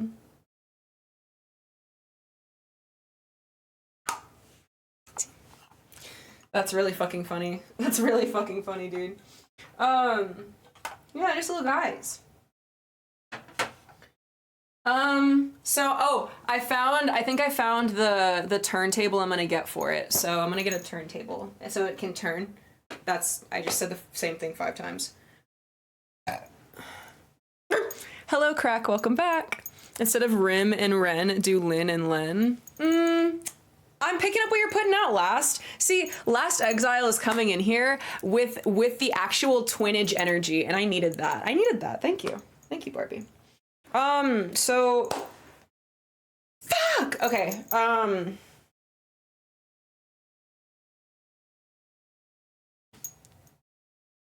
Hey. Meow, you're corrupting me. I'm decorating my room with these cute things as well. Fuck yeah. We deserve it, man. It's fun to decorate. Like, if your room should be a reflection of like all your like happy shit. Like it should be a place where you love everything you see all the time. That's what it should be. I'm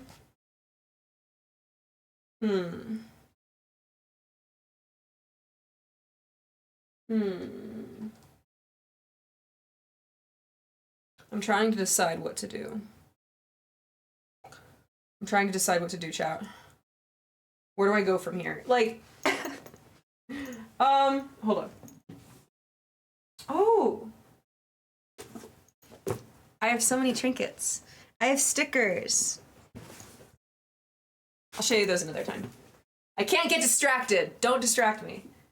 But also, like, do this with me, you know? What's in here? What's in your wallet? You know what I mean? Games, but not my DS. Pins. Okay. I need, like, fly. Oh, word, there's nothing in this one. Based. Lapis and cyan. Oh my gosh, when he like played Minecraft one time? What the fuck? That's like cute. Stop there and let me correct it. I want a lemon lime from a new perspective. People really said, oh, she's done talking about politics. All right, anyway. Man, y'all don't want to see my trinkets. Some of you guys that are here want to see them. Some of y'all are fake. I know who you are now.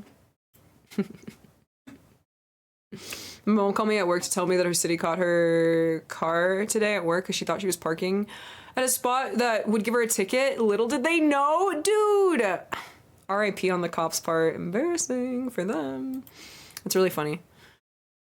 Stop there and let me correct it. I want a lemon lime from a new perspective. Yeah,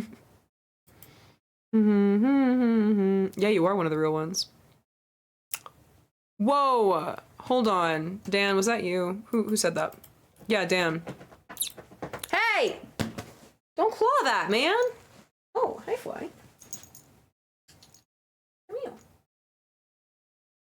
Hello, Fly.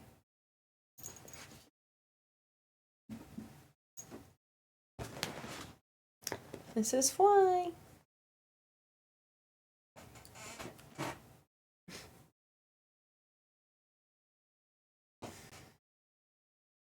Oh, he's purring. Yep, you got big purrs, bro.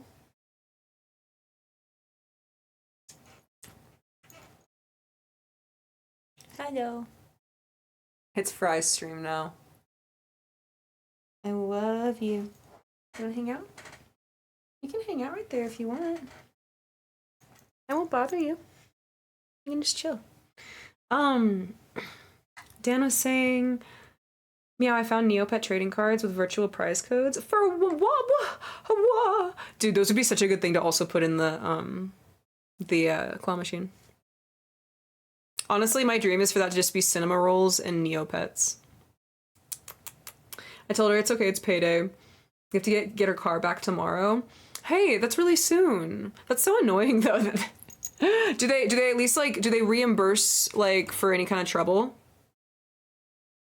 It's been a day. Glad you made it though. Yeah, man. It's days are interesting. I don't know, man. This New Year's been like amazing, but also like I like lose track of time really, really easy, and then suddenly like a week goes by and I'm like, what the fuck? I don't remember that.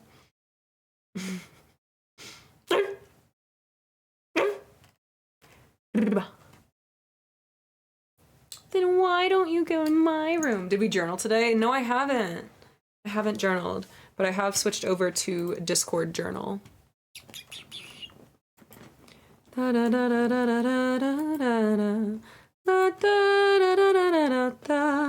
want a lemon lime. Discord journal today is... What did we do today? What happened today so far? Oh my gosh, I talked about politics.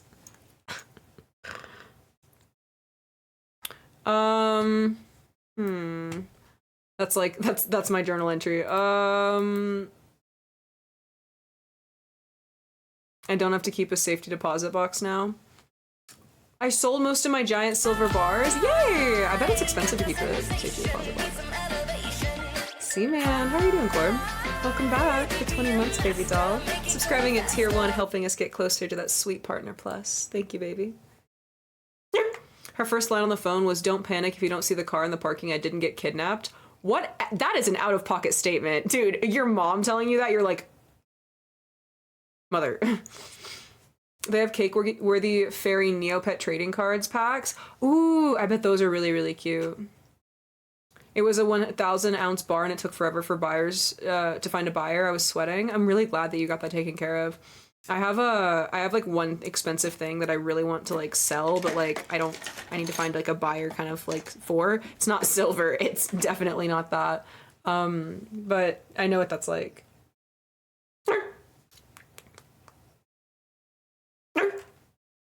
Mm-hmm. Mm-hmm. Hi, Fly. Mm-hmm. Do you see Fly? Oh no. Here, maybe I can. I will move him about.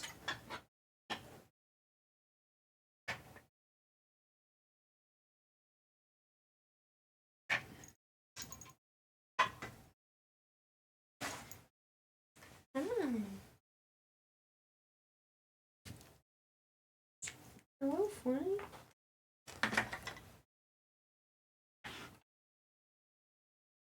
Hey.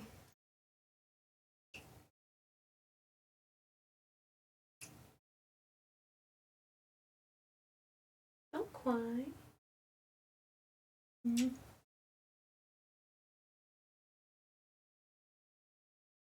This is my Fry. This is my puppy cat. He really is half dog, half cat.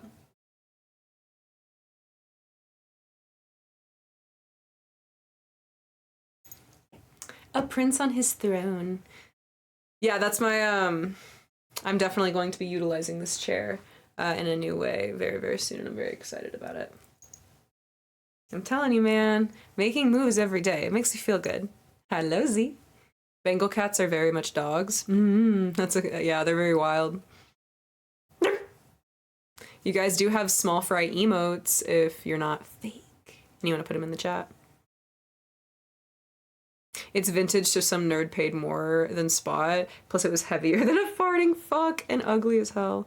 Yeah, it's great whenever you can like pass things along efficiently. Sometimes like I'm sick of something so much that I just throw it away. It's like I don't even care. I don't want to give it anything. I just want to get rid of it. Get rid of it. Mm-hmm. Talking about Throne, I'm gonna have to ask for a refund because it's empty. You're so funny. It's empty. I gotta add something new, I guess. Y'all know the only thing. y'all are funny. I will. I'll talk to my people about considering to put new things on it. We only have a week before LOLs is unleashed. That actually was my that was my plan all along. It was to let you guys have a moment to breathe. So I guess in order to do that, I do have to add to it. All right, I'll think about it. I'll think about it. Aww. He says please. That's so sweet. You're so well trained. Where do I share pics of pets? Best in show! Best in show! Yes, yes, yes. This is my Fly. I love him so. I love you, Fly. That's my guy. My little Fly. I love him.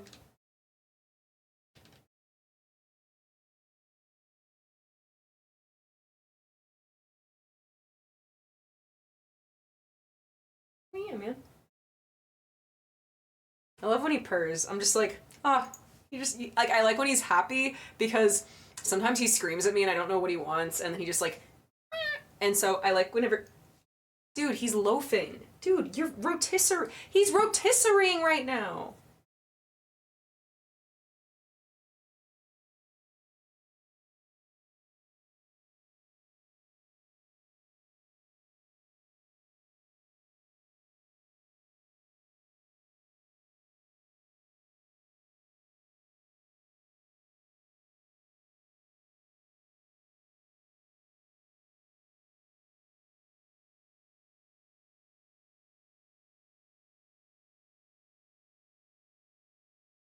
I love him.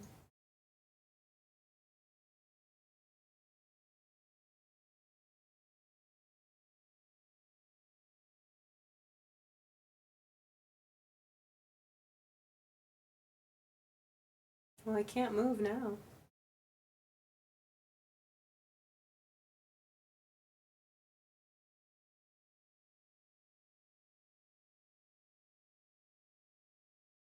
Now I can move. He's just a baby. Thanks, Arya. He's my son. That right there, that is my child. That's my son. My son. My son. Just the chillest little fry guy. Okay, but really though, my goal here is I gotta pick this stuff up on the ground, and then I want to put things where they go. I want to get some shelves and then some racks that I can hang on the wall right there to put like cosplay and like other stuff and like my collectible cool stuff. But for now, I have a lot of little guys down here that I could very much benefit from tidying up. So I'm gonna do that. I got like travel hand sanitizer wipes, $5. Here. No, that probably is poisonous. A Tamagotchi.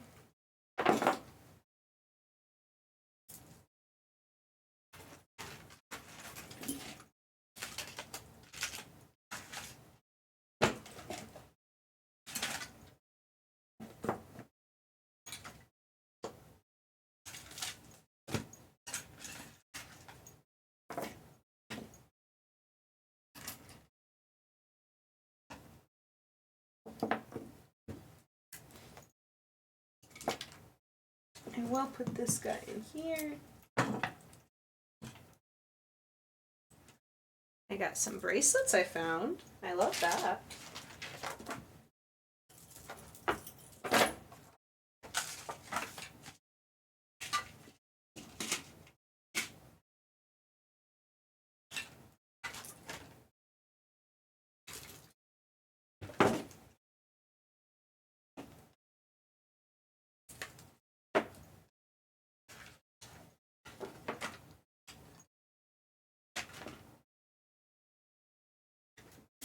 Ah!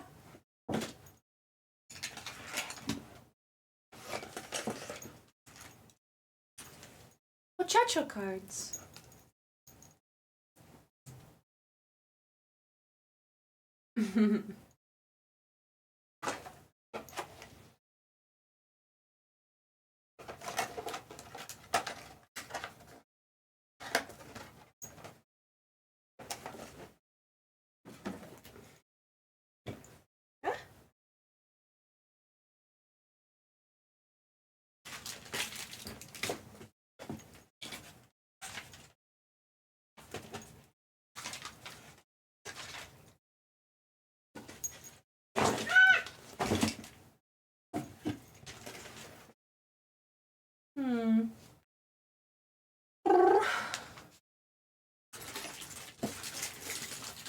Do you guys ever kind of like accidentally create little piles of stuff and you know where everything needs to go, but like you just don't have a place for it? Yeah, that's hi, I'm Ryan and my life is kind of crazy. That's how I feel. Sorry, I didn't mean to scare you. I didn't realize that would make such a loud noise. That was dumb of me. That was silly. I just want to pick all this up. But also I didn't think that it would do that. But also, we found a token! It means that we can do the claw machine.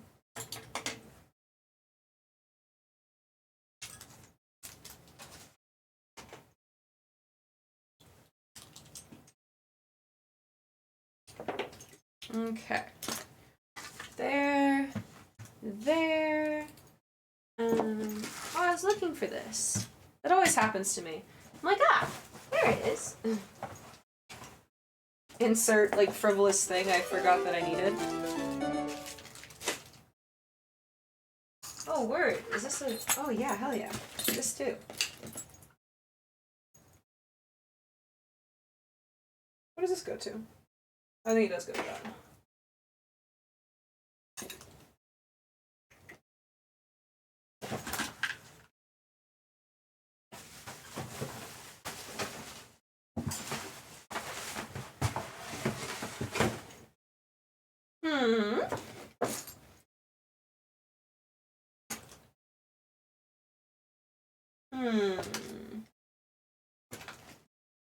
Okay.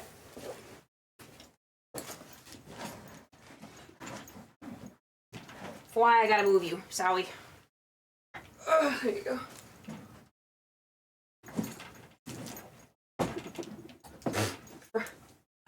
Fry, I have to move you again. I'm so sorry. Alright. He's like, bro, I do not give a fuck. Hi. Like, these are my people. Hello. Hello. How the hell do I equip it? What are you trying to equip? Puppy dog? What are you saying, Batman?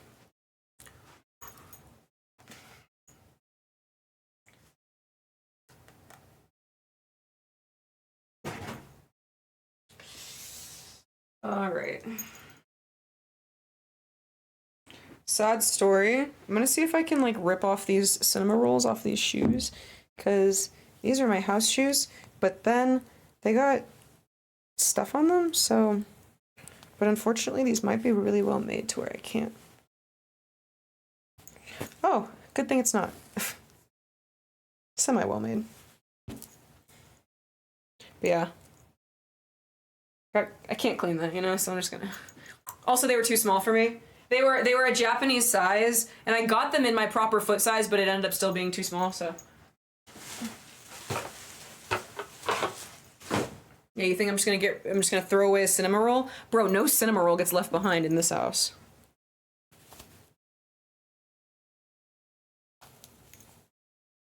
Oof.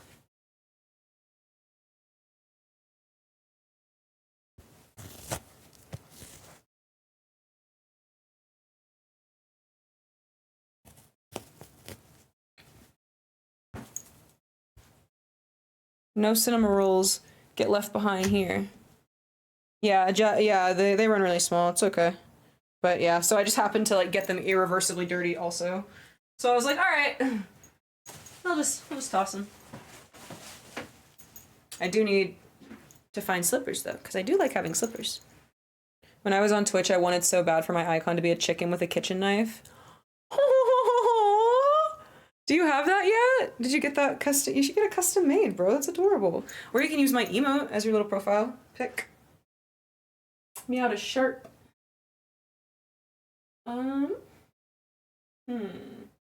Where should I put these fellows? These kind fellows.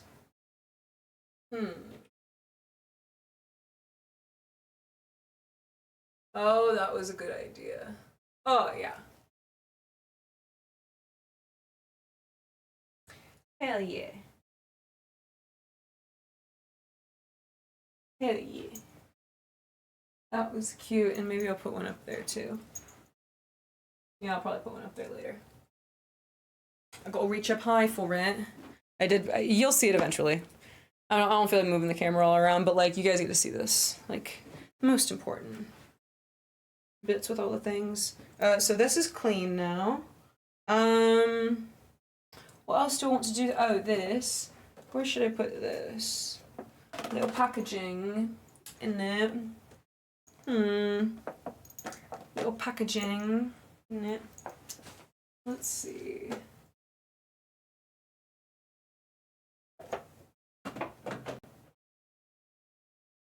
All right.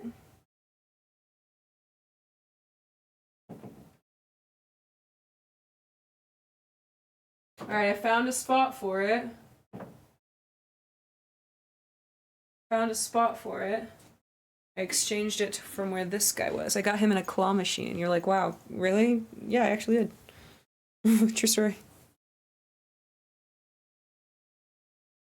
Yeah, I'm tidying everything. What happened? Show me the lies. Oh, is there fibbing going on in this chat? Save them for guests. Yeah, maybe I'll do that. Oh wait, the slippers? Did you mean the slippers? The slippers are yucky, so I can't. But what else was I talking about something else?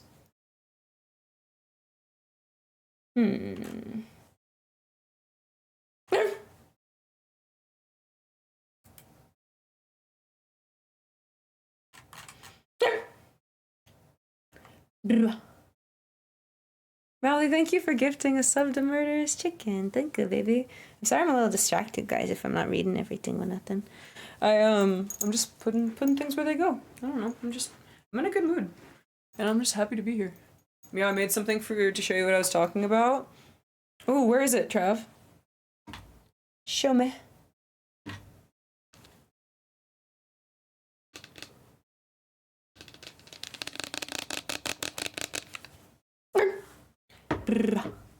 See my little bat? My little bat. I think she's really cute. I tagged you in the Discord. Okay, cool.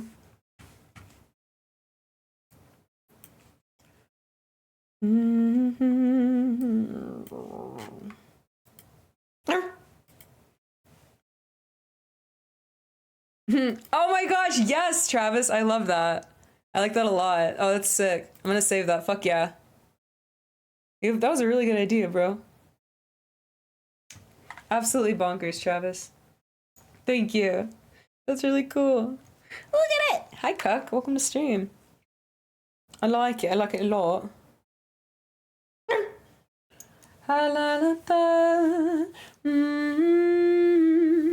Can I? Let me see.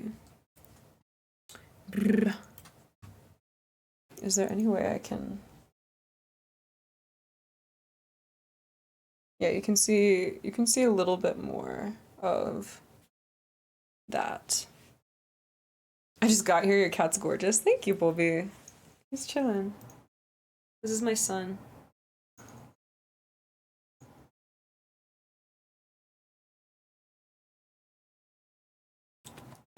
Let me see. Let me think. I do have to move this stuff around because this is where the camera's gonna go. So the webcam for this is gonna go right here. So I gotta move this. I have these comics, they're very cute. I want these out. I'm gonna put them up there. I don't want them in like a dark dungeon like cubby. But they're really cute.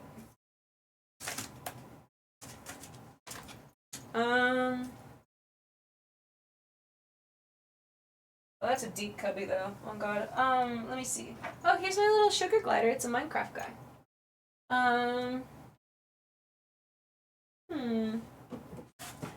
Here's color astrology. That should go over there. For us.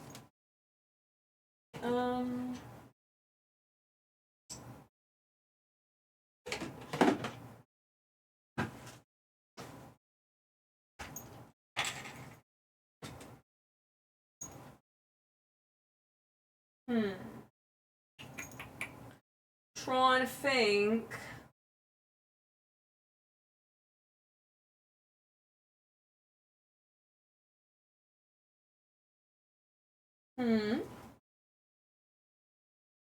Licky tongue.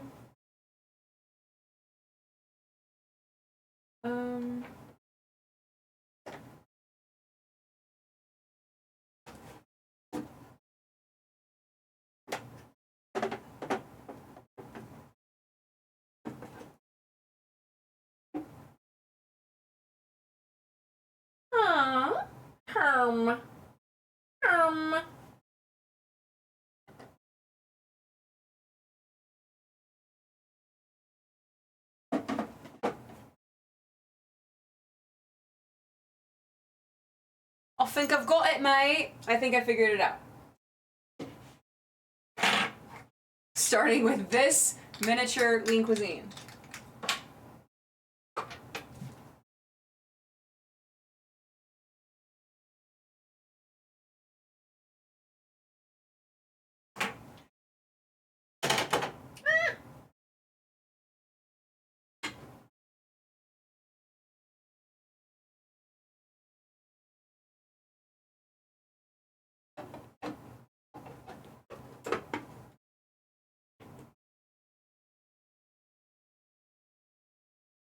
What are you doing? Want the cookies? He says, I do want the cookies. No! I'm dropping things. Ah! Fry says, enough!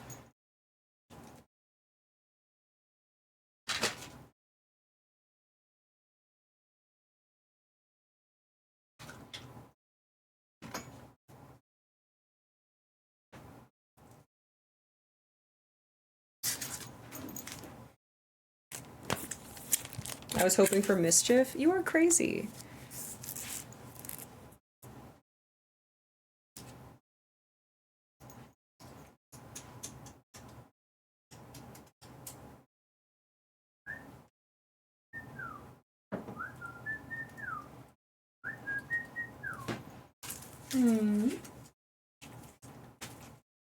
Where, oh, where?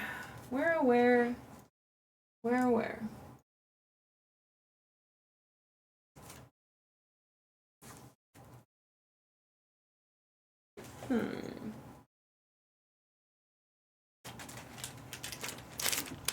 I have this. It's a vintage milk charm. This is milk. This is Cinnamoroll's baby brother.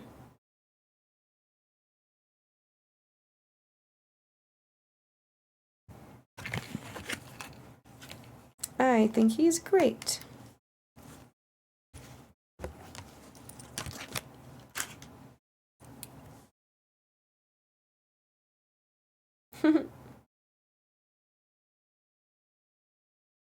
I found these old 102 Dalmatian collectors Happy Meal sets. Ah! Dude, that's so sick. That's like, those are some of the best like sets that I think that they ever came out with for McDonald's, to be honest. Like, they're good quality toys.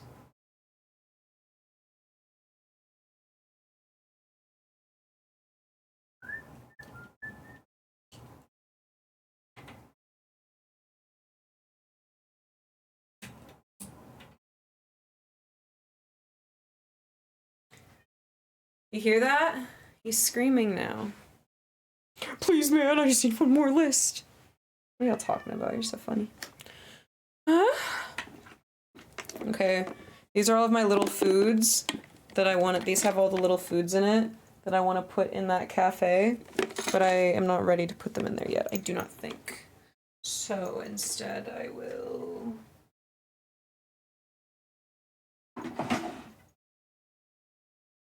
I will do that. What else? What else then?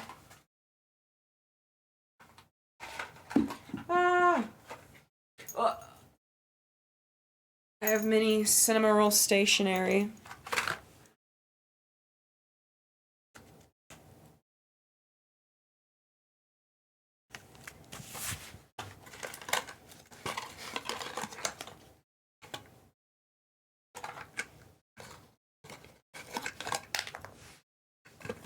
There's like a paper clip, a pencil,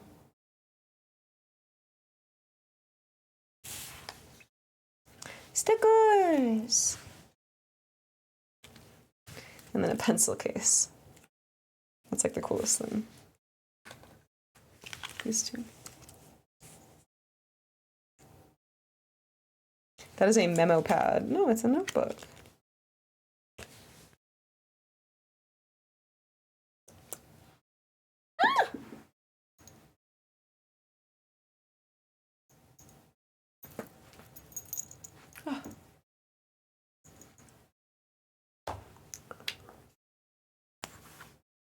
Thoughts on corgis? They shed a lot. They're sweet. They just shed like a fuck ton.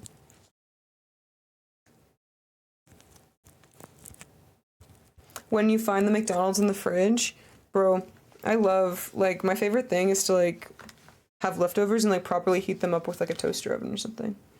It's, like, the best ever. Of course, after you sprinkle dog food all over it. I think that I'm gonna put these in the top of that little house. These little guys. In the top of that little house. And then these will go in the sticker drawer. I'm trying to like consolidate all my shit. You know what I mean? Like putting it all in the same places.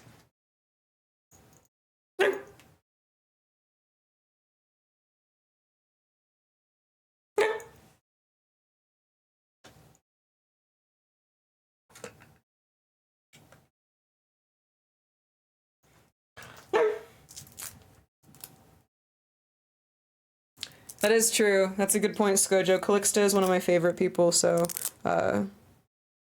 supporting her life in any way directly makes me very, very happy. She's very sweet.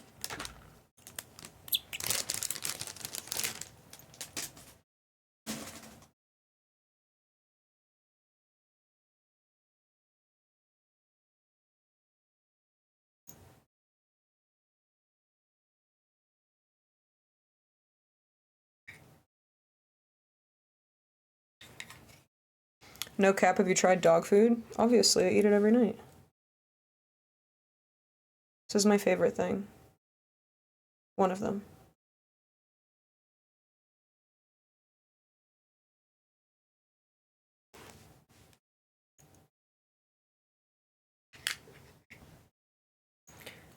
I gotta like put a little, I have to put her headband on.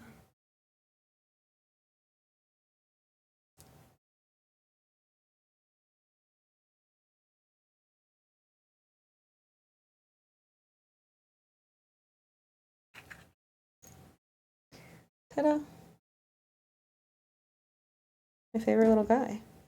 Hey, Frey. What's up?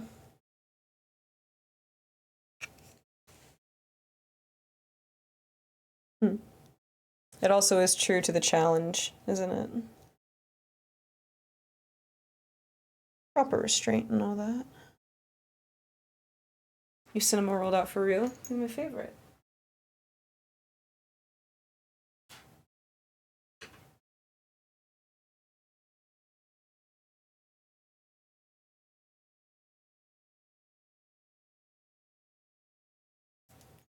Love you, queen. Hi, Bark. What's up, baby? Brr. Brr.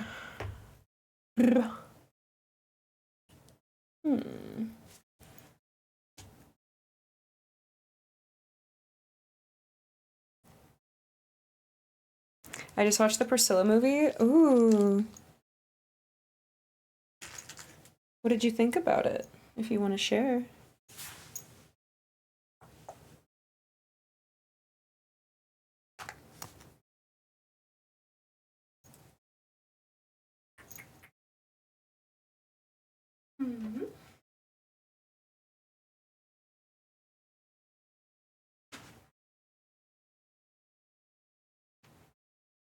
I thought I forgot my dog outside and I stood up in panic and went to run to the backyard to realize she's sleeping on the sofa. Dude, I do that too with him sometimes. Sometimes I'm like, oh my gosh, did I like lock Fry like out somewhere? Even though I know for a fact I didn't, but I still kind of like feel the panic. No, he's chilling. He's always chilling.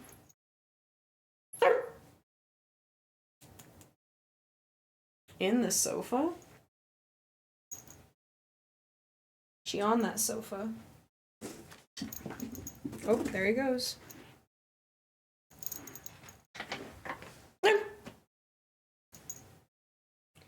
Bombastic side eye. Criminally offensive side eye.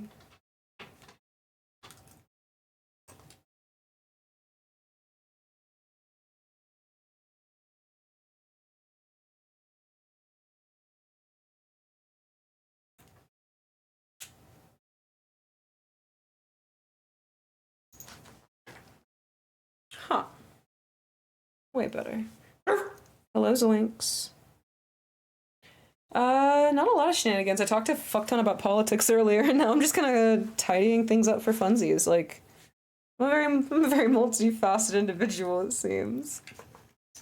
Oh, I need to set these aside so I can, prioritize going to the craft store. I can't forget to cut these guys out.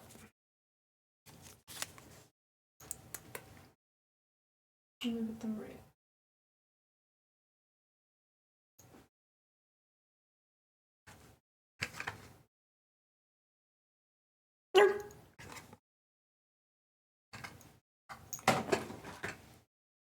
that I can throw away. All of my tiny stationery. I think Elvis fans don't like that people are reminded that he was kind of awful. Dude, kind of a horrible, evil person, you say. Dude, yeah, no, I was talking, I think I like referenced Elvis like a couple of days ago or maybe earlier today about how like it was genuinely weird that like that was normalized. And yeah, it's like people definitely like, they prefer the memories that they have of people rather than like reality. That's okay, but also cope.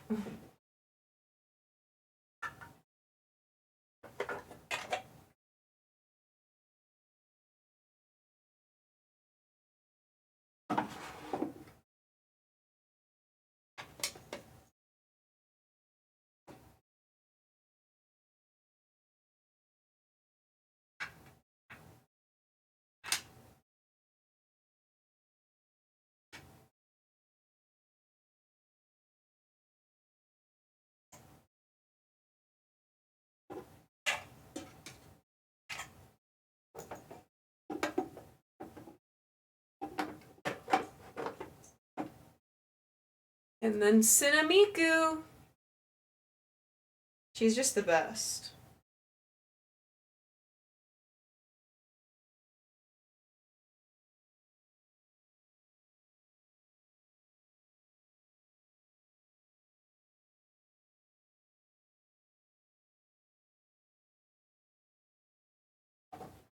Yeah, I haven't seen that movie, but I just know for a fact that like that shit was sus as fuck. So it makes sense. Makes sense.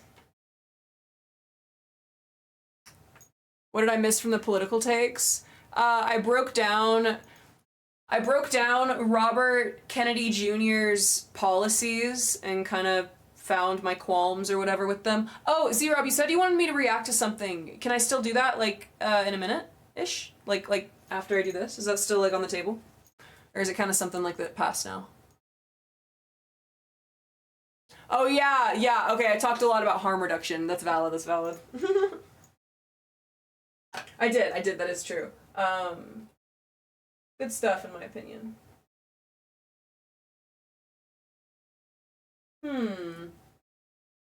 Herm.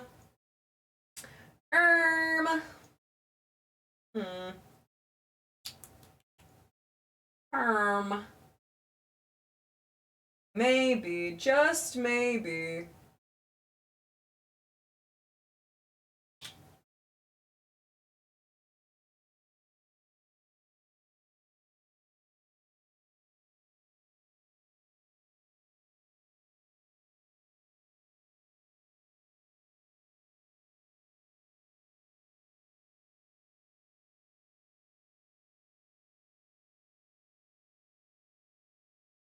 I have a picture of Cinemiku over there.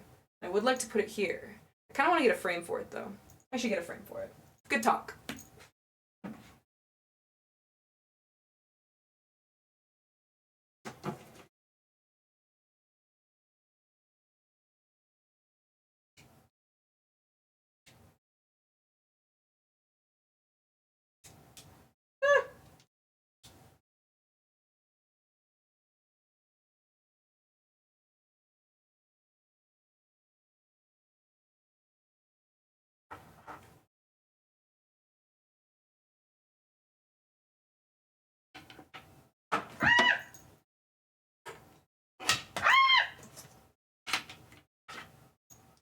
Don't mind me.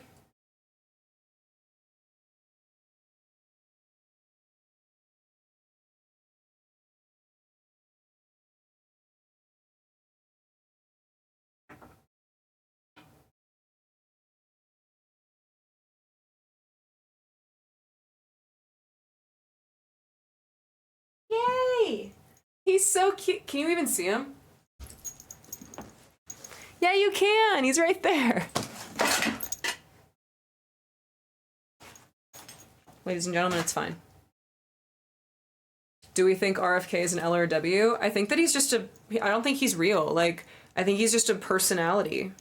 Like, I don't know if he's like, I don't think he's a serious politician. I feel like looking at your background, I'm forever at work in the kawaii section. I could just hand you all the hot cash! Dang, you're tall-ish. I am tall. Hi, Iki. Well,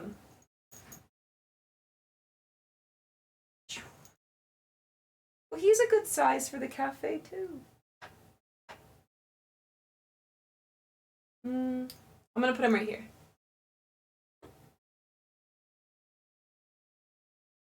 So cute!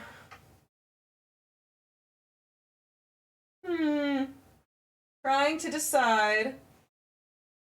Okay. I have a cinema roll grocery cart.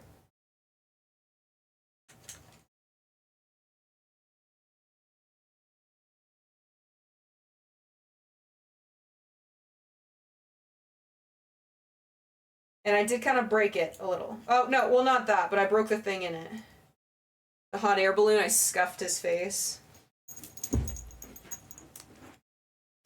I scuffed his face. I'm sorry. Yeah, I'm a Dalmatian. I got a long leg. So I don't really know what to do. Maybe I just display him from behind? Or like, how do I can just get a, maybe I can just get like a white paint marker.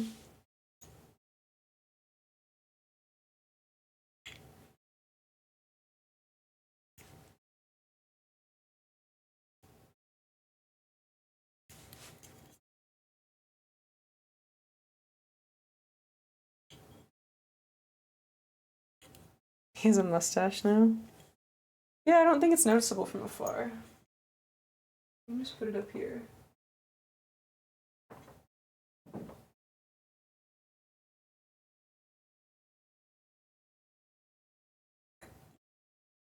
I think if I just put him up here on the corner in the kind of like the shelf area, then like, yeah, he's not really noticeable, but he still gives impact to like what the flip's going on, you know? I'm gonna actually use, sorry, Miku. I'm gonna use, where is it?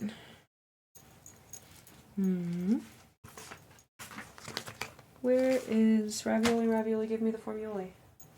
Right.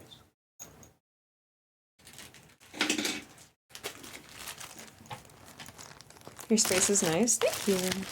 Thank you. Yeah, I'm super slow with like putting everything together, but I like to be very intentional about every little thing.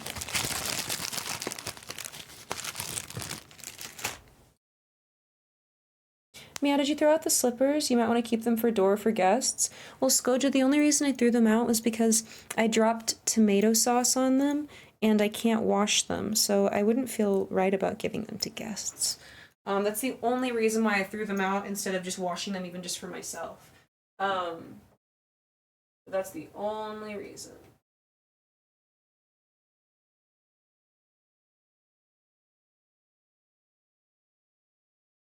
Alright, I put him up there. I think that's a good spot for him. Oh, I thought they were just too small. Nah, they just happen to also be too small. I moved houses. So I'm in a new doghouse. You should chew them up at least. I got tomato sauce on them. It's gonna taste like tomatoes. I don't like that. Blech. Okay. So this guy. This guy.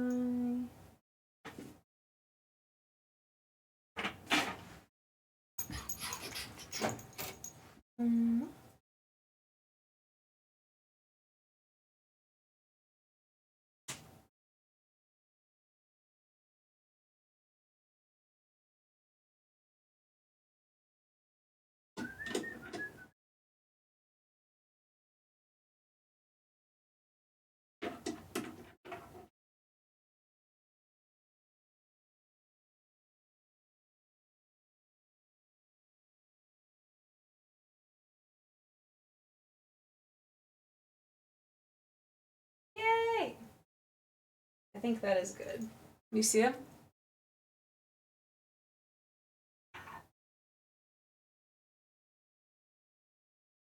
If I get another Cinnamiku, I can put it right there instead.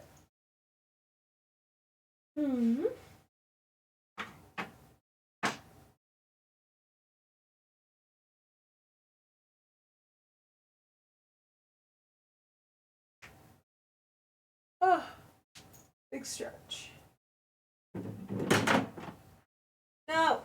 Give me you. Don't fall. Oh. Damn.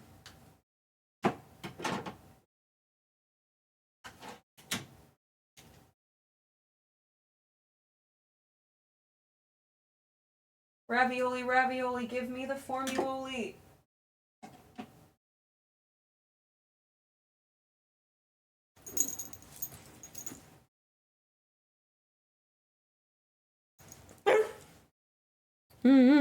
If you don't like tomato sauce, why were you using tomato sauce enthusiastically enough to get it on your slippers? Dude, because I was testing fate.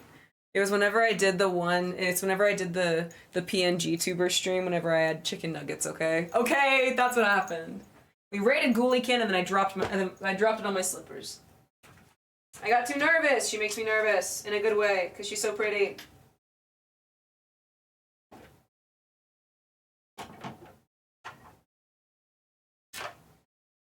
Where, oh where do we place these guys?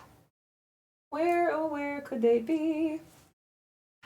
I want to put them, I'm not trying to like rearrange everything, but also like why the fuck not? Why not?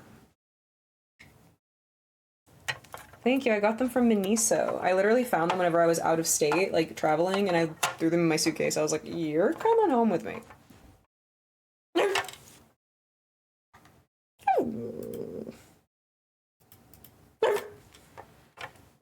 Good night, Graham.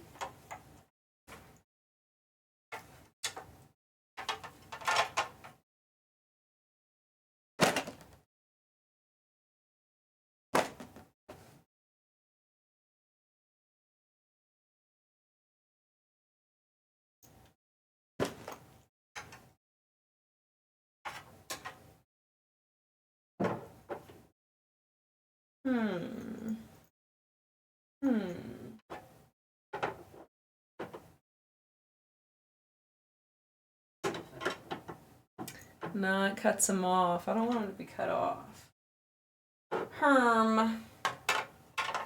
Where, oh where do we place these? This is why I need just like a floating shelf off in the corner. Maybe I'll just wait to put them there. To be honest, that's not a bad idea. I'll place these to the side for now. Alright. Ah! Bold! I'll put these guys back.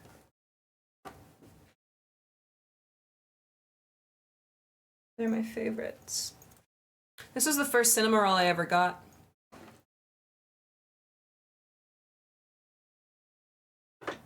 Ah. Should really cut off his tag. I don't know if I have scissors though. No, I don't.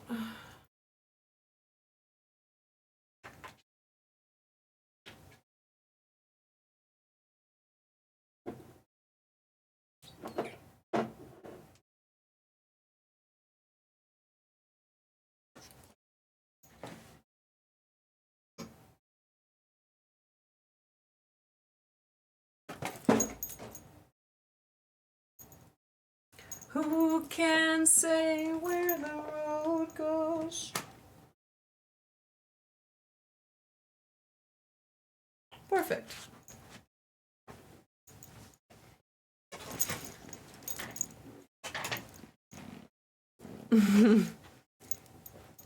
Yay! Now that's super empty over there. But I think I want to fill it with art. I'm due to get some flames.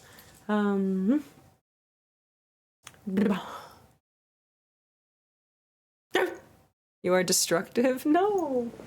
I'm building a new future, man.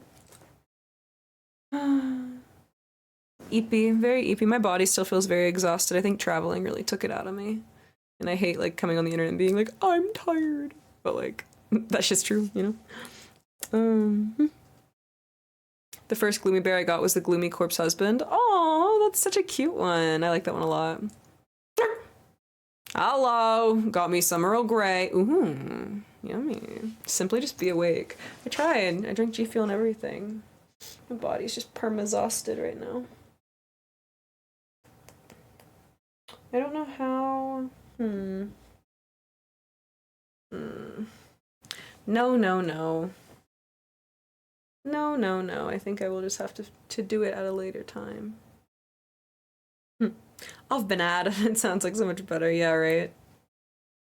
I've been had. Juicy Girl would say that. Have you tried eating G Fuel powder like Fun Dip? Not yet. I need a sugar stick.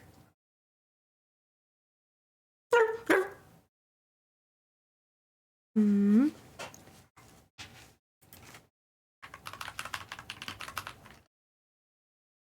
Mm-hmm.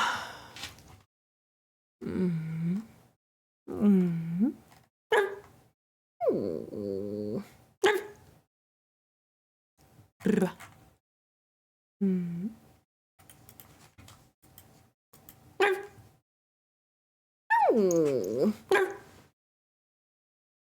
You know what I mean? You know what I mean, right? You wouldn't lie to me, right?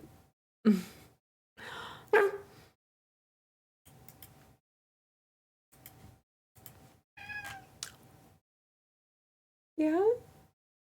You hungry? Do you want to watch John Taffer? I think he wants to watch Bar Rescue. I'm not trying to be like that guy, but like I think my cat wants to watch Bar Rescue. He's getting that look in his eye. You're sweet enough, just use your massive dong as the sugar stick. Honestly, you're not wrong. You're not wrong. Have you guys seen my cock? Bro, this shit's massive.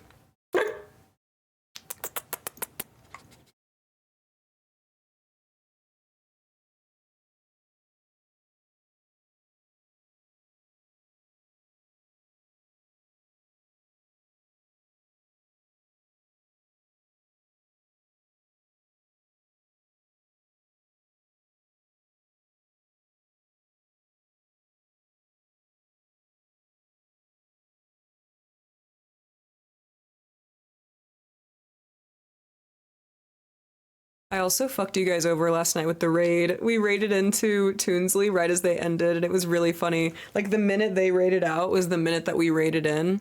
Sorry about that, babes. Didn't mean to raid you into a dark hole. Who can say? But Toonsley is really, really cool, so I hope some of you did give him a follow to see what he's got going on next time. But yeah, that was last night. I thought that was funny.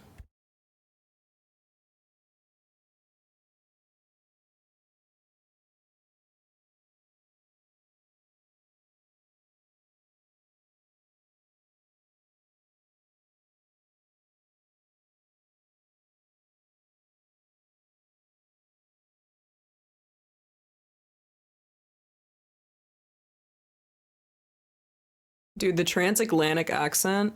Why? How could you do this? Why? I don't know. I. You know, it's like, I love the theatrics and how people used to be. Now everything is just like fake, whereas things used to be genuinely dramatic. Now it's just all like rage bait drama, you know? Ford Truck Month. Do everything for less.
not what it looks like.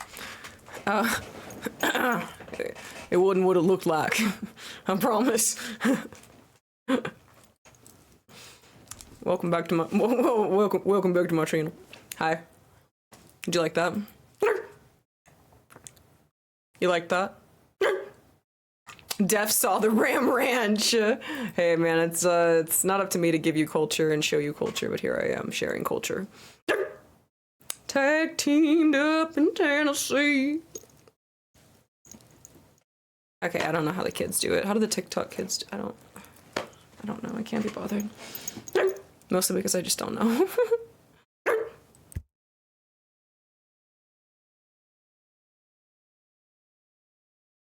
You liked it? That was your Ford truck month. Da, da, da, da, da, da.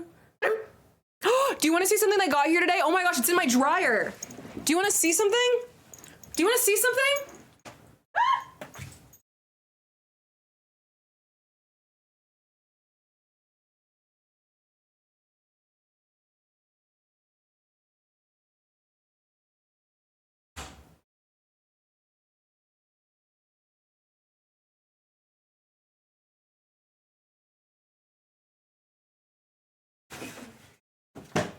Check this shit out. Lols, this should give you like a fix. Bro, look at it. Look at it.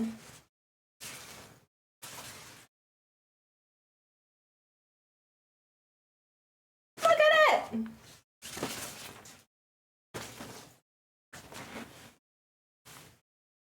Isn't this the best thing you've ever seen?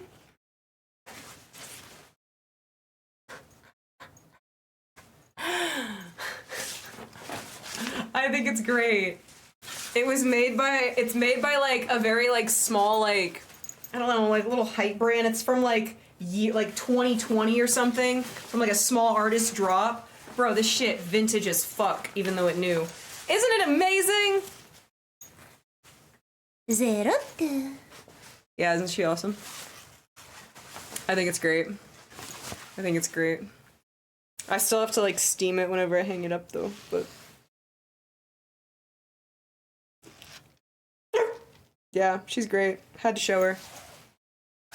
And then I'll be able to put the bunny girls in front of her. Dude, oh gosh, it'll just be so yummy. Anyway, I had to show you. I forgot what the bottom says. What does the bottom say?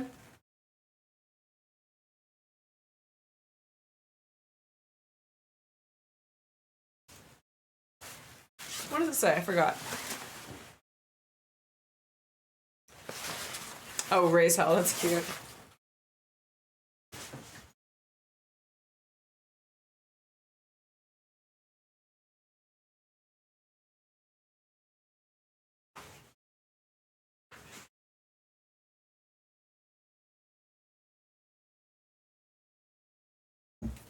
Yeah, it's gonna go up there. Praise Dale. Yeah, brother.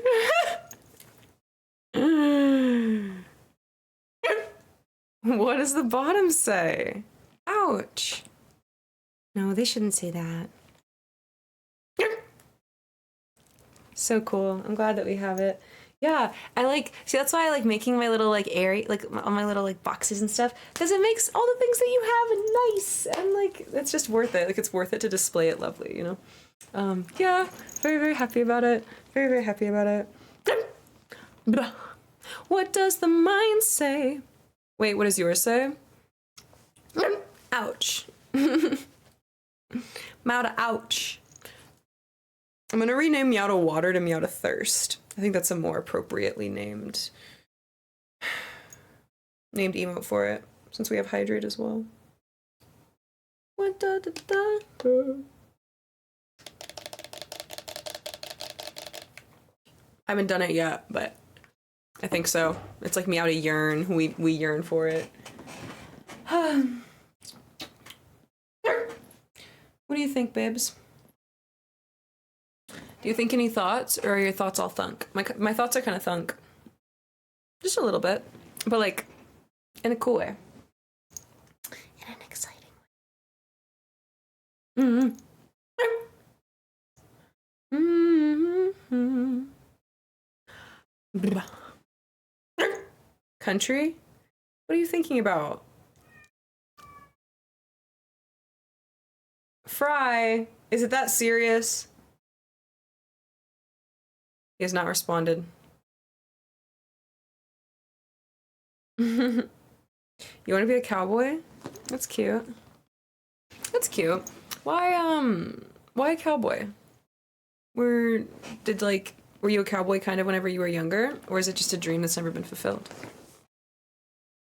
Meow, do you play instruments? Kind of. I'm thinking I'll get back to some more YouTube stuff this weekend. Bless up! Bless up! Bless up. Yeah, I gotta get on that too. I have to, I need to, make 2 more thumbnails. And then I have to put together my final collection of the rest of the TikToks that I need to upload. Mm-hmm.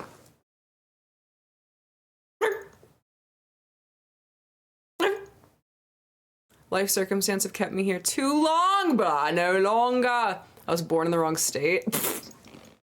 You're so fucking funny. You're so fucking funny. I was born in the wrong state of mind, man. Yeah, you just gotta get out of the city. Dang, Meow, you're gonna go play cowboy in Sacramento? I'm sorry, I would not go to Sacramento to be a cowboy. What? I want to roam free on the plains. Like a creature. Fry! What is up? Post up! He angry. This is quality time. Go be a cowboy in the great country of Texas! Yeah, I'd go to Texas or Montana or something to be a cowboy. I wouldn't go to California.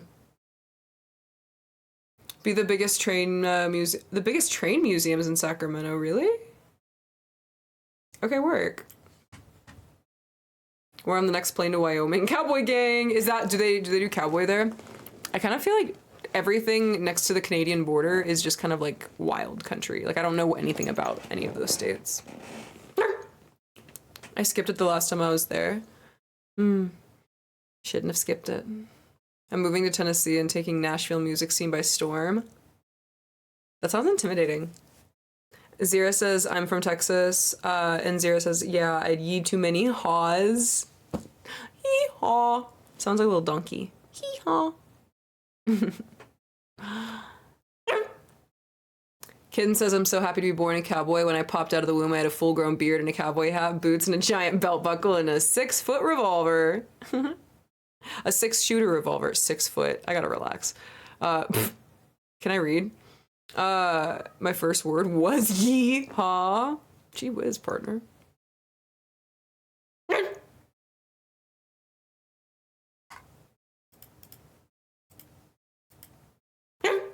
Partner, you just yeed your last haw.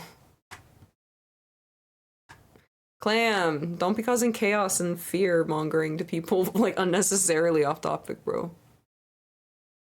That shit happens everywhere and it sucks. That happens everywhere and it sucks. What in tarnation did you just holler at me? You should know that I'm the best cowboy from Texas to Tennessee. I've been involved in countless cattle drives across the Midwest, and I have over 300 confirmed wrangles. I'm trained. I'm trained to fight rattlesnakes clean through the eyes. To fire. Oh my, okay. Oh my gosh. Guys, I don't remember this episode of, like, this part of Rango. I remember whenever Johnny Depp was, like, a chameleon, and he was, like, a sheriff. Please tell me you remember that. Hi, Fry. What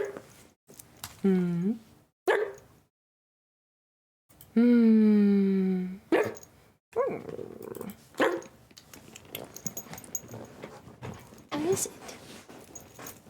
What's going on, man? What's going on? Everyone in Hollywood is a chameleon, am I right? You're so funny. Oh, he's chilling now.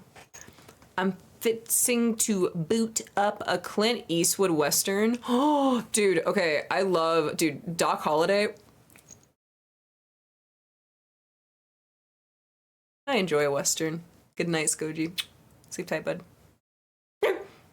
Off topic, but you know what movie I never see people talk about? The Last Mimsy. Oh my gosh, I remember the name of that movie. I don't even know if I ever watched it, but I remember people talking about it, like, religiously. Like, for a minute, and you're right. It just disappeared. I have a shirt in my Hot Topic that has an axolotl dressed as a cowboy and says, "You've eat your last haw." Chat, you know where to go. Good night, Mouthy. Mm-hmm. Imagine reading. I do read. I like to read. They ain't never had a Jewish country singer before. It's an untapped market. Yeah, they have tunnel people, but not country singers. You're right. They need you. They need you, is Robert. Rainn Wilson was in that movie. He's cool. When he puts his cowboy boots by the bed. Wait, when he puts on his cowboy boots before bed? Whoa. That's bringing a lot of ye into the haw area. We're not trying to do that. When I lived in Arizona, they would do reenactments of stuff. I would love to go watch a reenactment. What the fuck?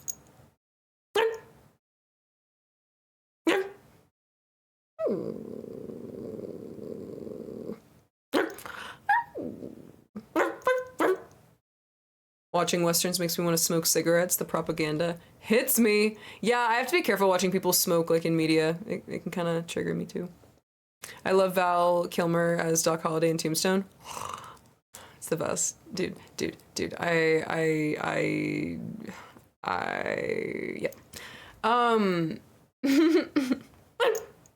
Mm-hmm.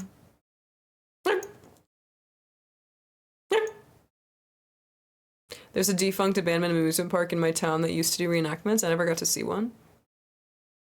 Damn. Should have invested time into it. I've never watched One Piece. Or Cowboy Bebop. I actually broke my smoking habits in 2014 by chewing on toothpicks. Ew. Wait, like, did you, like, eat them and crunch them up and then, like, swallow them? No way. You're like, that is not what that means, you stupid animal.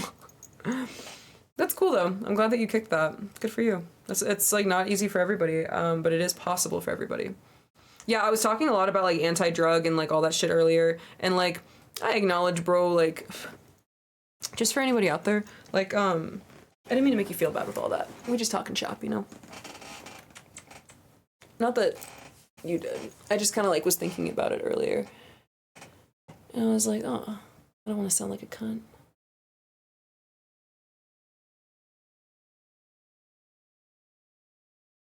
I quit twice cold turkey. The only second one stuck. It's hard. Yeah, it's like you have to be really sick of it in order for it to like fully take effect, you know? Sometimes you're just not sick of it enough. I was highly offended. Well, you know, it was not about being offensive. Just like some people like, you know, smoke cigarettes or like smoke weed or like, you know, they drink alcohol like daily and like, you know, in places where it's like legalized too. Like, I don't want to make people feel bad for like having dependencies.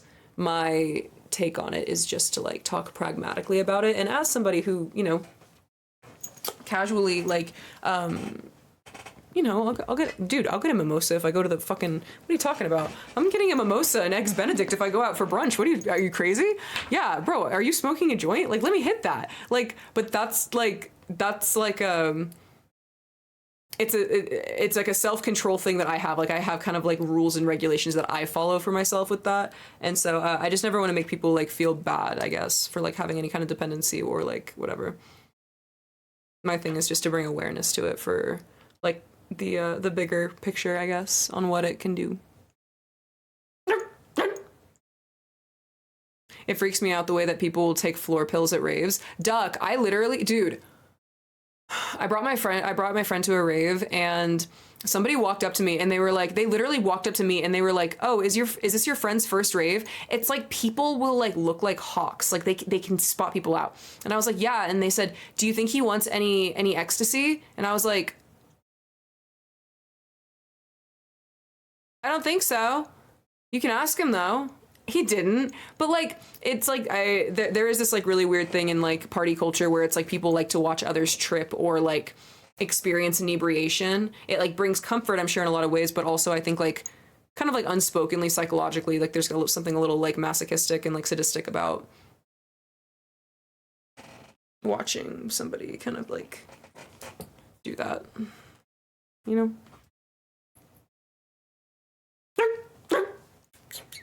I stopped smoking cigarettes because I realized it was ruining my skin. That's a really good reason to stop.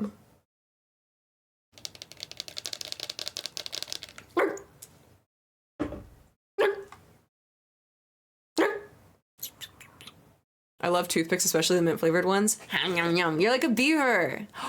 Lols, you're a beaver. Bev. Little beaver boy.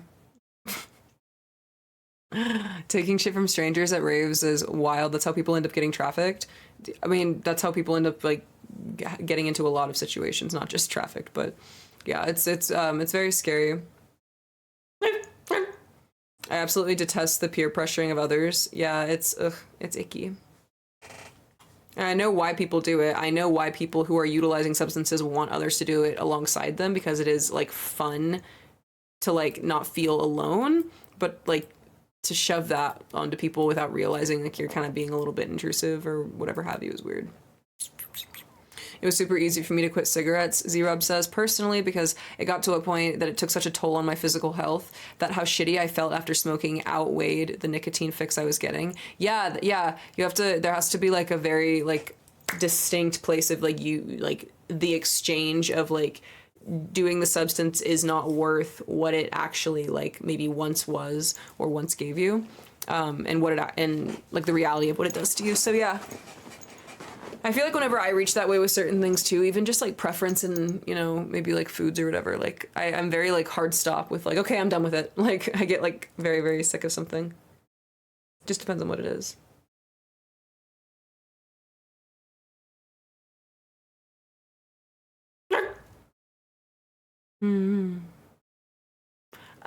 Duck, if you want to go to an event but you're afraid you'll be peer pressured, then you're probably not like, I don't know how well you would do like in public. Not in like the way of like being a dick, but like I just mean like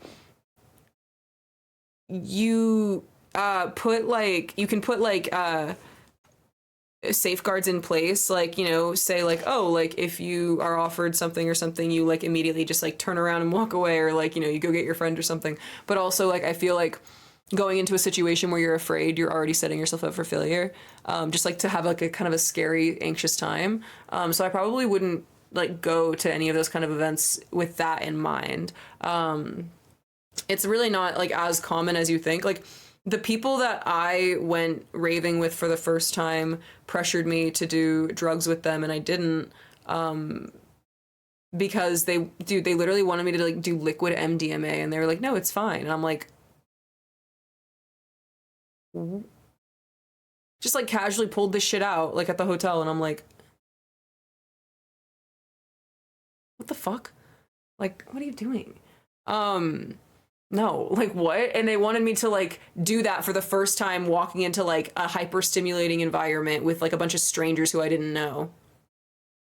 So like it depends on kind of like who your friends are. I didn't really know those people at all. That was like my first or second, that was like my second time hanging out with them, second or third. So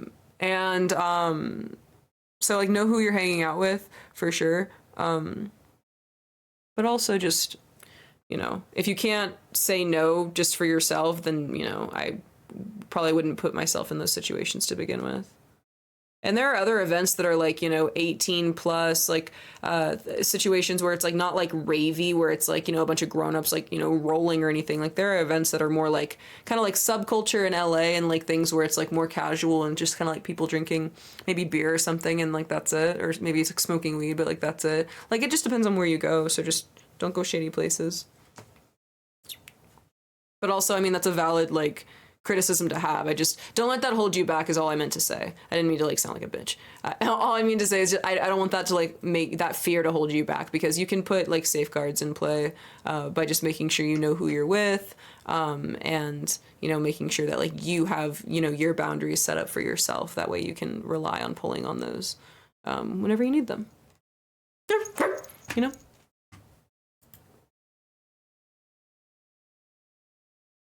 Duck says, I feel like part of the issue for me is negative stereotypes about raving that I have in my head. Yeah, I wouldn't go into anything having a preconceived notion. It kind of sets you up for failure.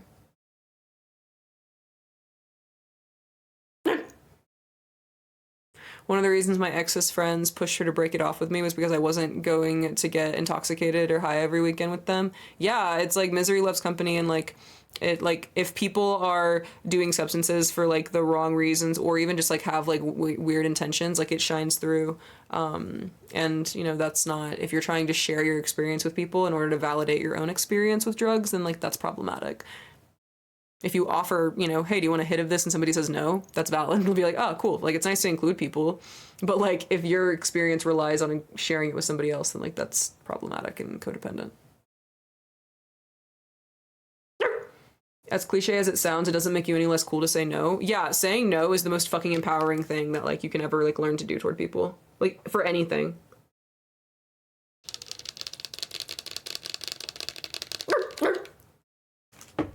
Genuinely. My buddy gave me an edible at his bachelor party and didn't tell me what it was. It really took a lot of time to build that trust back. That's fucking scary. Oh my gosh. And then it was his wedding the next day, so you like couldn't actually like confront him like you needed to. I'm so sorry that happened. I had a manager at a place that I worked. He was such a sweet guy. And he like worked really, really hard. And one of his roommates who was like living with him, who he was helping out because they like lost their place to stay, like put brownies in the fridge and didn't tell him that they were like edibles. And so he ate one, and then like it was the only time that he ever like didn't come into work, and he was the manager, and like he was so embarrassed, and like he didn't deserve that. And like being drugged against your will, even if it's just weed, is just, it's not right. It's really, really fucked up and like really sad. And like I'd talked to him about it too, like why he didn't smoke weed, and he literally told me, he was like, I don't want to be high one day whenever like Jesus comes back and like I'm just, you know, sitting there stoned, and I want to be ready, like I want to know what's going on. And it was such an earnest, honest answer, and I was like, oh, so the fact that like that, it was just like really fucked up that like that happened like against his will, like he didn't know. Especially because he was like offering that person like a place to stay with him and like, you know, helping him out. It was just really unfortunate situation. And it kind of made me definitely take more seriously like what originally I thought to be like, oh, like, yeah, casually smoking a joint or something. It's like, oh, like for some people, like this is like really like, you know, for some people it's not a casual thing. Like, oh yeah, I'll just try it once or something. I'll see if it tastes good or whatever. It's like, no, it's like some people like are very, they got reasons. Bark says this might sound stupid, but I think weed is far too normalized. That honestly, Bark, I don't disagree. Barkbotted says it's fine if people like smoking, but it's so normalized to pressure people or dose people with it. It's not taken as seriously. That's a very fair point. And like I don't dislike marijuana. Like marijuana's chill. I enjoy it. But I also am aware of like the effects of like what it can do, and also like, dude, like even if like, you know, you smoke one time and everything's fine, sometimes like you can smoke again and like suddenly like you're like super anxious or something. Like it's just like fucking with like any kind of like chemical receptors in your brain, no matter what you're smoking, nicotine, marijuana, or otherwise. There's always a risk factor, and you're right, it is very, very hyper normalized in media for people, once again, how we've talked about, are very, very fucking young and aren't even legally allowed to like do a lot of this in a lot of states. It's still normalized for them, and like that's also very strange and problematic. Like, why is that normal? I think it all ties back into the attack on the family unit and the hyper individualism that makes us easy to control as a mass group, but I digress.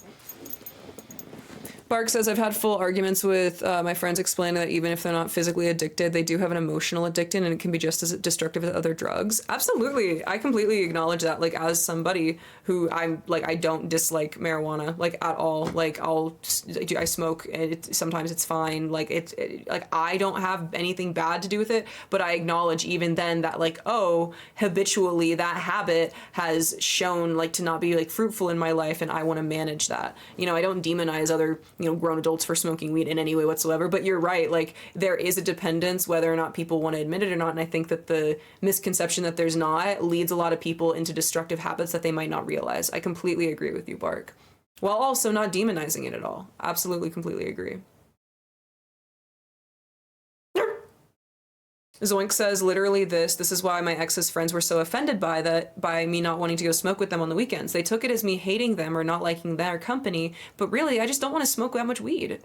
That's really valid, dude. And for weed, like a lot of people like smoking, no matter if it's weed or nicotine or whatever, tobacco, it is a social habit. And so, they do take it as a kind of a social thing instead of realizing like, oh yeah, these are chemicals that we're intaking and maybe people just aren't down. Absolutely, I agree, Z-Rob. THC and CBD have incredible holistic healing applications, but with any sort of substance, overuse is a huge issue, and it can be. Absolutely. Completely, 100% agree. Snuggie says, being precise with the presentation and culture around drugs is important, similar to the psychedelics being memed as, like, having healing nootropics. Bro, psychedelic use, like, is, like, that's, like, normalizing that is very strange to me. Like, it's weird that we live in a time where it's like people can really misconstrue so deeply to where like fucking with your literal psychosis is considered like haha. It's just like weird. I don't get it. They aren't joking when they say munchies can get you overweight. I really have to make sure I burn off the calories the next day. Yeah, it's like there's so many facets, Duck. Absolutely, that like people don't realize that affect your like overall like life in different like assets. Absolutely.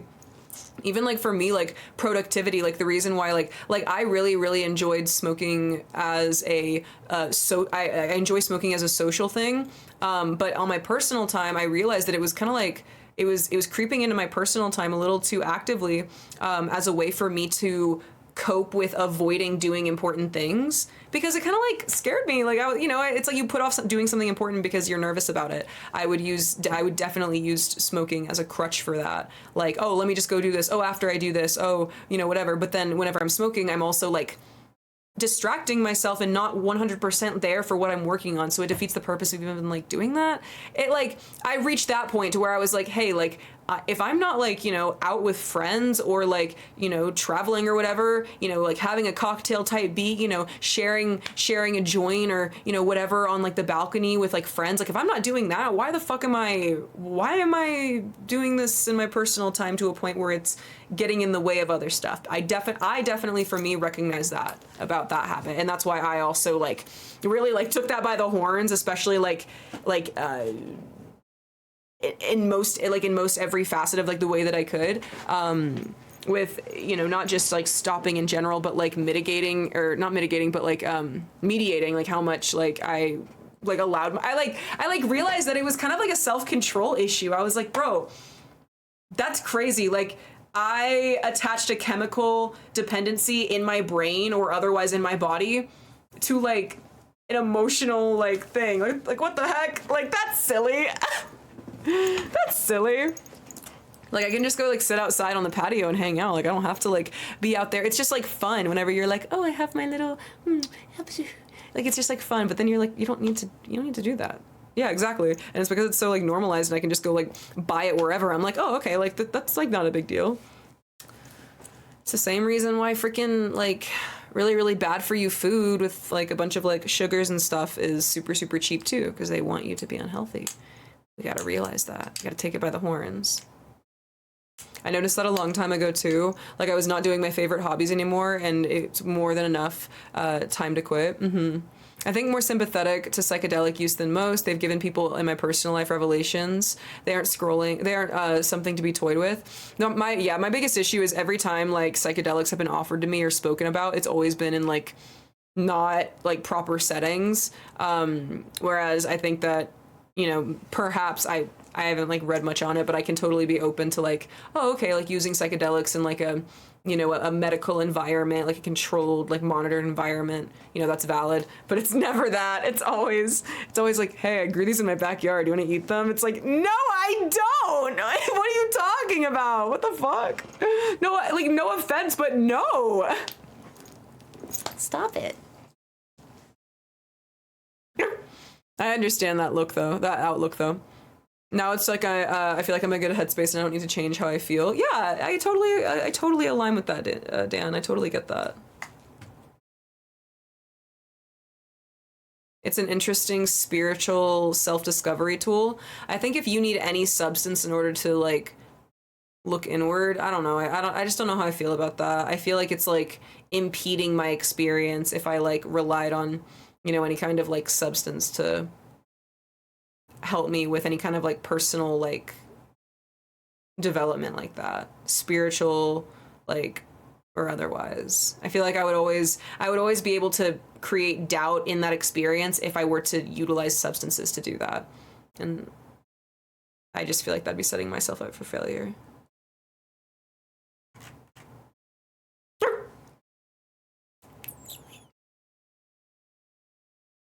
I know Bark says I know I've done a few psychs and I prefer to do them in the safety of my own home because I think it's easier to lead to something you normally wouldn't do. I've had friends do like, let's drop acid and go to the boardwalk, and I'm like, no. Yeah, it's like whenever I went to my first rave and the people that I was with, knowing that it was my first time, tried to pressure me into doing MDMA. Walking into like a giant fucking warehouse, like what are you, like full of like sounds? What are you talking about? Like, no. I don't even know you. Like, what the fuck? If I wouldn't even do that at home, why the fuck would I do that here? So strange. So strange. Let's not drop acid and go to the boardwalk. I mean, like, we don't have to. Like, we don't have to. Like, we could, but, like, let's not.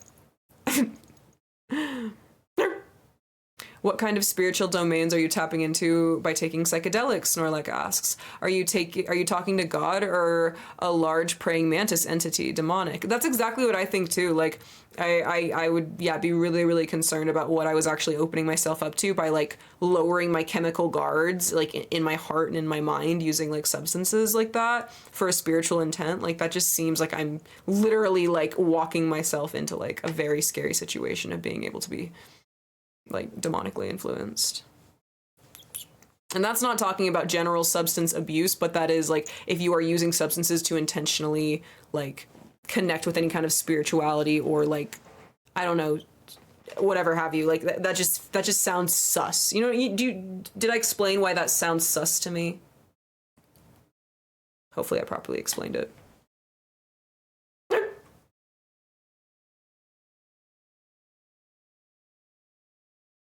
I jokingly refer to my friend as a psychedelic wizard because she found Jesus while doing shrooms. Bro, if God shows up in like in the middle of that fire with like Rad Shack, Mead Shack, and a Bendigo, dude, like I can't even begin to imagine like how like Jesus be showing up in people's trips being like, my child, I am here to help you.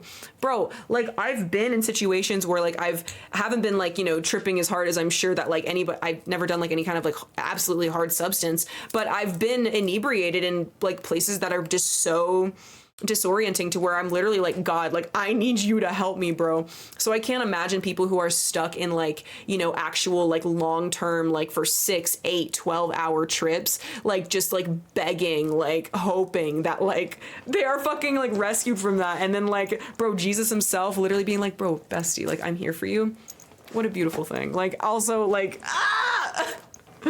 realize you put yourself into that own situation like brings on so much shame and like makes you want to like take up, oh, like I can't believe I did this to myself, like I deserve this. Bro, no you don't deserve to suffer like this. You were lied to, you know.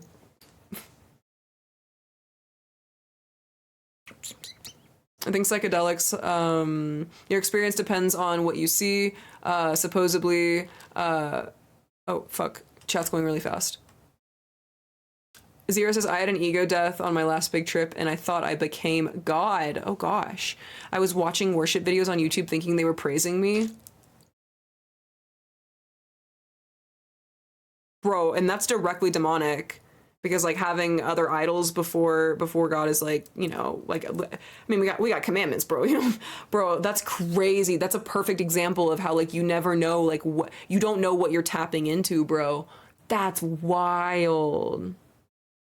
God bless you, baby. I hope that you're okay and everything. I hope that, you know, life's been pog, you know, since that experience. That sounds really intense. I'm not religious, so it was weird. Yeah, that's crazy. Like almost, it's Zira, it's almost like you weren't even predisposed to have that experience. Like it genuinely was like placed upon you out of like nowhere, but with such an intensity that can only be described as like what I...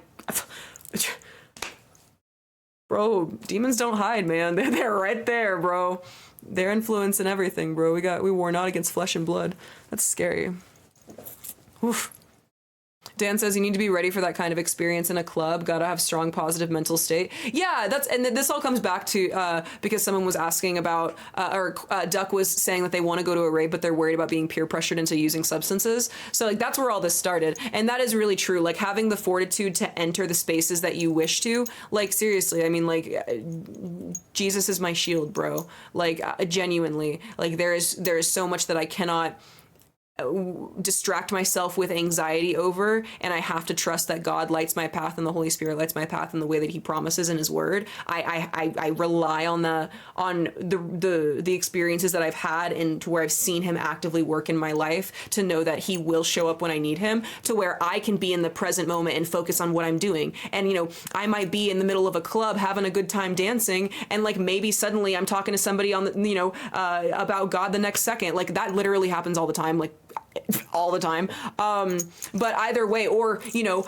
suddenly, you know, a girl next to me maybe like has to like rush to the bathroom because she's like throwing up and I need to hold her hair. Like that to me, that's like those moments where you can help other people is where I see God at like in life all the time. And so me being able to like be utilized there to like help somebody else, like no matter what it is, like I'm not always in a place for me. Does that make sense? And so like if I were worried, if I were like distracted by like all the anxiety of trying to like see outside of my control or whatever and not just trust that God's got me, genuinely, like I wouldn't be able to like be in the present to experience things and to like hopefully bring light to others, whatever that means. If that means like sharing God with them in my words, or literally just showing them like God-like compassion, where I would hope, like my goal is to always just like, dude, WWJD on God. What would Jesus do? Like actually, like how can I show this person love? Because Jesus is love. And so it's like, okay, how can I love this person most efficiently?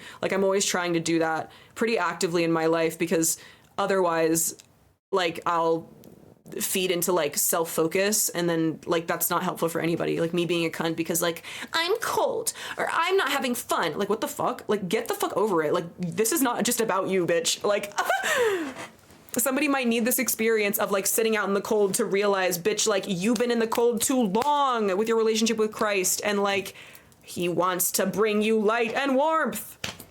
But you like won't know that unless you're like sitting on the curb with me, and like, you know, maybe I give you my jacket or something, and like we're just like sitting there waiting for a cab for 10 minutes. Like, do you know what I'm saying? It's like little moments like that. Like you never know. Like those kind of moments have affected me so heavily in my life, to where it's like I would hope that like that's like something that like can happen, I don't know, in the future. You know what I'm saying right now. Jesus is king, man. That's all I gotta say.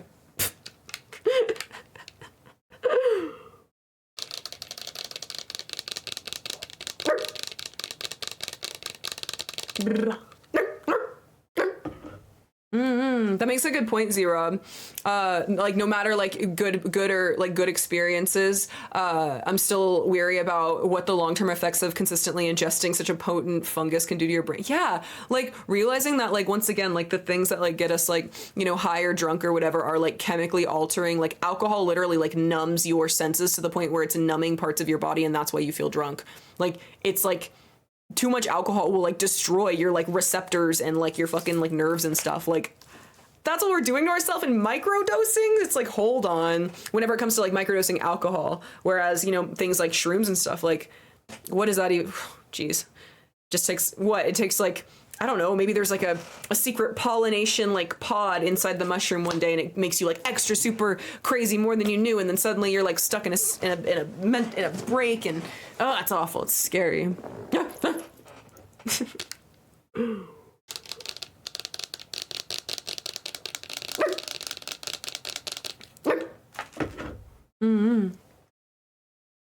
Alcohol numbs your cerebellum and it affects communication with your basal ganglia.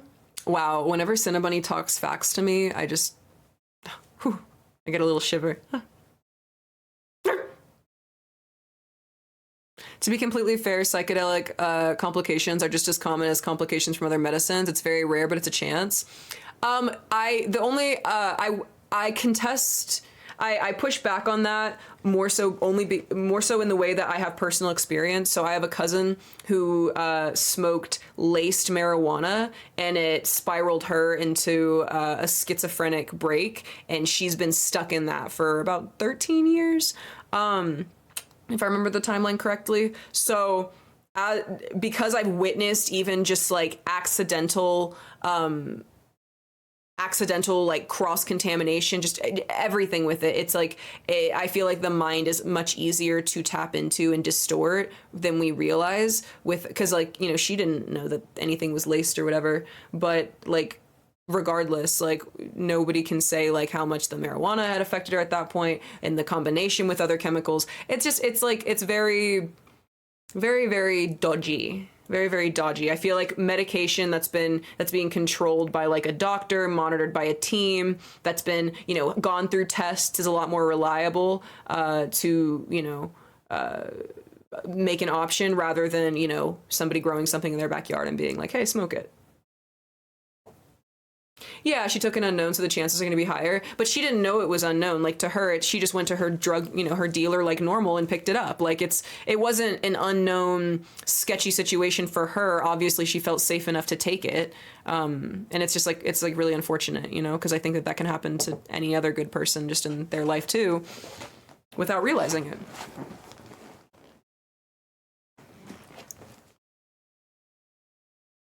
I refuse to buy anything anymore, especially with the fentanyl epidemic. Yeah, it's really, really, dude. I was Zero. Were you in here earlier, Zero, when I was talking about safe use zones and like fentanyl in general? Like, bro, I was going off about it earlier. Psychedelics are supposed to be used in milligrams. Anything more is no longer health benefits, and they become hallucinogenic. Yeah, bro, that shit's scary all the way around. Oof. Your cerebellum gets drunk, and the nasal ganglia is responsible for smooth movement, and cerebellum is responsible for balance and coordination. We watched a body cam video earlier about a cop pulling over like on a boat, like a bunch of 20-year-olds like drinking and driving, you know, the boat around. Shit's crazy. No, I wasn't. Yeah, I was talking about it earlier, so it's just funny that you brought it up. We're sharing the brain cell here. You got the meowdalyn's in you, Zira. Have you seen the Acorn Cop? Acorn, oh, where he like dude, the cop where like an acorn falls on his car and he thinks that he's getting shot, so he like starts shooting. Dude, that's crazy. Good night, kitten. Thank you, baby, for hanging out.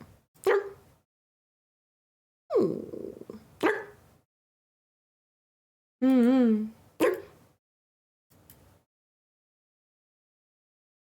Yeah, dude, I looked into that as much as like the humor would allow me, but like I really didn't want to know. I was like, bro, like I don't want to know. Like, did he hurt somebody? Like, fuck. But icky Vicky. Icky Vicky, walking down the street. La da da da da da da, la da da da da da da. La da da da da da da. You smell that? You smell that?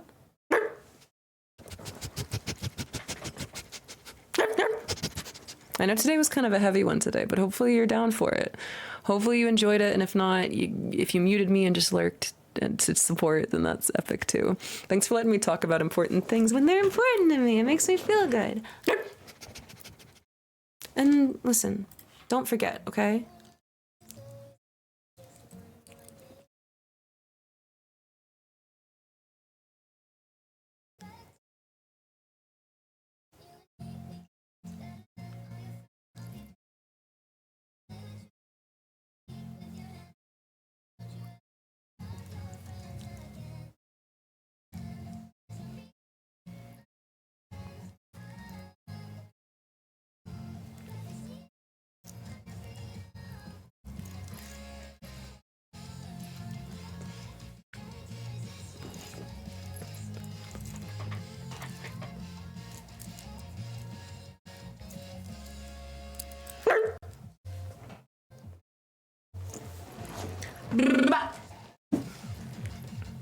Ghoulikin is playing Amori and we love her, so we're gonna go say hi. Copy and paste our raid message if you would be so kind. We meowed a raid in peace. Thank you for everything. Thank you for allowing me like a nice time to relax on stream. I've had a really crazy February. February has been fucking psychotic. I just keep saying things on the internet that keep pissing people off, and honestly, I don't think it's gonna stop anytime soon, but hopefully hanging out in my stream, you understand my intention with the world around me is nothing but hopefully bringing peace and understanding and a little bit of fluffy fun to the vibe. You know what I'm saying? We raid in peace. We raid in peace. I am the danger, Skylar. Guys, my next stream is tomorrow, February 24th. Are you gonna be here on Saturday? Saturday, Catterday. Are you gonna be here? I'm gonna try to repair my chronic exhaustion that I'm coming down with from running around too much, doing too much shit. Yeah, it's already late for me. But don't forget, okay? Don't leave me behind. Your destiny, our stars align. No one else you can find can take away what's truly mine. Evermore, years on end, our connection depends. I'm the one you can depend on. You don't need any friends. You don't need any other dogs, and you don't need any other streamers. Okay? You don't need them. There's no reason. I'm your real dog. Whoa, whoa, whoa. Never leave. Good night. I'll see you tomorrow, okay?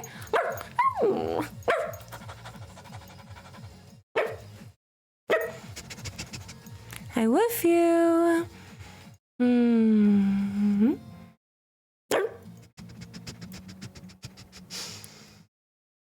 I'll see you tomorrow, okay? Meet me back here. Meet me back here, okay?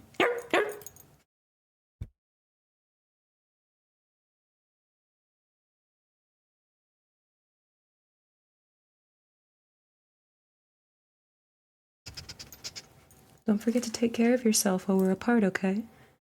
The more efficiently you take care of yourself for you, and it makes it a whole thing where it's like, you know, like if it's kind of for me, like when it's for you, but if it has to be for me, then like that's fine too. But like, listen, I just know that whenever I take good care of myself, it inadvertently creates a better, more fruitful experience for you guys via stream. I think you're worthy. I think you're very special. I'm not the only one who thinks it. The God of the universe thinks it too. I love you. Meow to raid in peace, okay?